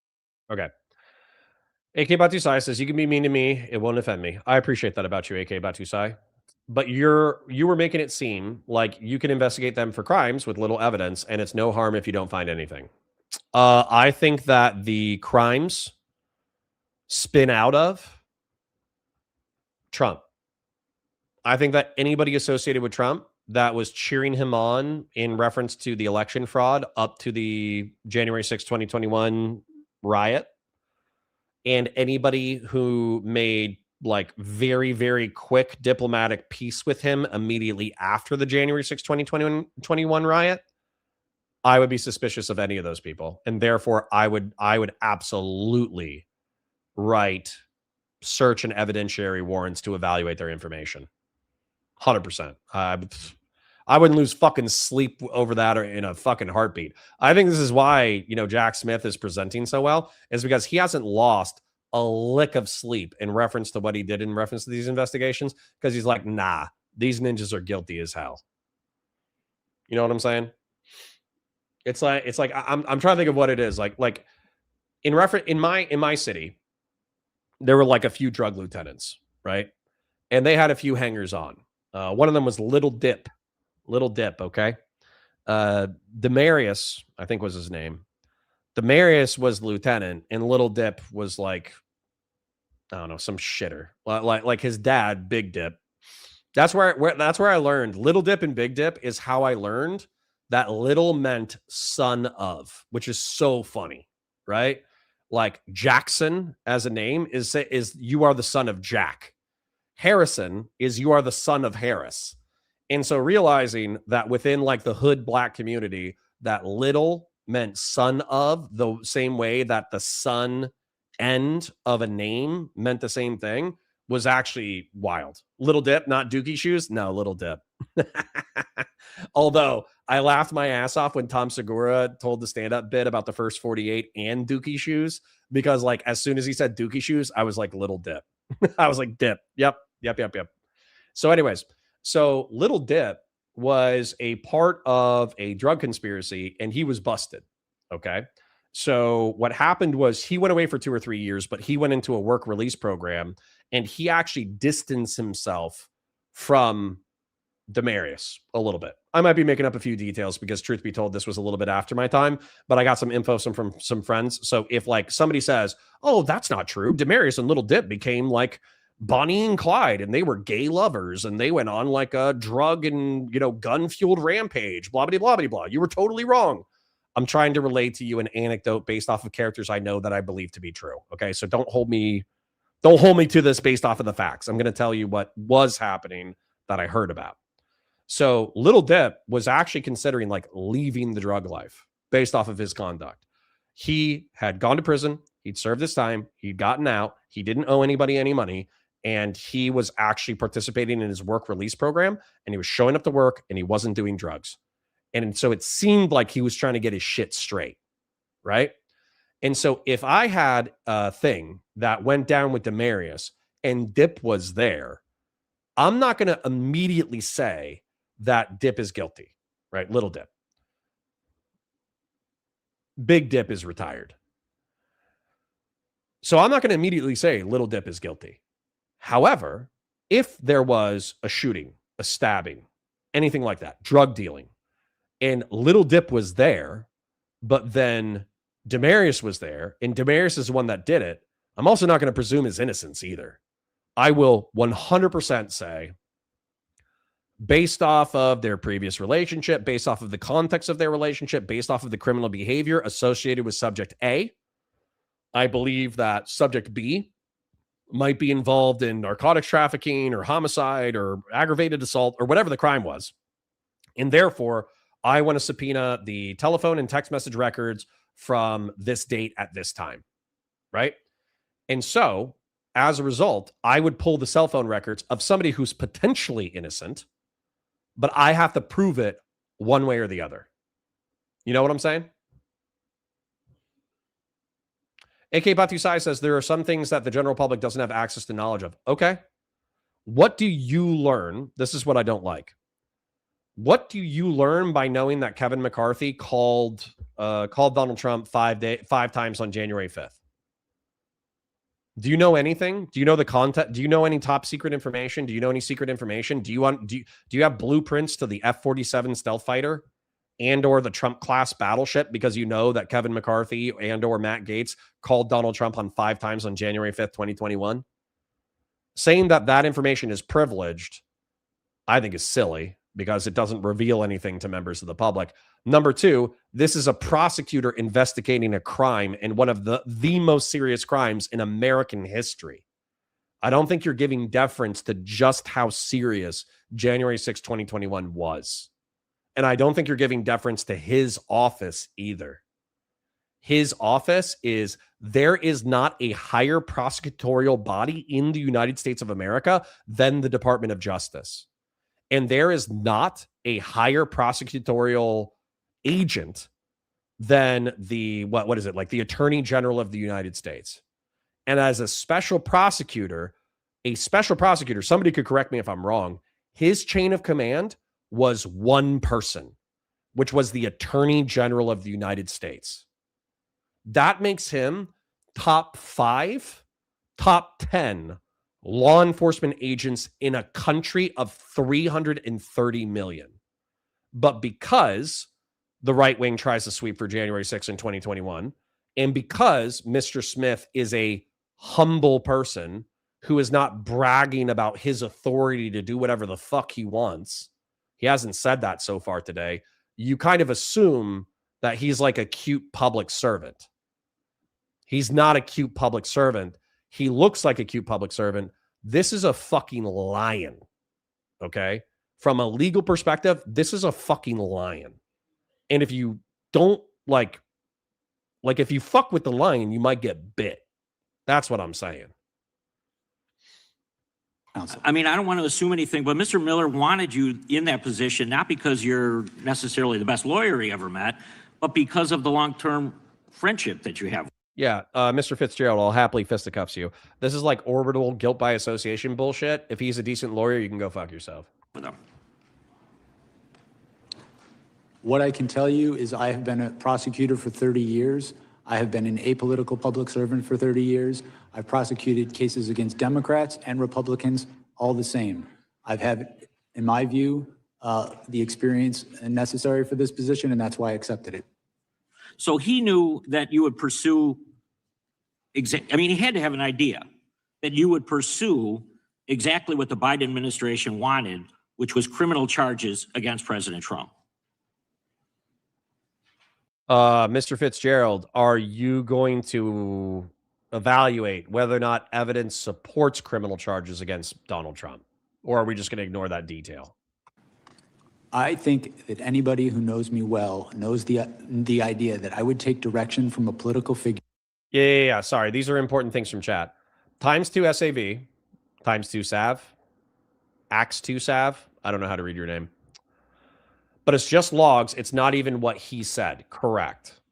Dana says DOJ isn't supposed to chit-chat with POTUS. True. Eben says, and to be fair, it's only on a reporting basis. Once a special counsel is in effect, they're essentially a separate but equal to the AG. I don't know how true that is, but I do think that's true in reference to the reason why a special prosecutor is appointed is because an AG, if they're associated with the administration, could have bias towards the administration, or they could have bias to the defendant or investigated party or the detainee, no matter what term you pick. Okay, the suspect. Okay. So since the AG can be accused of bias, and since some investigations take an incredible amount of time and willpower, a special prosecutor, somebody correct me if I'm wrong, is appointed both because they will execute the duties of their office without influence from the attorney general, but also because since they don't have to deal with the administrative affairs of the rest of the office, they are capable of solitarily focusing on developing the evidence for and prosecuting a single large, potentially politically fraught case. I think that's what a special prosecutor is. Now, if somebody has a different opinion or they're like, no, that's not why, this is why, et cetera, I'm happy to hear it in chat. But that's my lay understanding of what a special prosecutor is. What the fuck? I can't say, well, the cops were biased. They were looking for drugs. Dude, that'd be so based. That would be so based if like you're like a pot dealer or whatever, and you're driving around and you get pulled over by a canine and they catch you with drugs, and you're like, I can't be arrested for, felony marijuana possession. That law enforcement officer was already biased against me. He had a drug sniffing dog.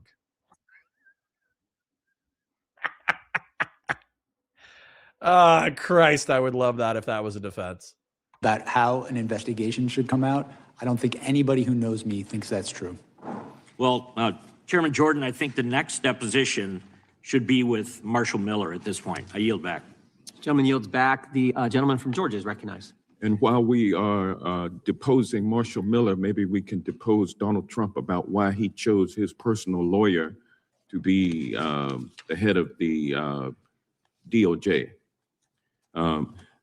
On January 6, 2026, the 5th anniversary of the insurrection, the White House launched a taxpayer-funded. Hedonic Samuel for 5 says, Parasocial Love, Girl Hottest, have a good weekend. Hedonic Samuel, are you dipping out? And if you are, Parasocial Love, right back, and I hope you have a beautiful weekend, King. We are at 9 out of 10 on the goal, although we are hitting 132, and Dan hasn't responded yet. He says that he's still in a meeting. I did just ask him if he wanted to push the next week. We got 9 out of 10 on the goal. 8 minutes left. You guys don't have to donate if you don't want to. It's not a big deal. We still got 23 on the day, super chats and or memberships. So, you know, I think like an average day or boring day is 20 super chats and or memberships. But you guys have spoiled the shit out of me with like oil. And then also like during the Charlie Kirk month, during November, during December, dude, sometimes we were hitting like 30, 40 super chats. It was just bananas. But I do understand that we're doing drier content. It's more of like the cog, like the insular community, not just like drama hangers on. If you're chipped out, if you're oiled out, don't worry about it. You guys have been amazing. Thank you so much. Website that attempts to rewrite history about what happened on that day of infamy. On January 6, 2021, there was an insurrection at the United States Capitol that resulted in a police officer dying the next day, another 4 officers dying by suicide in the months thereafter, with at least 140 police officers being injured by the insurrectionists, with 15 of them requiring hospitalization. And I'm proud that we have 4 former officers as well as on-duty Capitol Hill police officers here today. Mr. Smith, I want to ask you about this website because the Trump administration is using taxpayer dollars to lie to the American people about the events leading up to and the events taking. All right. I respect Mr. Johnson from Georgia. I'm not trying to cut him short, but I'm not going to lie. Mr. Dan Pace is he's saying that he's not going to be able to get out of the meeting in a reasonable time, and so he can't do Valor Reacts today. We're at 4 hours. Okay. And I'm good with this. If I was to summarize this content, I would say that Jack Smith seems to me like a good egg. I think that pointing out that during the January 6th committee hearings, there was a lady who said that Donald Trump, she heard that Donald Trump was freaking out and wanting to drive to the protest or the riot or whatever. And he jumped up and tried to seize the steering wheel and drive that. That has nothing to do with the rest of the content of what is Donald Trump and Rudy Giuliani and John Eastman are being accused of. Okay. That has nothing to do with what they're being accused of. And so to say that that is like a kill shot against the rest of the investigation is smoke and mirrors, and it's bullshit. Okay. It's bullshit. Same way that the other congressman was saying, oh, well, we're going to attack him because he was friends with a guy that he worked with. Bullshit. Distracting from the topic. You're dangling fucking keys. What was the other guy? There was the other guy who said, oh, well, in your warrant to secure call records, you stated that the subjects of your call records might be flight risks. And there, as Kevin McCarthy is not a flight risk, therefore your warrant is fraudulent. Bullshit. And I would happily fistfight Representative Gill from the great state of wherever the fuck he's from. Okay? In a consensual, voluntary fisticuffs, right? Not. I'm not going to attack him. I'm not talking about that. I'm talking about like we get weighed, we get 6 months to work out. Maybe we take a little bit of steroids, maybe we take a little bit of Ozempic. We do some cardio. I go up and train with Sam Hyde. I do whatever drugs Sam Hyde is doing.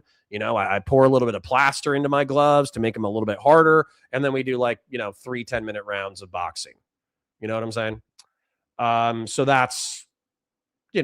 I don't think that if these people were like truly moral and concerned with the truth and believed in principle, that they would actually say and do what they do.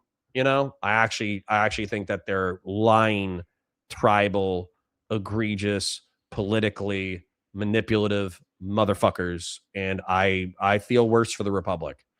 What should be happening is we should be electing the most virtuous and strongest amongst us to represent us in a representative body in Washington, D.C., and they should be crafting policy in order to make the lives of Americans better on a day-to-day basis. And instead, we get dogs and pony shows in order to get elected, in order to make money, and in order to only pass legislation when it's absolutely necessary for the Republic to not burn to the fucking ground. That's what we get. So fuck them. All right. Christian Blaris has asked me several things. Christian Blaris has said that I need to announce streams into the Discord, particularly evening streams, because oftentimes I just go live and I don't do shit. I just like show up and fight people. And I just expect people to, just show up. You know what I'm saying? Whereas the other thing that we like to do, and the other thing that we did a lot when we first started, is geopolitics. Okay. And geopolitics basically meaning like the politics of world powers, not who gets elected, not who owns office, not who is pushing what legislation. We're talking about politics between nations. And so since Christian Valeris has been such a kind oiler over the days and weeks and months, and because the 50 true coggers, the 60 true coggers actually do enjoy, they actually do enjoy Geopoll. We'll do a Geopoll segment before we dip out. Okay. So I would say the U.S. majors problem with oil, I would do because I would want the insight onto it. Deadly gamble, why Iran is racing to crush protests. Honestly, I think we should do this one because in reference to, Khazra is our community member who we thought was dead and is found. She was lost or he was lost and is now found. I want to honor Khazra by watching some Iranian Geopoll. So if you guys are down for some Iranian Geopoll, you guys down for Iranian Geopoll? Fuck it, I'm going to do it anyways. I don't even care, man. We don't even have time to poll everybody. Like the stream, share it with your friends, engage with chat, super chats if you got them, memberships if you got them. Let me go ahead and introduce the content and we'll take it from there, okay? Hi, guys. Welcome to Counterpoints. My name's Connor. I'm a science fiction, politics, and philosophy nerd, Marine Corps and law enforcement veteran, and I would argue a real Republican. Today, we're going to be doing something actually cool, real politics. We're going to do some Geopoll. This is William Spaniel. William Spaniel is a strongly recommended YouTuber video essayist who does short, concise, strong, well-researched, so far, I haven't found any cringe yet, video essays about current geopolitical topics. And this one is labeled Deadly Gamble, Why Iran is Racing to Crush Protests. We have a community member, Khazra, who I haven't seen in the past hour or so, but we're just happy that they're alive. And Khazra lives in Iran. And Khazra told us about a month ago that protests are getting bad. A lot of people are going out into the street. And that what's happening is they were preparing for the world to fall apart, basically, in Iran. And what's happened, oh, hi, Khazra. But what's happened since then is we have mixed reports. The low-end reporting that I've seen is that 2,000 protesters have been killed. Somebody earlier today in chat said 6,000 protesters have been killed. There was a report last week that said that something as high as 16,000 people have been killed by government forces in protests against the regime. Now, let's be real, some of those are riots, but that doesn't mean that government forces aren't showing up and either machine gunning and or shooting anybody who's doing protests in the streets. So, as a result, Iran, it doesn't look like the regime is going to fall based off of preliminary information from the outside. However, we're going to allow Mr. William Spaniel to walk us through this geopolitically sensitive event. And if I have something to add to it, then I'll add to it. Let's go. In Iran is fast moving. And the fact that it is fast moving is a puzzle itself. But what we are observing right now is the convergence of every possible credible commitment problem that you could imagine. So it is worth spending a few minutes to work through all of the layers. Khazra is saying that they believe that 16K is probable. Because once we understand what is happening with the tactical situation, Iran's harsh crackdown seems to make more strategic sense, even if it is liable to backfire. To catch up on the current situation, massive anti-regime protests still appear to be raging across the country, though we are actually observing fewer of them because internet access has been cut off, and so our open source intelligence has fallen off a cliff. The Trump administration warned the Islamic Republic not to execute any prisoners, never mind to scale back repression efforts on the streets. Trump, at least publicly, has suggested that he is okay with Iran's current posture, though hold on to your skepticism about that for later in the video. Indeed, simultaneously, the United States has begun pulling back some troops at a nearby base in Qatar. That leaves the United States in a worse position overall in the region. So it is only the type of thing that you would do if you wanted to protect those soldiers from Iranian retaliation, or are willing to pay the cost associated with a bluff. Either way, we are currently in the doing category here, not the saying category. Iran seems to agree with that assessment. Yesterday, it briefly closed its airspace. That is something that you do to facilitate the shooting down of enemy aircraft. If your airspace is closed, but you see something on your radar anyway, then you know it is hostile. The one major hiccup here is that the United States still has no aircraft carriers in the region. The closest one, the USS Abraham Lincoln, is hanging out in the South China Sea right now. Even if Mr. Lincoln absolutely books it over to the Strait of Hormuz, it remains at least a few days away. Also of note is that there are no indications that it has started heading west. Now, I mentioned this the last time that we talked about Iran, but you would probably want 2 carriers in the region if you were being serious about an expansive Iran operation. Okay, can I just say that oh man, can I share with you guys some geopol nerddom real quick?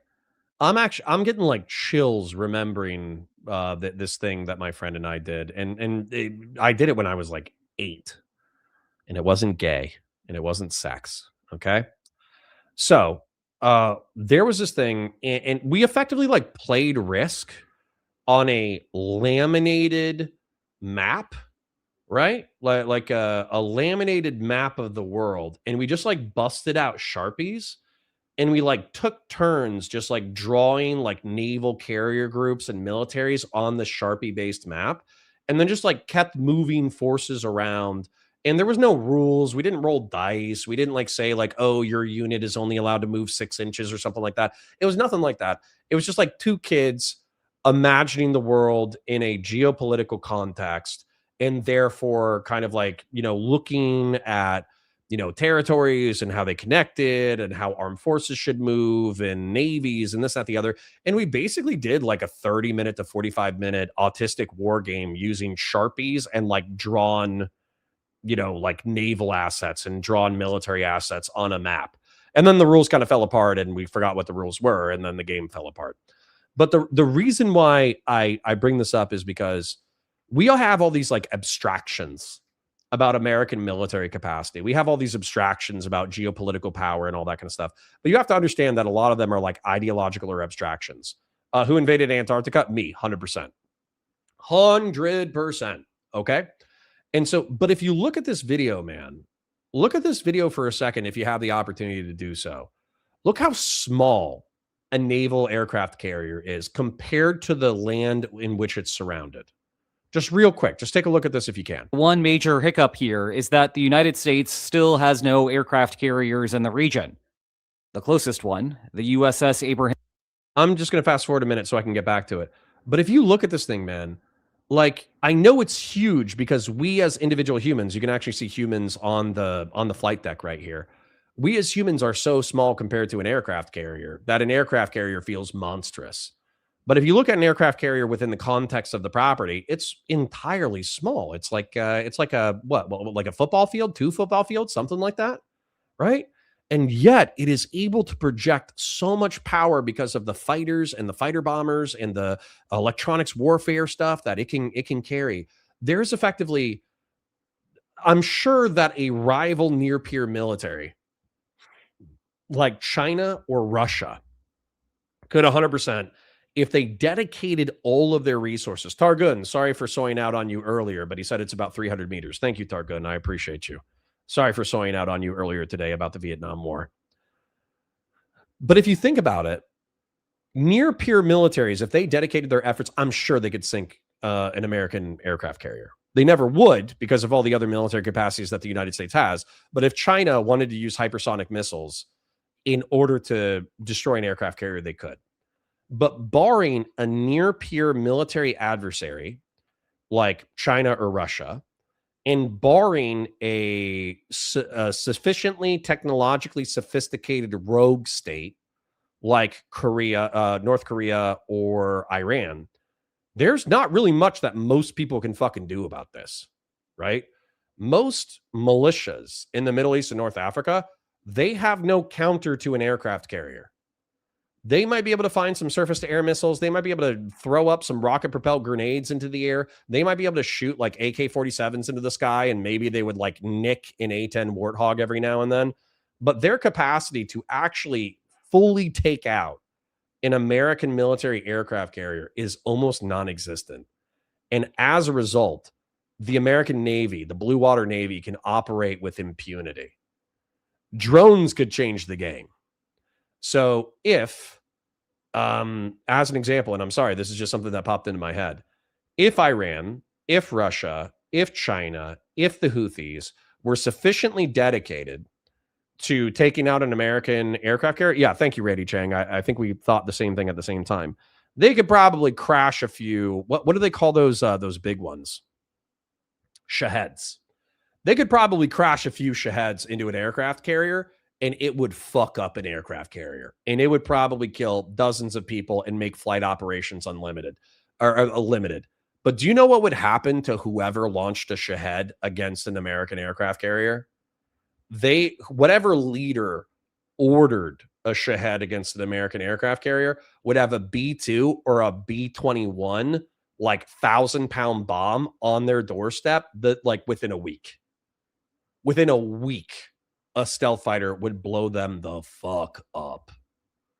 And so this is where like whenever like Fuentes or Sneeko or Spencer or any of these dissident right-wing F-slurs, not going to say the F-slur, but whenever they like freak out and they're like, it's so over, it's so over, it's so over. I'm sorry, what? It's over because Asians came and helped us out with our empire? It's over because Hispanics came in and helped us within our empire? Probably 30% of the people that are on your screen right now are Hispanic. They're Central and South Americans who immigrated to the United States. They wanted to get citizenship, or they already have citizenship because they're first generation. They want to integrate into society, and as a result, they're serving in the military. Probably 30% of the people who are on your screen right now, and they're serving on this aircraft carrier, probably 30% of them are Hispanic. How is it over? I hate the weakness that the dissident right projects onto America. I do not think it's real or true. Iran operation. So that leaves us with the question of what you can do given what is there. There are a bunch of bases. Thank you for getting a 9 out of 10 on the goal. We did miss the goal, but that's okay. I personally love you. If you got chips, chip. If you got oil, oil. If you don't worry about it. We've had a great week. In the region. So it is not like the United States is helpless. But let's talk a bit about what you might try to do with a relatively light footprint. Oh, and I will assume that the United States is going it alone here. Obviously, Israel is somewhat nearby. Sorry, I missed a couple of super chats. So Anonymous Jarvis says, playing with Sharpies for 30 minutes at 8 years old sounds like you got high for the first time, and honestly, it explains a lot. Yeah. You got me there. Grassers with the 2 goal. We missed it by a couple of minutes, but I'm not worried about it. And thank you guys so much. Thank you guys so much. I appreciate you. And has shown a recent predilection for bombing Iran. However, I am not sure about the optics of an Israeli intervention. The Ayatollah is almost past the point of a rally round the flag effect. But I have no doubt that any Israeli participation would receive wall-to-wall coverage in Iran, and it would undoubtedly color the perceptions of the relative moderates in the country. Yes, crazier things have happened than an Israeli action here, especially if Iran tries to bait it by striking Israel first. But there are only so many things that I can cover at once. I am at 14 videos in 15 days at this point. Yikes, 2026. Anyway, as a point of comparison. Damn, William Spaniel be hustling, huh? That's great. I know that he's just taking like B-roll footage of, he probably uses some of the same B-roll footage over and over again. But if he's scripting, writing, shooting, editing, and releasing a video a day, that's not a lot of work, right? Like you could probably, if you're smart enough and you're already researched enough, that could be like 3 hours, 5 hours, whatever. So it's not like a hard job, but keeping that momentum is pretty dope. There's a ton of video essayist creators who do not keep momentum. So God bless William Spaniel. Let's go back to Operation Midnight Hammer from last June. These were the strikes on Iran's nuclear program.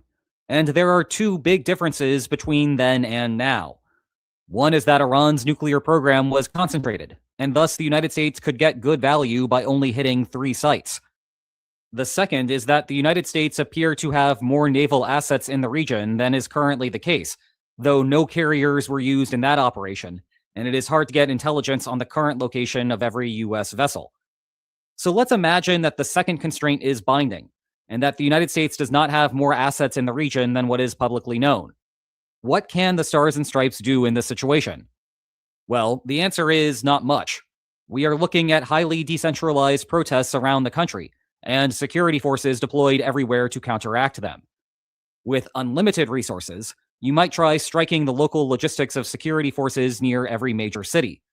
Bear in mind, that is a challenge in itself, because you would essentially be aiming at police precincts or trying to disrupt deployments of security forces to particular hotspots.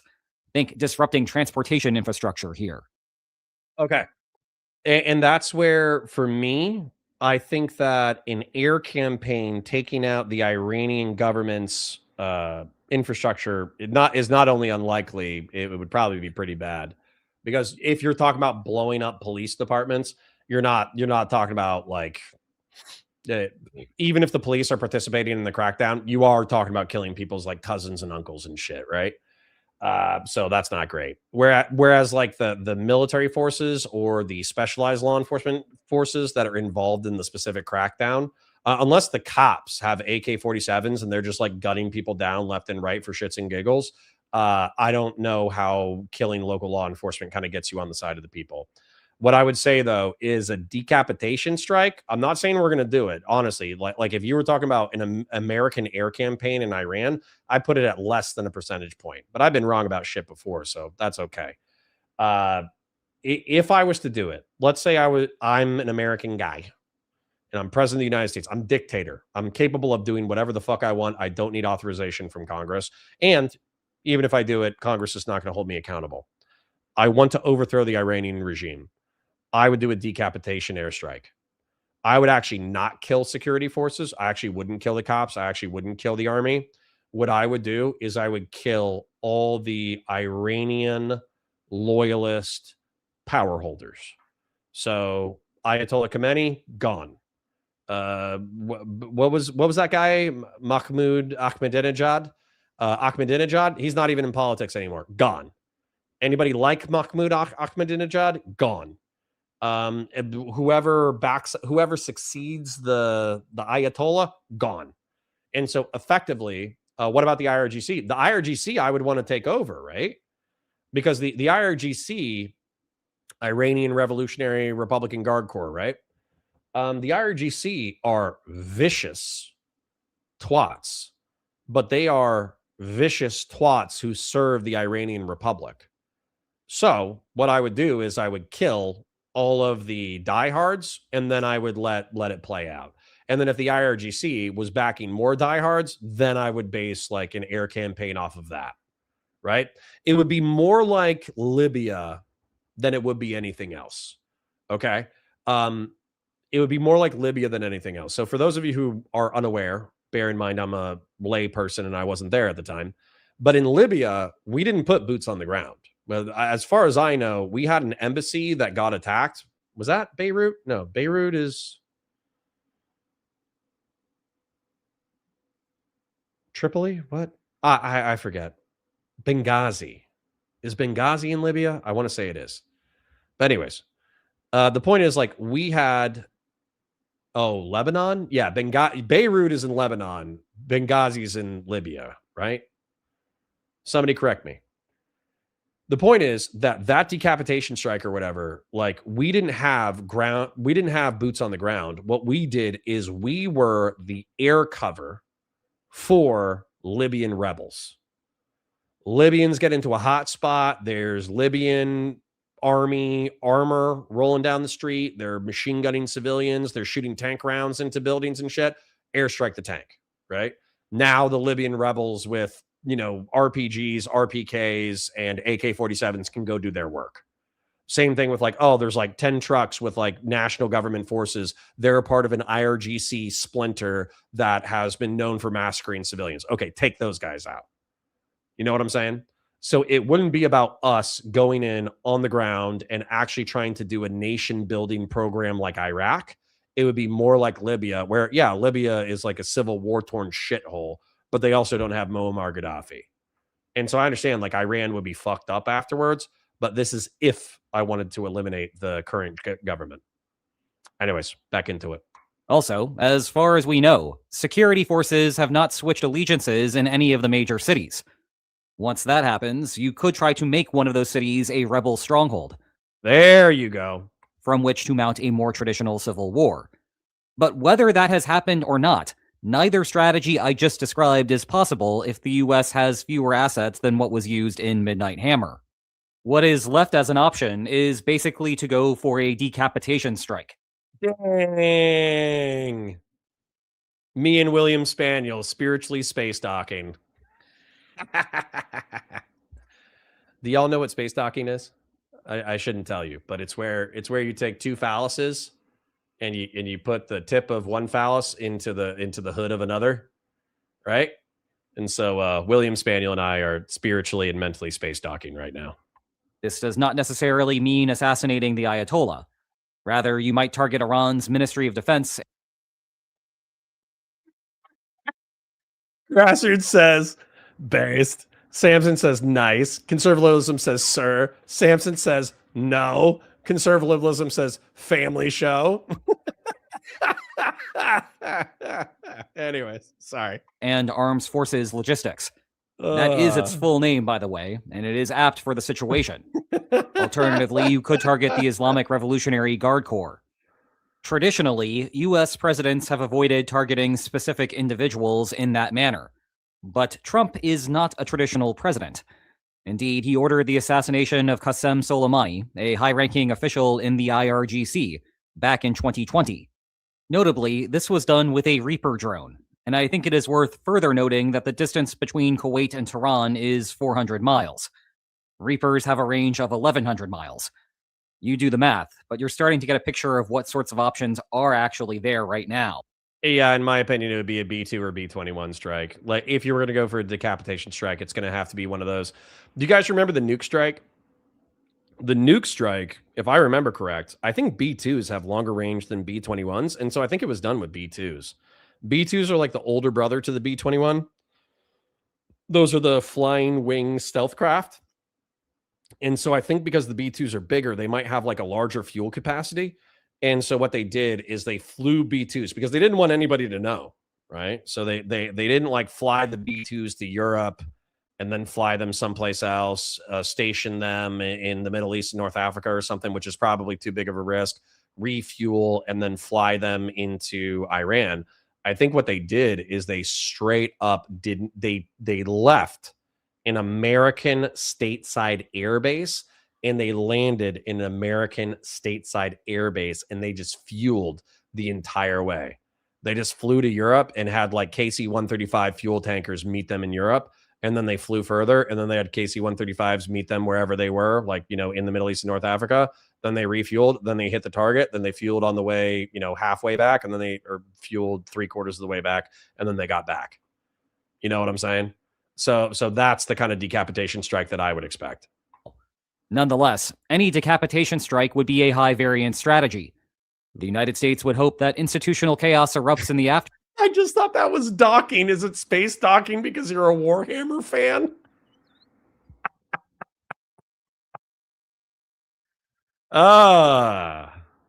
This is why I love my chat. Aftermath, as either internal fighting over succession in those roles distracts from the crackdown efforts, or security forces decide to pull back in the absence of having clear orders, or word spread. No, Grassroots says they can do in-flight refueling. That's what I'm referring to. So hold on, I'm gonna pull it up real quick. If we're gonna do geopoll, we're gonna do geopoll. Okay, I'll give you my whole ass in geopoll. All right. So this is a B2 Spirit bomber. As a matter of fact, no. I'm gonna go back even further. Okay. N-117 Nighthawk stealth fighter. Okay, this is not really a fighter. It's a bomber, but it could be a fighter. It's small. The radar cross section or the stealth capability is not as good as the B2. And we use these in Iraq, the first Persian Gulf War, in order to destroy Iraq's Air Force and armor on the ground. We destroyed their Air Force, we destroyed their anti-air capacity, and we destroyed some of their armor using F-117 Nighthawks. And I think we lost one. I think we did like lose one or two of them or something like that, because while they're incredibly stealthy, they're not imperceptible. Okay. Then we have the, hold on. Hold on. Let me take a look at it. What is the radar cross section of a F-117 Nighthawk? God, I love this shit. God, I love this shit. The Lockheed F-117 Nighthawk has an exceptionally low radar cross-section, RCS, commonly cited as approximately 0.001 to 0.003 square meters, dude. They are like incredibly small, right? And so you could still see them on radar. I think hypothetically you could get a lock and hit them, but it's going to be super duper duper hard to hit. So I think how many F-117s were shot down? I think it was only one. Only one F-117 Nighthawk was definitively shot down in combat over Serbia in 99, with the pilot safely ejecting. However, another F-117 was reportedly damaged by a missile strike around April of 99, but managed to return to base, though its operational status afterwards is unclear, making a total of 1 lost and 1 damaged. Okay? That is cool as hell. Do you understand being able to be invisible in context to anti-air rocket fire is an amazing, an amazing capacity? And then B2 bomber, I'm going to do B2 bomber radar cross section, because I think despite being much larger, it has a comparable or even smaller radar cross section. The B2 radar cross-section, RCS, is an exceptionally small, often described as being smaller to a large insect or even a bumblebee, around 0.0001 to 0.1 square meters. Look at this thing, dude. They're saying that the B2 has the radar cross-section of a bumblebee. Do you know how cool that is? Holy shit, that's cool. And then the B-21 Raider versus B-2. So this is the size difference. So this is like a generational thing where the B-2, classic aesthetic, the V-wing aesthetic. For whatever reason, the B-21 is smaller. And, what? The B-21's bigger? No way. That's not right. Yeah. The B-21's smaller. But the B-21 is basically a smaller, updated B-2. Okay? So what I'm saying is, I think that the B-2s were used in the anti-nuclear Iranian raid and bombing. And then, what was the other thing? KC-135s. Sorry, we're just having like full-on airplane autism right now. The KC-135s are mid-air refuelers. So that's what Grassroots said, because I think I might have misspoken and maybe he misunderstood me. But a KC-135 is a mid-air refueler. So my belief is that a KC-135 met them in Europe, and a KC-135 probably met them right before they went to the target. And then they flew back out of Iran, hooked up with a KC-135, flew back to Europe with another KC-135, refueled, and then went back to the United States. So I think they were wheels up in the United States. Their wheels did not touch the ground until they were back in the United States like 40 hours later. I fucking love American military technology. It's so cool, dude. It's among the protesters that they have international support, propelling them to stay on the streets and increase their numbers. And also pray that the international support does not suddenly evaporate, as was the case with uprisings in Iraq after the Persian Gulf War. Trump, a man who campaigned, which they will, on keeping the United States out of foreign entanglements, such a strategy would look attractive. After striking Houthis in Yemen, and after striking Iran's nuclear program, and after the special extraction operation in Venezuela, He has proven that he has a willingness to take adventurous foreign policy actions, so long as they do not require a sustained and dangerous commitment. But how effective that strategy will be remains in question. And that takes us to the abundance of commitment problems nested in the situation that we are observing right now. A commitment problem arises when one party would like to promise to behave cooperatively in the future.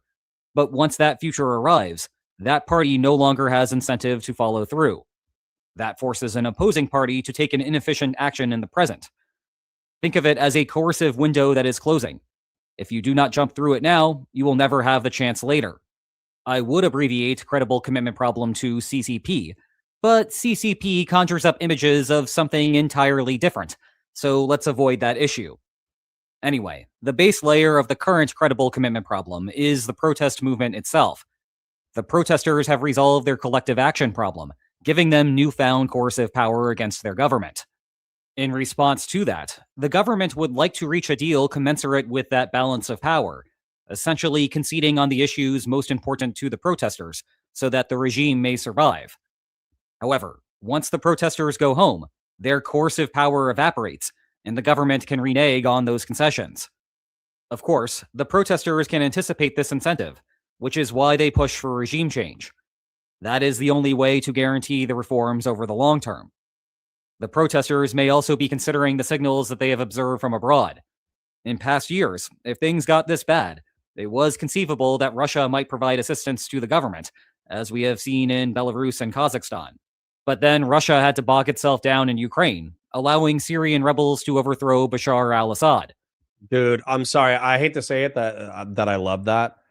Now, Bashir al-Assad is another interesting character, okay? And once again, I'm in a collaborative geopolitical relationship with you guys, okay? If I get something wrong, or if you think there's a better source, or I get a detail half wrong, please tell me. I'm regurgitating things that I read 2 years ago, 3 years ago, 4 years ago, 5 years ago, right? So Bashir al-Assad is a modernist, meaning that in Damascus, there were clubs and there was alcohol and, women were allowed to drive and they didn't have to wear hijabs, although they oftentimes volunteered to do so, and this, that, the other. And so that way they were more modern than other more socially conservative aspects of the Middle East. And they try to use that modernism to appeal to Western sympathetic people. We're civilized, we have alcohol, we don't them to death, all that kind of stuff, right? But they were a modern nation, but they were sympathetic to the Iranians and they worked with the Iranians because I think, somebody correct me if I'm wrong, that Bashir al-Assad is an Alawite, which is like a Shia minority.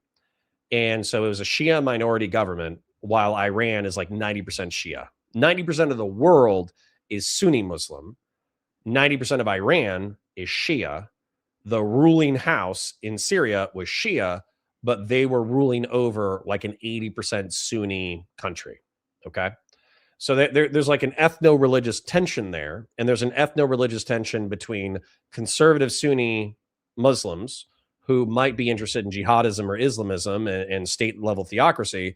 And then there's also the interest of the pseudo-secular Shia minority that also doesn't want to be like butchered and put under a Sunni theocracy because they're not going to do well and they're going to lose power.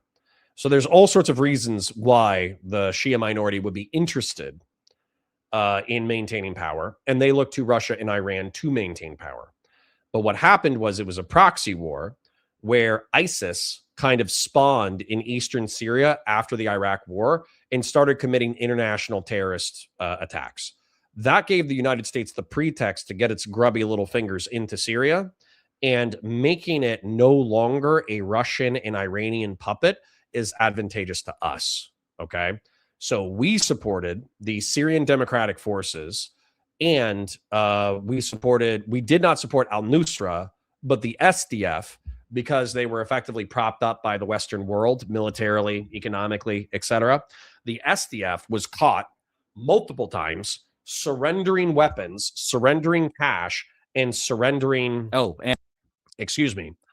surrendering like logistics personnel to al-Nusra, which is like a international Al-Qaeda affiliate with ambitions of international terrorism that was fighting in the Syrian civil war. The interesting thing about al-Nusra too is that the current president of Syria, somebody told me this last stream, but the current president of Syria was not a member of ISIS. He was a member of al-Nusra, which once again is like an al-Qaeda affiliate. So we were supporting democratic forces. We were supporting not Kurds, they were actually Kurds. We were supporting Kurds and we were supporting Syrian democratic forces who were fighting alongside jihadists against the regime. And that lasted like a decade. And I think 500,000 people died in the Syrian civil war. The Syrian civil war was fucked up for a decade.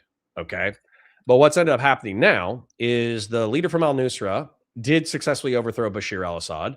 The Russians lost their naval base in Tartus. I actually want to show this to you real quick. Syria Google map.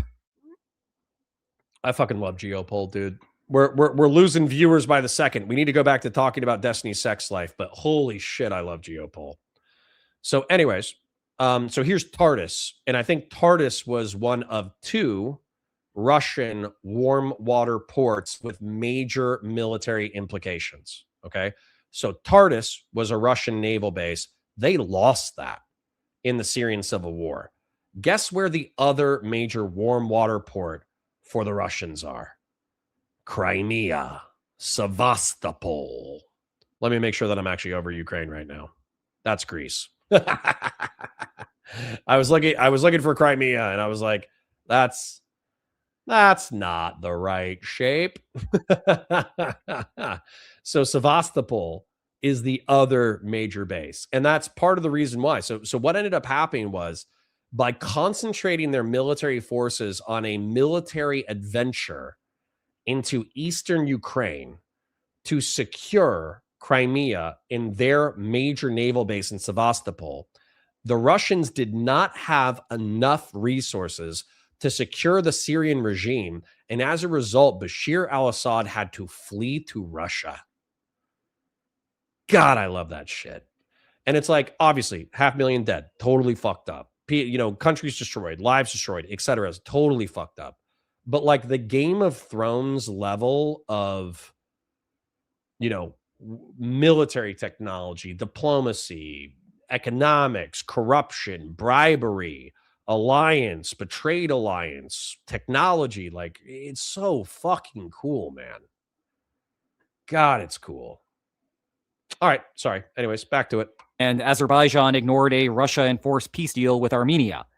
And in the middle of the Iranian protests, the Russia, because of their adventurism in Ukraine and their inability to project power overseas, no longer has the near-peer threat that it used to have after they temporarily got their shit together after the fall of the Soviet Union. In my opinion, I could be totally wrong on this, but it's basically like Soviet Union was scary as fuck and was basically a rival to the United States and the United States' world order until it fell in 1989. Then after that, all the Soviet satellites broke away. And so Russia was not that big of a threat to us. And they were kind of viewed as like a backwater kleptocratic shithole that was trying to modernize through capitalism. And then they kind of got their shit together in the 2000s where they're like, okay, well, maybe they got their shit together enough that they're like a near peer rival or adversary. But now, once again, because they've lost so much blood, so much treasure, so much wealth through sanctions, Russia is just not able to project power as much. And so as a result, dude, we kidnapped your boy, man. We kidnapped your boy. We straight up just like went to Venezuela and kidnapped the president of Venezuela. And we're like, hey, fuck you, Russia. You can't do shit about this. Eat a dick. And then we also did that in Syria where we're like, hey, we're going to do a proxy war until your guy gets kicked out. States arrested Nicolas Maduro. Of course, the Kremlin will not be distracted in Ukraine forever. So that added to the incentive to put pressure on the Iranian government now. And then further... Yoda says, war that kills millions of people. Counterpoints, I love this shit. Camera. Exactly. Escalate upon observing the Venezuela situation. Central to the commitment problem logic here. The people of Iran... I know, isn't that funny? Sorry, somebody brought up an interesting point.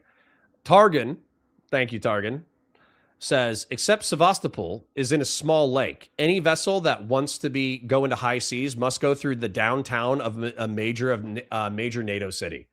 Isn't that crazy? So what Targan is saying, for those of you who I haven't totally lost because I'm doing Geopol, Turkey, Google Maps. So if you zoom out, and this is one of the things that's so funny and so cool. This is why we tolerate Turkey being a NATO member, okay, is because the United States has unlimited coastline and 2 large blue water navies with which to protect power. We have an Atlantic Navy, and they go into the Mediterranean. And then we have the Pacific Navy, and I don't even know if there's even more breakups than that. I just know that those are like the 2, like PACCOM, Pacific Command, and I don't even know what they call ATCOM. ATLACOM, that's not very good. They need to come up with a new name if it's ATCOM.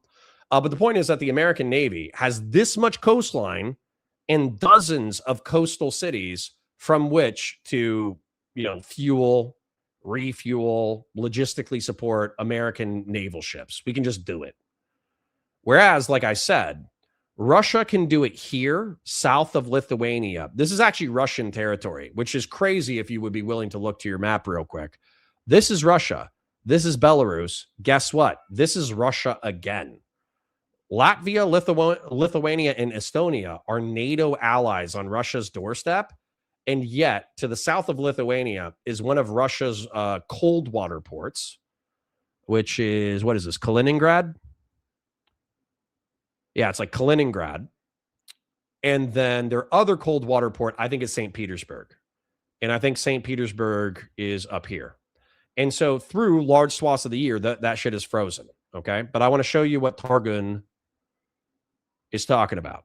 So Crimea is one of 2 warm water ports that Russia had. They lost Tartus.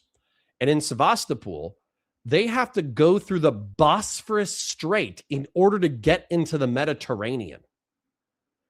Okay? Do you understand how crazy that is? Targun is saying the Baltic doesn't freeze anymore. Well, at least we know global warming is real. But if you look at this, this is the territory that the Black Sea Fleet, the Russian Black Sea Fleet, has to sail through. So if they want logistical support, then like NATO forces could just sit on either side of the Bosphorus and destroy them with effectively like tank fire.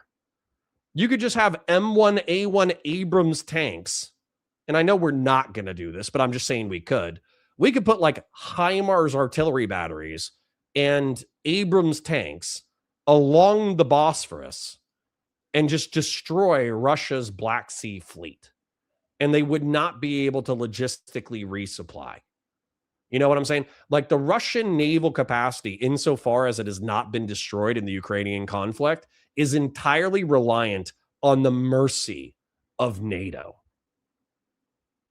You know? That's bananas. That is bananas. If I was Russia, I'd be like, listen, dude, I'm sick of fighting proxy wars for like a smidgen of territory outside of my sphere of influence. I want to join the American empire. That's what I would do. But, I'm an asshole. And I also like the American empire. Iran cannot believe any promises from the government to maintain institutional reforms once Russia returns to its enforcement role. Brandon Chang says that's confusing. No, it's not. Russians are in the Black Sea. The Black Sea has to go through Turkey in order to get to the Mediterranean. They have to go through the Mediterranean in order to get to the Atlantic. The Russian Navy can easily be destroyed. Russia is so turbo fucked by American empire, commercial, and military projection that them constantly sticking their finger in our eye is like counterproductive and nonsensical. It's actually silly. They just don't want to be on the team and they don't want to bend the knee. Then there is the added layer of credible commitment complications that come with a possible U.S. intervention. We can say with relative confidence that the government crackdown has been harsh. Estimates on the number. Yeah, and I'm sorry if I keep interrupting the flow, but as somebody pointed out too, Sweden and Denmark could have controlled can control the Baltic the way that Turkey controls the Black Sea, and not just that, with Finland in there now, dude. You have to swim. If you're a Russian naval person, you have to go through so much hostile territory. It's bananas. You're worried about American naval vessels getting screwed in the Strait of Taiwan. You're worried about American naval vessels getting screwed in the Black Sea if they go into the Black Sea by Russian naval forces. Russia basically has to run a naval gauntlet that they would get annihilated in any kind of hostilities whatsoever. Like the Russian Navy would not exist within 24 hours. And the only reason why the Russian Navy continues to exist is because Russia has nukes. Of deaths range between 2,500 and 12,000. Now, autocratic responses to Randy Cheng says, confusing. Why are we tolerating Russia's bullshit if they're so vulnerable? Because they have nukes. Protests naturally vary, and it is not out of the realm of plausibility that this is just what the Ayatollah calculated would be the best domestic response to the situation.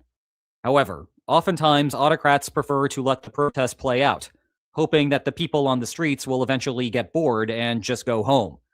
True. That's me.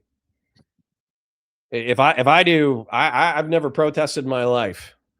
If I protested for more than a day, I would get hungry and I would go home. And then people would be like, hey guys, we're going back out. We're going back out to protest again. I'd be like, yeah, I'm hungry.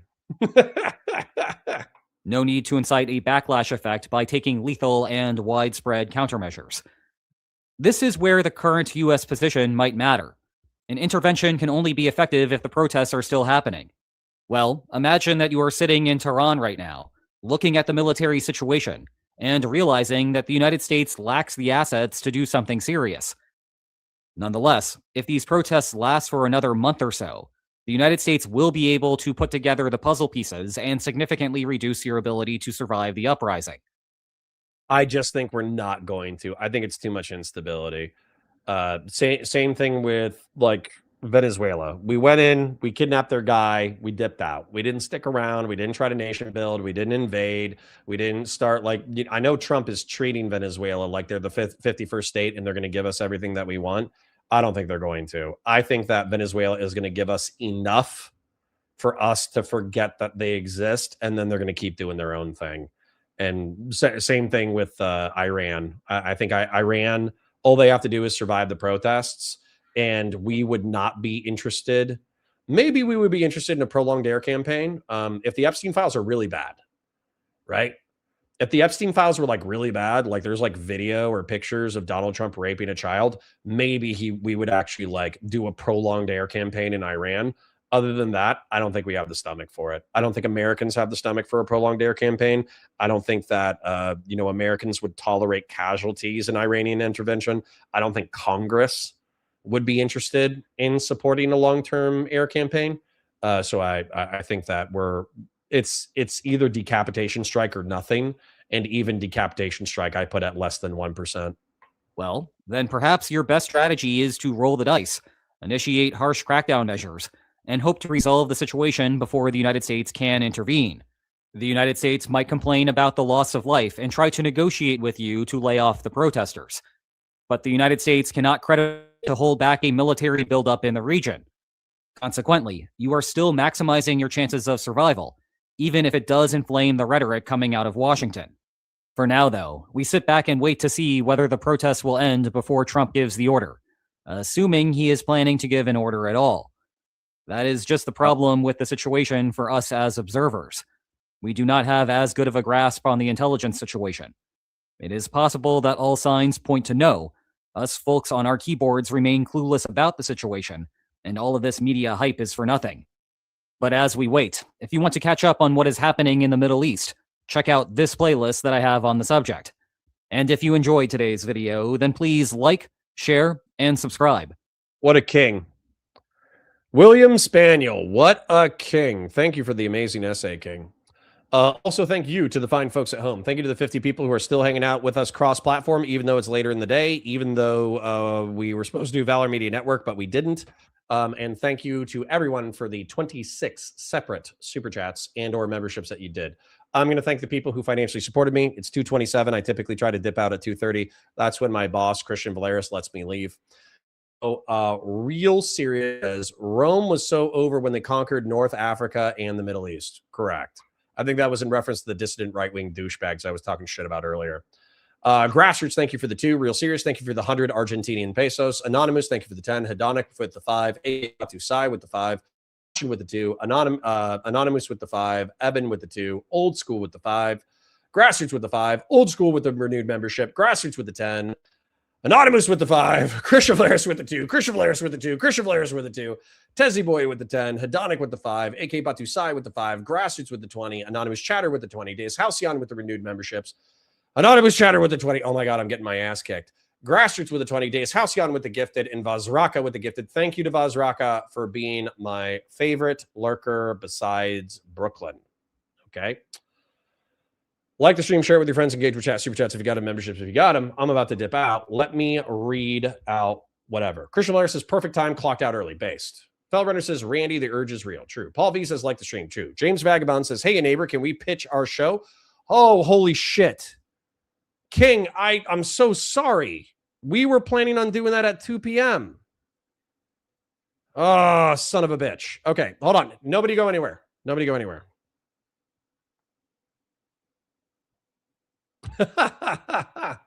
Okay, James. Dude, why didn't you tag me in chat? Why didn't you tag me in chat? So James Vagabond is trying to start a panel show that he wants to pitch. We're going to do this real quick. I've already put it off once. So hold on 1 second. I'm going to pull these guys on stream. Don't go anywhere. There's 50 people here. If hey, one person left, I'm going to kill you. Somebody find who left. We're going to kill that guy. We're going to twist his balls. All right. So nobody leave. You're not allowed to leave. All right. Let me call James real quick. Let me not dox him. So whoever is not typing in chat, find that guy, twist his balls. Let me find James and let me call James real quick. All right, here we go. Continue. Age restricted. Join voice. Hey guys, can you hear me? Hey, I'm so sorry that I spaced again, but I think that's just the nature of content creation. So, to the 50 people who are still here, my apologies. Can you tell them who you are, what you're about, what we're talking about today? Who are we? We're a bunch of nobodies, and we want everybody else to be nobodies with us and share their ideas. Sorry, I got your stream up. I got to mute it. No, if it's echoing, it's my fault. I'm going to mute myself while you guys are talking. No, there's no echo so far. So we are trying to start a show that is about you. Not you, Connor. Fuck you. Your fans, the people. We want to create a place where the people can come in and talk shit to people like you that pretend to matter. We're all going to pretend to matter now. We're trying to create a show called The Marketplace of Ideas. Tip. And it's going to be a call-in show. Hopefully we're going to have guests on every week. We're hoping to have you as our first guest probably next Monday. We've got all sorts of call-in games and debates and things ready for you. A lot of fun stuff. What do you got first, Kyle? Yeah, so my name's Kyle. This is James Vagabond. Oh, yes. We are the host of the show. Don't forget the names; those are important. And yeah, like James said, we've been putting together this show. You were nice enough to have a private chat with us a while ago and give us some great advice about making a show. One of the pieces of advice that you gave us was to keep things simple. And I'd like to think that we took that to heart. So what we did we was really we stretched that to its limits. And so we came up with a nice, straightforward show, complex interweaving of Discord simple server, ideas. fake marketplace. We memed pretty hard on the idea of a marketplace of ideas. And so what it is we've got our show, which, as James said, call-ins, more or less typical stuff. Hopefully with talking about the world, things like that. And then on top of that, we've got a marketplace, a fake marketplace with fake stocks that you can bid on. Those stocks are all based on ideologies. So if you want to try to bid on the value of communism, this is the place where you can do it. Not with real money, mind you. It's all fake money. Yeah, There's no opportunity to make money. No, we did consider that. We'll move to real money later on. Yeah, absolutely. I mean, we'll take your money. We've got ways to take money. And if you do give us money, we'll give you some grift coin for it. But There is no direct There money we to go. grift coin exchange. By the way, the currency that we are using is called grift coin. And we What a make great very name. clear that we have no affiliation with any cryptocurrency, which is important because it turns out that grift coin is an actual cryptocurrency. Who After knew? making it for about 3 months, we found out that grift coin was a real crypto coin being traded. Nice. What a depressing world. I have a community member named Real Serious, and he always donates me like these crazy dollar amounts, like 100, 500, 1500, but they're Argentinian pesos. So like a 500 Which is like a basically a 500 crypto Argentinian coin. pesos is like 7 cents. So like Yeah, what you could do is like if we ever move it into real money, we could just do Argentinian pesos, and then bam, like the maximum bet you could bet like 10,000 Argentinian pesos, and you lose $3. I understand they're pretty light on regulation down there, so maybe we could pull that off. Yeah. So yeah, we've got that, and then on top of that, there's also we made a way to gamify debating amongst other community members. So ideally, if we had people in the server, you could go into what's called the ideological warfare channel, and you could find debates posted that you could respond to. These Or debates post are your own debate. You could post your own debate, and you wager a certain amount of this fake money. And the idea is that it's a structured debate where each person has 3 messages they make: their point, their refutation, their closing statement. People vote on who they think is the winner, and whoever wins takes the pot of fake money. Yeah. So the idea is that you can join the server, participate in debates, get the fake money, and then spend it on opportunities to come onto the show. We've got a call-in list that anybody can join, but if you spend a little bit of the fake money, get bumped to the top of the list. So that's the basic idea. No, of that's And then- brilliant. By gamifying it, you incentivize community participation. You incentivize people to, basically like wager and talk shit and try to politically, Gamify, yeah. You get, try to get through the system. So even if they don't do that well in the debate, maybe they're popular enough to win the debate anyways, or somebody who's incredibly talented just kicks ass and takes names, and it's undeniable. So yeah, no, that's all brilliant. Yeah, I mean, well, the nature of a marketplace is to be allowing of all of those different factors. So yeah, it could be that somebody just is more well liked and therefore they win. We're not planning on really doing anything about that. Then the other thing, remember, it's nice and simple. Every ideology that has a stock has a team with it, and when you join the server, you join that team, whatever ideology best matches yours. And the plan is to have seasonal challenges based on the increase or decrease in the value of your team's stock. So if you're a conservative or a liberal, you want your liberal stock to maintain a high value. And if By you're investing, by winning games as a team, by winning debates. Yeah, or just buying the stock and holding it so the value goes up. But if you're not a liberal, you might want to buy some of that stock, wait for the season to end, and then dump the price. So there's ways you can strategize Market the way manipulation. Yeah. Let me say this because I think I got somebody who regular who just jumped in. So wait, what are we doing now? Okay, what we're doing is I just posted the Discord link in chat. Okay, so this is the marketplace of ideas, and we have James and Kyle, and James and Kyle are effectively, in my opinion, trying to kickstart Twitch and YouTube politics into something fun.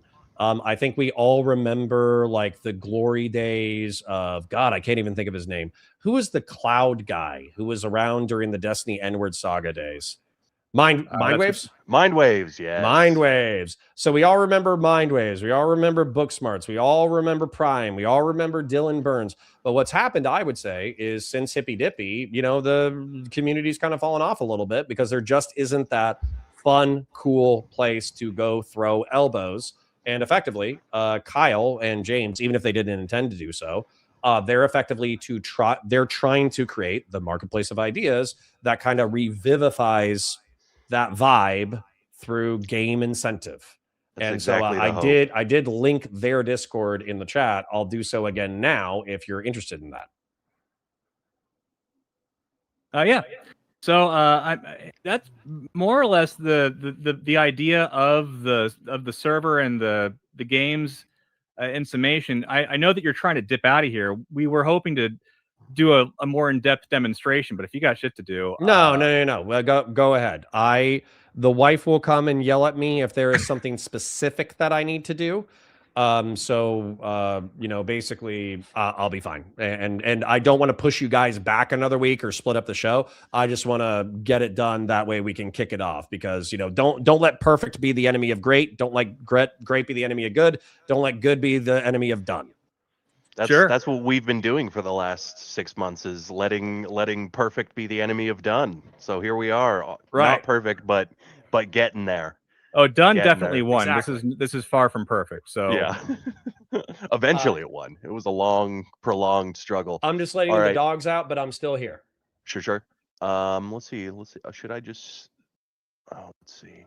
What is he streaming visually? Okay, he's got our Discord, or he's got my screen up in Discord. Okay, Either so you I will could, share my either screen. I could click through something if you wanted to Why direct don't me you through click it, through? or you guys could share screen and I could just jump into your share screen. well, yeah. Do you want to try out some of the features of the server? Sure, let's do it. Here. So first, I think you joined after we started giving free fake money to everybody who joins the server. So let me Why don't you just give give him you some free money? Yeah, let's give you a little bit of fake money. You're about to be fake rich, Connor. Best. Much like real life. Rich in friends and family. And Yeah, people who hate exactly. you on the internet. The third one might be the most valuable. Oh, this is cancer. Why can't I get the picture out of the way of the bot commands? Excellent. Things are going great. Because you need to, which is why it's not working. Oh, that's awesome. Well,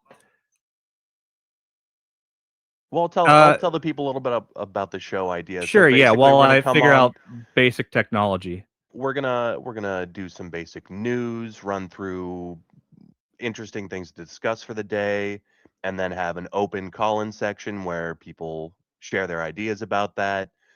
You can pay a little bit of Griffcoin and come pitch your idea or ideology, or you can also use that Griffcoin to challenge our guests to a debate. What time do you guys plan on being? So do you plan on it being 24/7 and based out of the server, or do you plan on like a live stream routine? And what's the routine live stream hours if you're going to have a routine live stream? We're shooting for Monday, probably starting about 4 or 6 Pacific. Probably 4, so that we can get a little bit more of the East Coast people, etc. And the actual market we are hoping to eventually have up 24/7, 365. Right now it is running off of Kyle's laptop. So, we're going to look into some cloud hosting.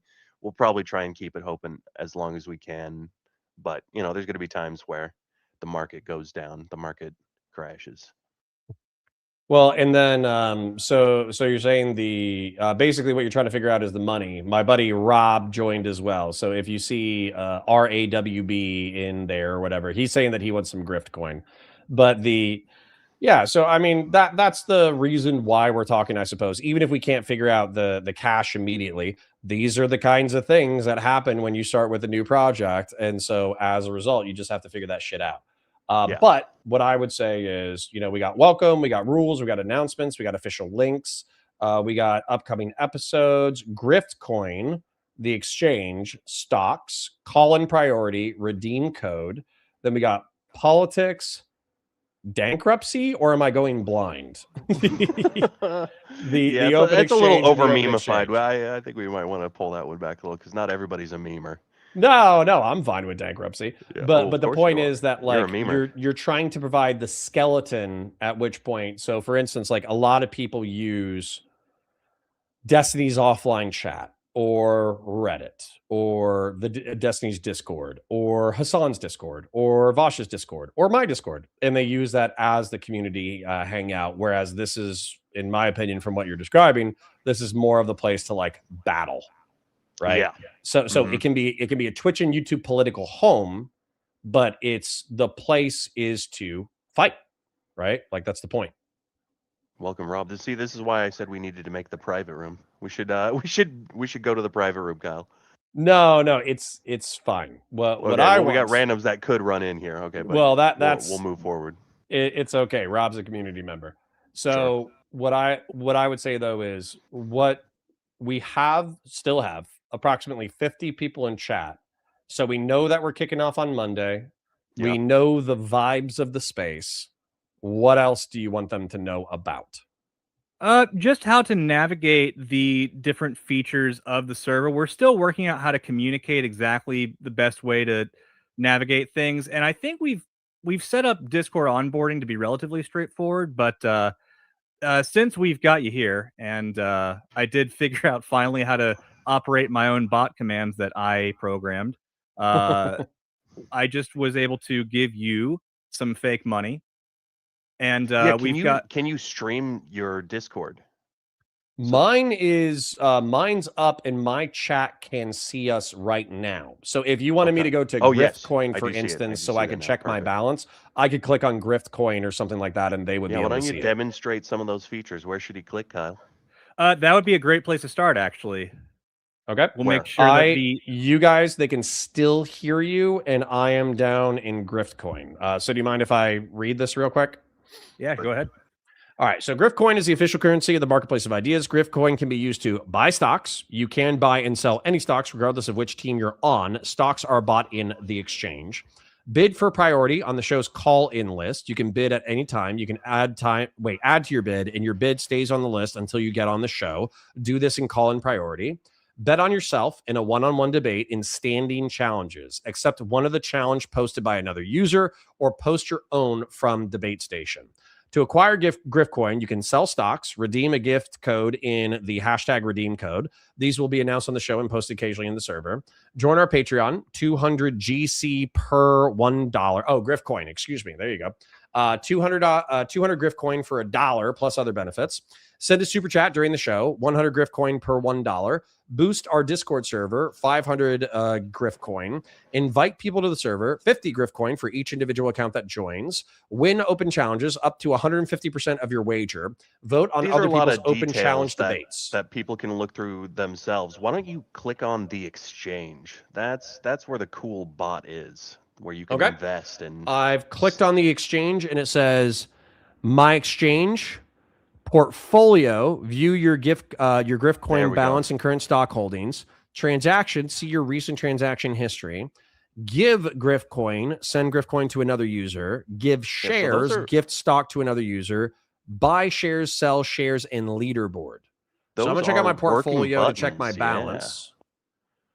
So my balance is currently 1,000 Griftcoin.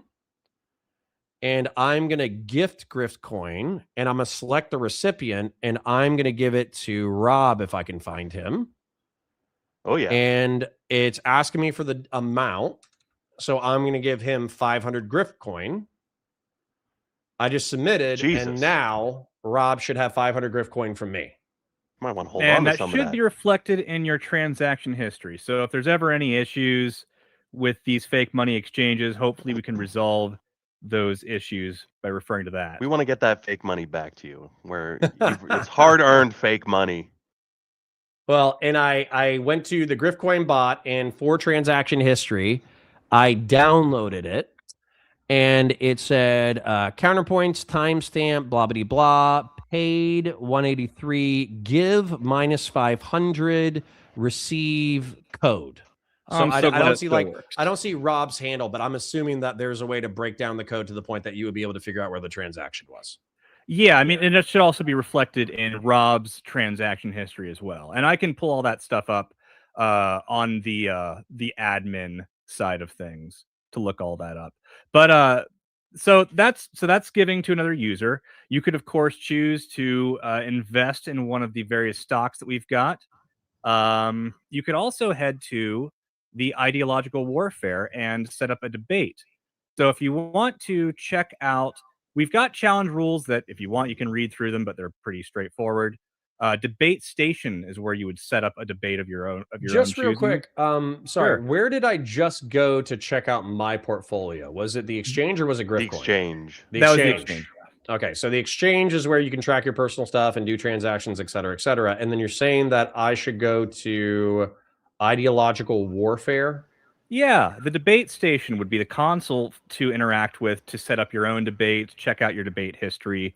Okay. I think it allows you to look at the debate history overall, so you can see all of our Yeah, test so debate. post challenge, so I could do, I don't know, let's do 250 wager amount topic. And then what did you plan on talking about on Monday, or did you just plan on having people on for whatever?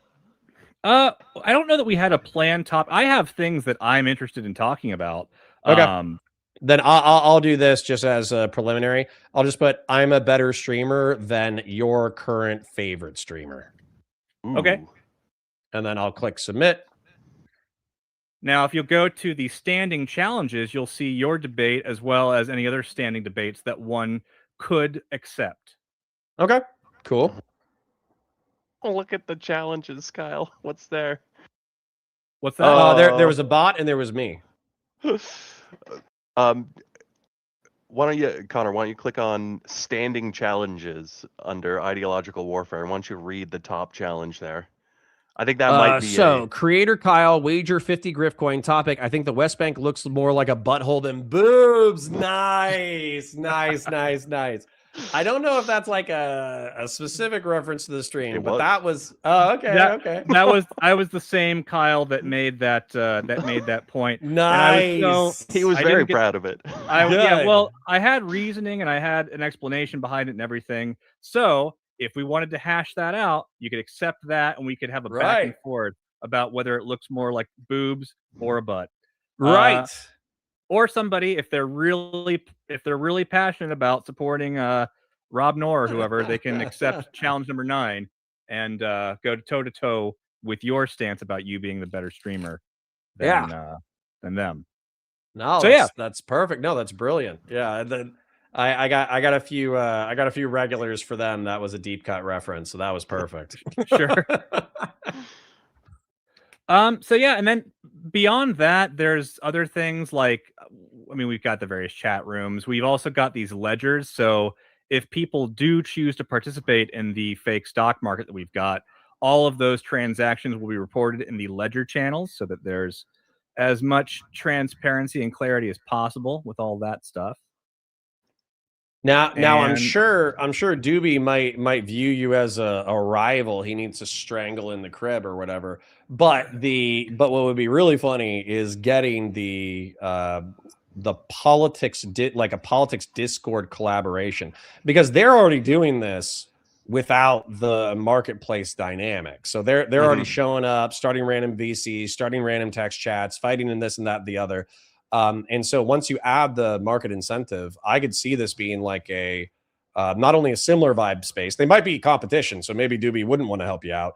But the idea, I think, is to have like a similar thing. You know, we're all a little autistic. We all like fighting about different topics. We all, you know, like I don't know about y'all, but I check my Twitter. I check my YouTube stats, and then I check my Discord. I see if I got new DMs or if I got added in my Discord. And then if I need to jump in and fight somebody, I jump in and fight somebody real quick. And that's kind of like my social media click through. So basically, if you guys are just trying to make it so people have a social media click through, that's the marketplace of ideas, then yeah, I mean, that's perfect. That's the dream. That's the Look dream. at this. We've got an active debate right now between Real Serious and Rob about Connor misspelled current, which corresponds to an automatic loss. So the debate has now begun. Rob is beginning. We'll see how this progresses. We'll update you as it goes. Yeah. This is the kind of action you can only find on the marketplace of ideas. There you go. And those are two community members. That's funny. Excellent. Beautiful. Well, we'll have 24 hours to vote. So once these two gentlemen have their back and forth, I think they're right though. So hold on, where would I vote if I wanted to vote? We'll have to wait until the debate's over. It shouldn't take too long, assuming they're both on the money here. It's just 3 posts each, 3 back and forths, and then we'll have the opportunity to vote on the winner. Well, is that text? Is that VC? What is that? It's all text right now, right? Just to keep things. So where do I see the debate text? Oh yeah, you'll check out in the Ideological Warfare channel. You'll go to debate number 4, and we also have debate number 5 started. It would seem between, it looks like Patriarch has accepted your challenge about you being a better streamer than their current streamer, their favorite streamer. Well, hold on. So I clicked on ideological warfare, and it's the hashtag, but it says like "Welcome to ideological warfare." Did I scroll too far? Is there a different place No, that I should it's be? just this is just us being terrible at naming conventions where the channel is the same name as the category. Nailed it. So yeah.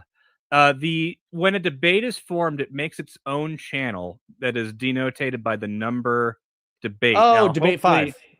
Yeah, good. Can you see debate 4? Because that's you're supposed to be able to. Actually, right now I can see challenge rules, debate station, standing challenges, ideological warfare, and I can see debate 5. I cannot see debate 4. Well, that's unfortunate because you're supposed to. Okay, well, this is part of debate 4. That's important. Well, I mean, you're the subject of debate 4, but really anybody's supposed to be able to see these. So I apparently need to do some reworking of that. Well, that's once again, this is how you troubleshoot. You troubleshoot by doing. Indeed. This is what we get for not having beta testers. That's okay. I can fix that relatively quickly. Although we're gonna make Connor's audience a bunch of honorary betas. Bell Runner just came up with a brilliant idea, and I think we have to do it. Okay. So we've been talking about 60% of my audience are pissed off liberals, 40% are like conservatarian libertarians or whatever. And they're all gooners. They all, some of them are married, some of them are whatever, but they all like sex as a topic. I'll put it that way. We all got a nut. Right. So what we did is we started having an internal debate, including propaganda and written speeches and this, that, the other, between Beef Supreme and Christian Valeris about who would be the Gooniver, the governor of Goonopolis, the city that we are going to segregate out of America, probably Miami, let's be real. But effectively, we're going to like build a moat around Miami and it's going to become Goonopolis. And if you're a Gooner, you have to move to Goonopolis. Hey, the moat builds itself. All the normies live everywhere else. But they've said that in mid-February, they effectively want to have a community election where, you know, they decide who is the Gooniver of Goonopolis. And so I think we have to hold the gubernatorial election in the marketplace of ideas in one of those things. And then the vote has to be using the vote mechanic. Beautiful. Thank you for this honor. Thank you for this honor. Yes. What a great opportunity for the marketplace of ideas to be choosing really getting into politics. Trench the moat is going to fill itself. I don't know. I don't know if they're talking about bodily fluids or if they're talking about the ocean. I meant global warming, but dear God, they're probably talking about bodily fluid. Oh, I assumed that it was all about just getting filled with thick lines of rope. Yeah, that's where my mind went as well. But I'm also not a great person. So listen, not empty balls all around in Bait Nation. Or wait, what do you call it? Sorry. What's the question? What's the name of this place that we're all moving to? Goonopolis. Not all of us. Goonopolis, yes. So Polis, obviously city. Goon, you know, the thing that we're doing. So it's the city of Gooners.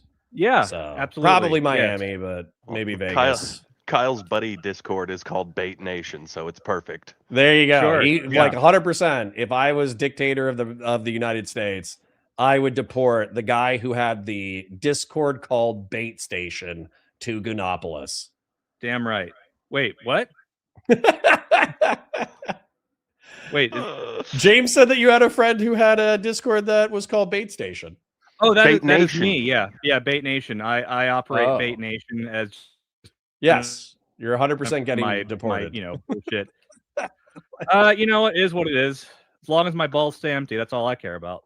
Right. Oh God.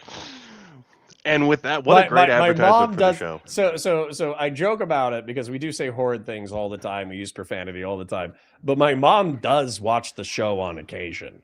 And so it's actually like mad funny because she's like, I really, really, really like this topic. I really did not like this topic. That's like, that's dangerous for moms to watch this kind of content. Yeah. Moms are apparently fair game when it comes to streamer discourse. Well, and then not just that, but the other thing about that too is hold on. It wasn't the mom watching on occasion. That wasn't the problem. Oh, yeah. My chat will like get off the rails the same way that we're off the rails right now. And then they'll be like, guys, we need to calm down. This is a family show. Like, stop. Sure. It's not. It's not.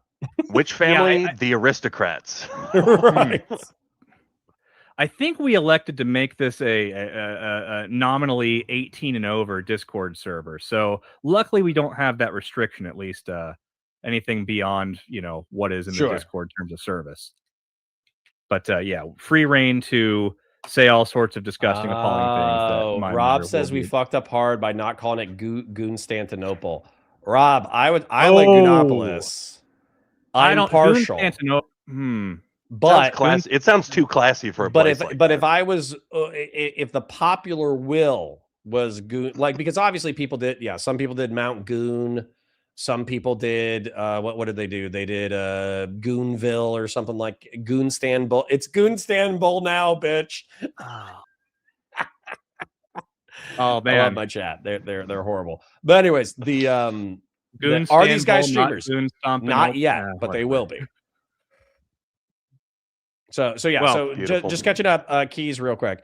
So Keys, what we're doing is we wanted them to come in, talk to us, hang out, show us the Discord, et cetera, et cetera. But the whole point is to build a community around a currently fake currency, but realistically we'll switch it to Argentinian pesos eventually. And you can bet on debates, you can create debates, you can fight in text debates, you can call into call-in shows, you can do all this kind of stuff. And there's a bot that basically allows you to track and earn and bet and a fake currency and gain glory. Dick Stanbul. Yeah, Dick Stanbul can be like the sister city to Goonstantinople. But the point is, it's supposed to be a place to hang out, debate, have fun, incentivize competition, and then basically just make it funny and interesting. Yeah, speaking of riveting action, this debate just finished up, and I'm so bummed that you can't see it because it's really quite thrilling. Let me see if I can change the permissions to let everybody. Yeah, let's. Hold on. Let's review this. Hold debate. on, I had a click down. There was a click down on debate where it had like that little triangle on the left-hand side that you can click and expand. And when I clicked and expanded, debate 4 popped up. Oh, good. Oh, yes. Wonderful. Perfect. So now we can review the debate between Real Serious and Rob about whether or not you misspelling the word current should result in your automatic loss for debate 5. Which they've taken far more seriously than I ever thought possible, and God bless them for it. These are the type of people that we want in the marketplace of ideas. I mean, we might have a concession. I don't want to skip ahead in the timeline too much. Let's not spoil it. But anyway. Yeah, you know what? For those who want to see it, join the Discord. Who is A and who is B? Well, it should say. Is that not clear? It does say that. It does. No. You got that. A is Real Serious, B is Rob. Well, I'm going to vote for Rob because he's defending my honor. But I do think that it does stand to reason that if you misspell or if you misspeak, you instantly lose whatever credibility you have. That is a rule in the marketplace of ideas. We will be enforcing that strictly. If you misspeak, you're done. Get the fuck out. Dan is crushed. Dan Saltman crushed. Right.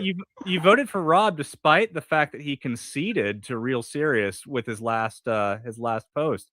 Well, but I gotta if somebody's willing to defend me even when I'm wrong, I have to reward that kind of loyalty. Well, and it also is pretty that's such honorable. good faith. Yeah, it is really honorable, and that is one of the things that we care about in the marketplace of ideas is being good faith. We don't want to get bogged down in arguing about definitions or any sort of that's not my burden type bullshit. So I do actually, in spite of the fact that Rob conceded, I'm going to vote for Rob as well. So, and by the way, I take L's all day. It's all right if I take another L. you know what? I expect to take some myself. I'm not going to be I'm not looking forward to it. Yeah, no, it's going to be painful. I'm an egotistical narcissist, so that's why I'm trying to get into this. Okay, I'm not here to take Sen L's. Patriarch says, "I can't vote. They need the quote unquote spectator role. Speculator Oh, damn it. role. Well, that means that I need to Real Serious is going, no, my Griff coin. This is why. That's why well, we need more betas in the server. Yeah, we do indeed. That is unfortunate. I will have to fix that in the guts of the bot later. But rest assured, that will be fixed post haste, and we will be. No, we'll have I open think voting. you guys are all Gundor. Nice. They're just coming up with very Gundor various is names good. involving Yep. sexual The elves. illusion. I feel like we're getting closer. I was going to say, if we're 80 to 90% of the way there or whatever, and then we just have to figure out the next 10 or 20% by actually having people test around and poke it at, like that's just the nature of the beast. Anybody expecting a perfect product at launch probably has never launched a product themselves. Also, this is barely a product. To be clear, like we're not really offering a whole No, lot this is beyond a good premium. time. This is shut up, Kyle. This is premium. This is beautiful. This is where the new age begins here and now. This with your is where ideas. the fate of Twitch and YouTube politics will be The decided. fate of the world. The fate of the world. I mean, yeah, quite frankly, I feel like we're dreaming too small by adapting Argentinian pesos. I feel like Milei is going to switch his economy to the grift coin based economy and run everything through our Discord. Yeah, server. you're not going to become Argentinian. He's going to become he's going to become grift coin. Man, I've been running around telling people that I'm 7 degrees from Obama by having your Discord, because it's like you to Valor Media, which is Brian Tyler Cohen, which is something Obama. I'm sure I'm basically the president right now. Just you're by you're having basically your Discord. either the president or the president's best friend. And Listen, you all can too by joining this Discord. You'll All be I'm 8 saying degrees from Obama. Is if if they want to host the presidential debates that aren't going to matter because we're not going to have free elections in a couple of years on the marketplace of ideas, we are open to that. We can do You're it. open. Yes, We're ready. And Rob, I don't know if he wasn't listening earlier, but that's totally fine. He's saying we should have the gubernatorial elections in the debate. I already agree to that. I think that's brilliant. Yeah, I love it. Wick says, "Who are these guys?" So this is Kyle, and this is James. Oh, Wick! Hi, Wick. And I probably have to go in a second. But the basically they're setting up a Discord called the Marketplace of Ideas, and they're using a fake currency in order to incentivize community engagement. And basically, like, you can bet on debates, you can propose a debate, you can bet your currency, or you can buy stock in different ideological factions, and then basically gamifying Twitch and YouTube politics. So yeah. But the wife did flag me, so I probably need to jet. But all right, you know what? What are the key takeaways that you want our audience to know and love and understand? Basically, we're making a beautiful new show for you to come in and share your ideas with the world. Fight for dominance in the marketplace of ideas. Chat with interesting guests like counterpoints, and yeah, it's going to be a beautiful thing. Kyle, you want to give it a better shot than I did? And I did link it again if you want the link.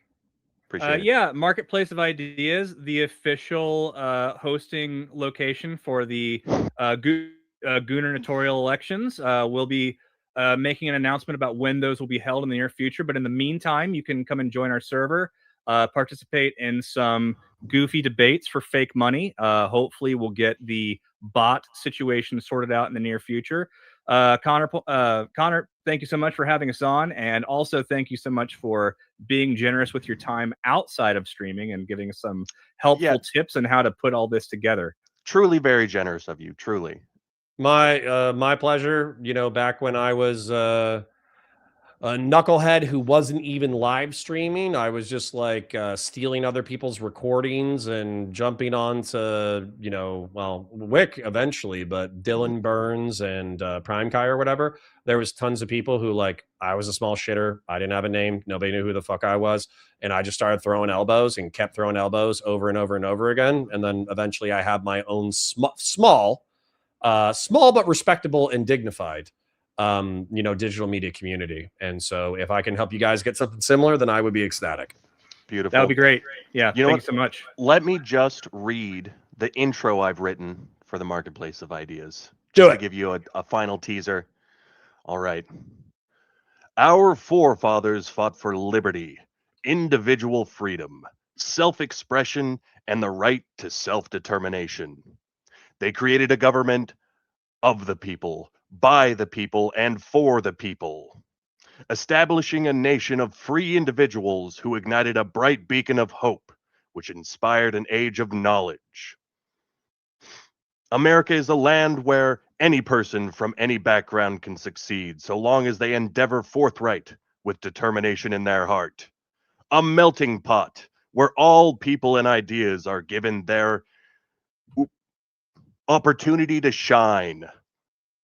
The greatest hits album of the human race. We gather here today to renew that sacred bond, that oath to freedom, justice, and the pursuit of happiness.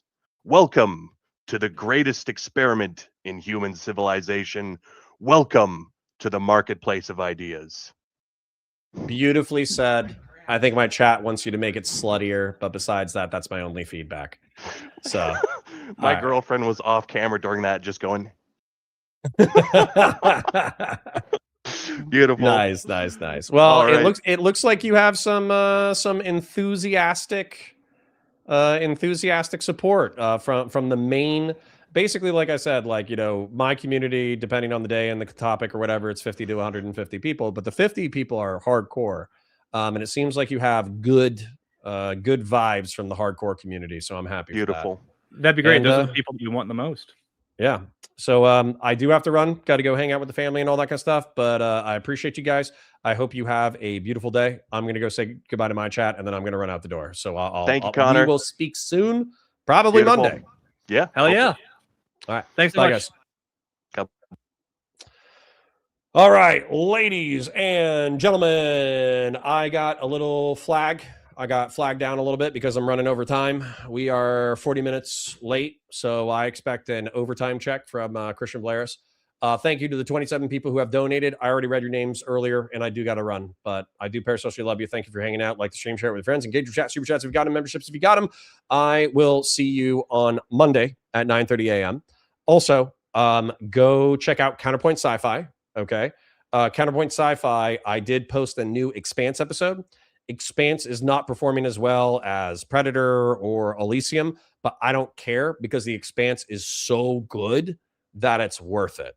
So once again, if you like sci-fi or Star Wars, type in Counterpoint Star Wars into your search bar, subscribe to that, watch the content. I think it's good content. Do the same thing for sci-fi, Counterpoint Sci-Fi, subscribe to that, watch that content. And Expanse is just like straight liquid hot fire. If you love aliens, if you love Predators, if you love Avatar and you root for the Space Marines, if you love Warhammer 40K, if you love Pandorum, or I'm trying to think of other ones, but Event Horizon, if you like any of that kind of stuff, then you're going to love The Expanse, and you'll probably love Counterpoint Sci-Fi, because even if you and I have watched the same content, I just want you to think about it as like, we're watching it together as bros, and then I'm breaking down the lore and the narrative with the insights that I think are cool and relevant.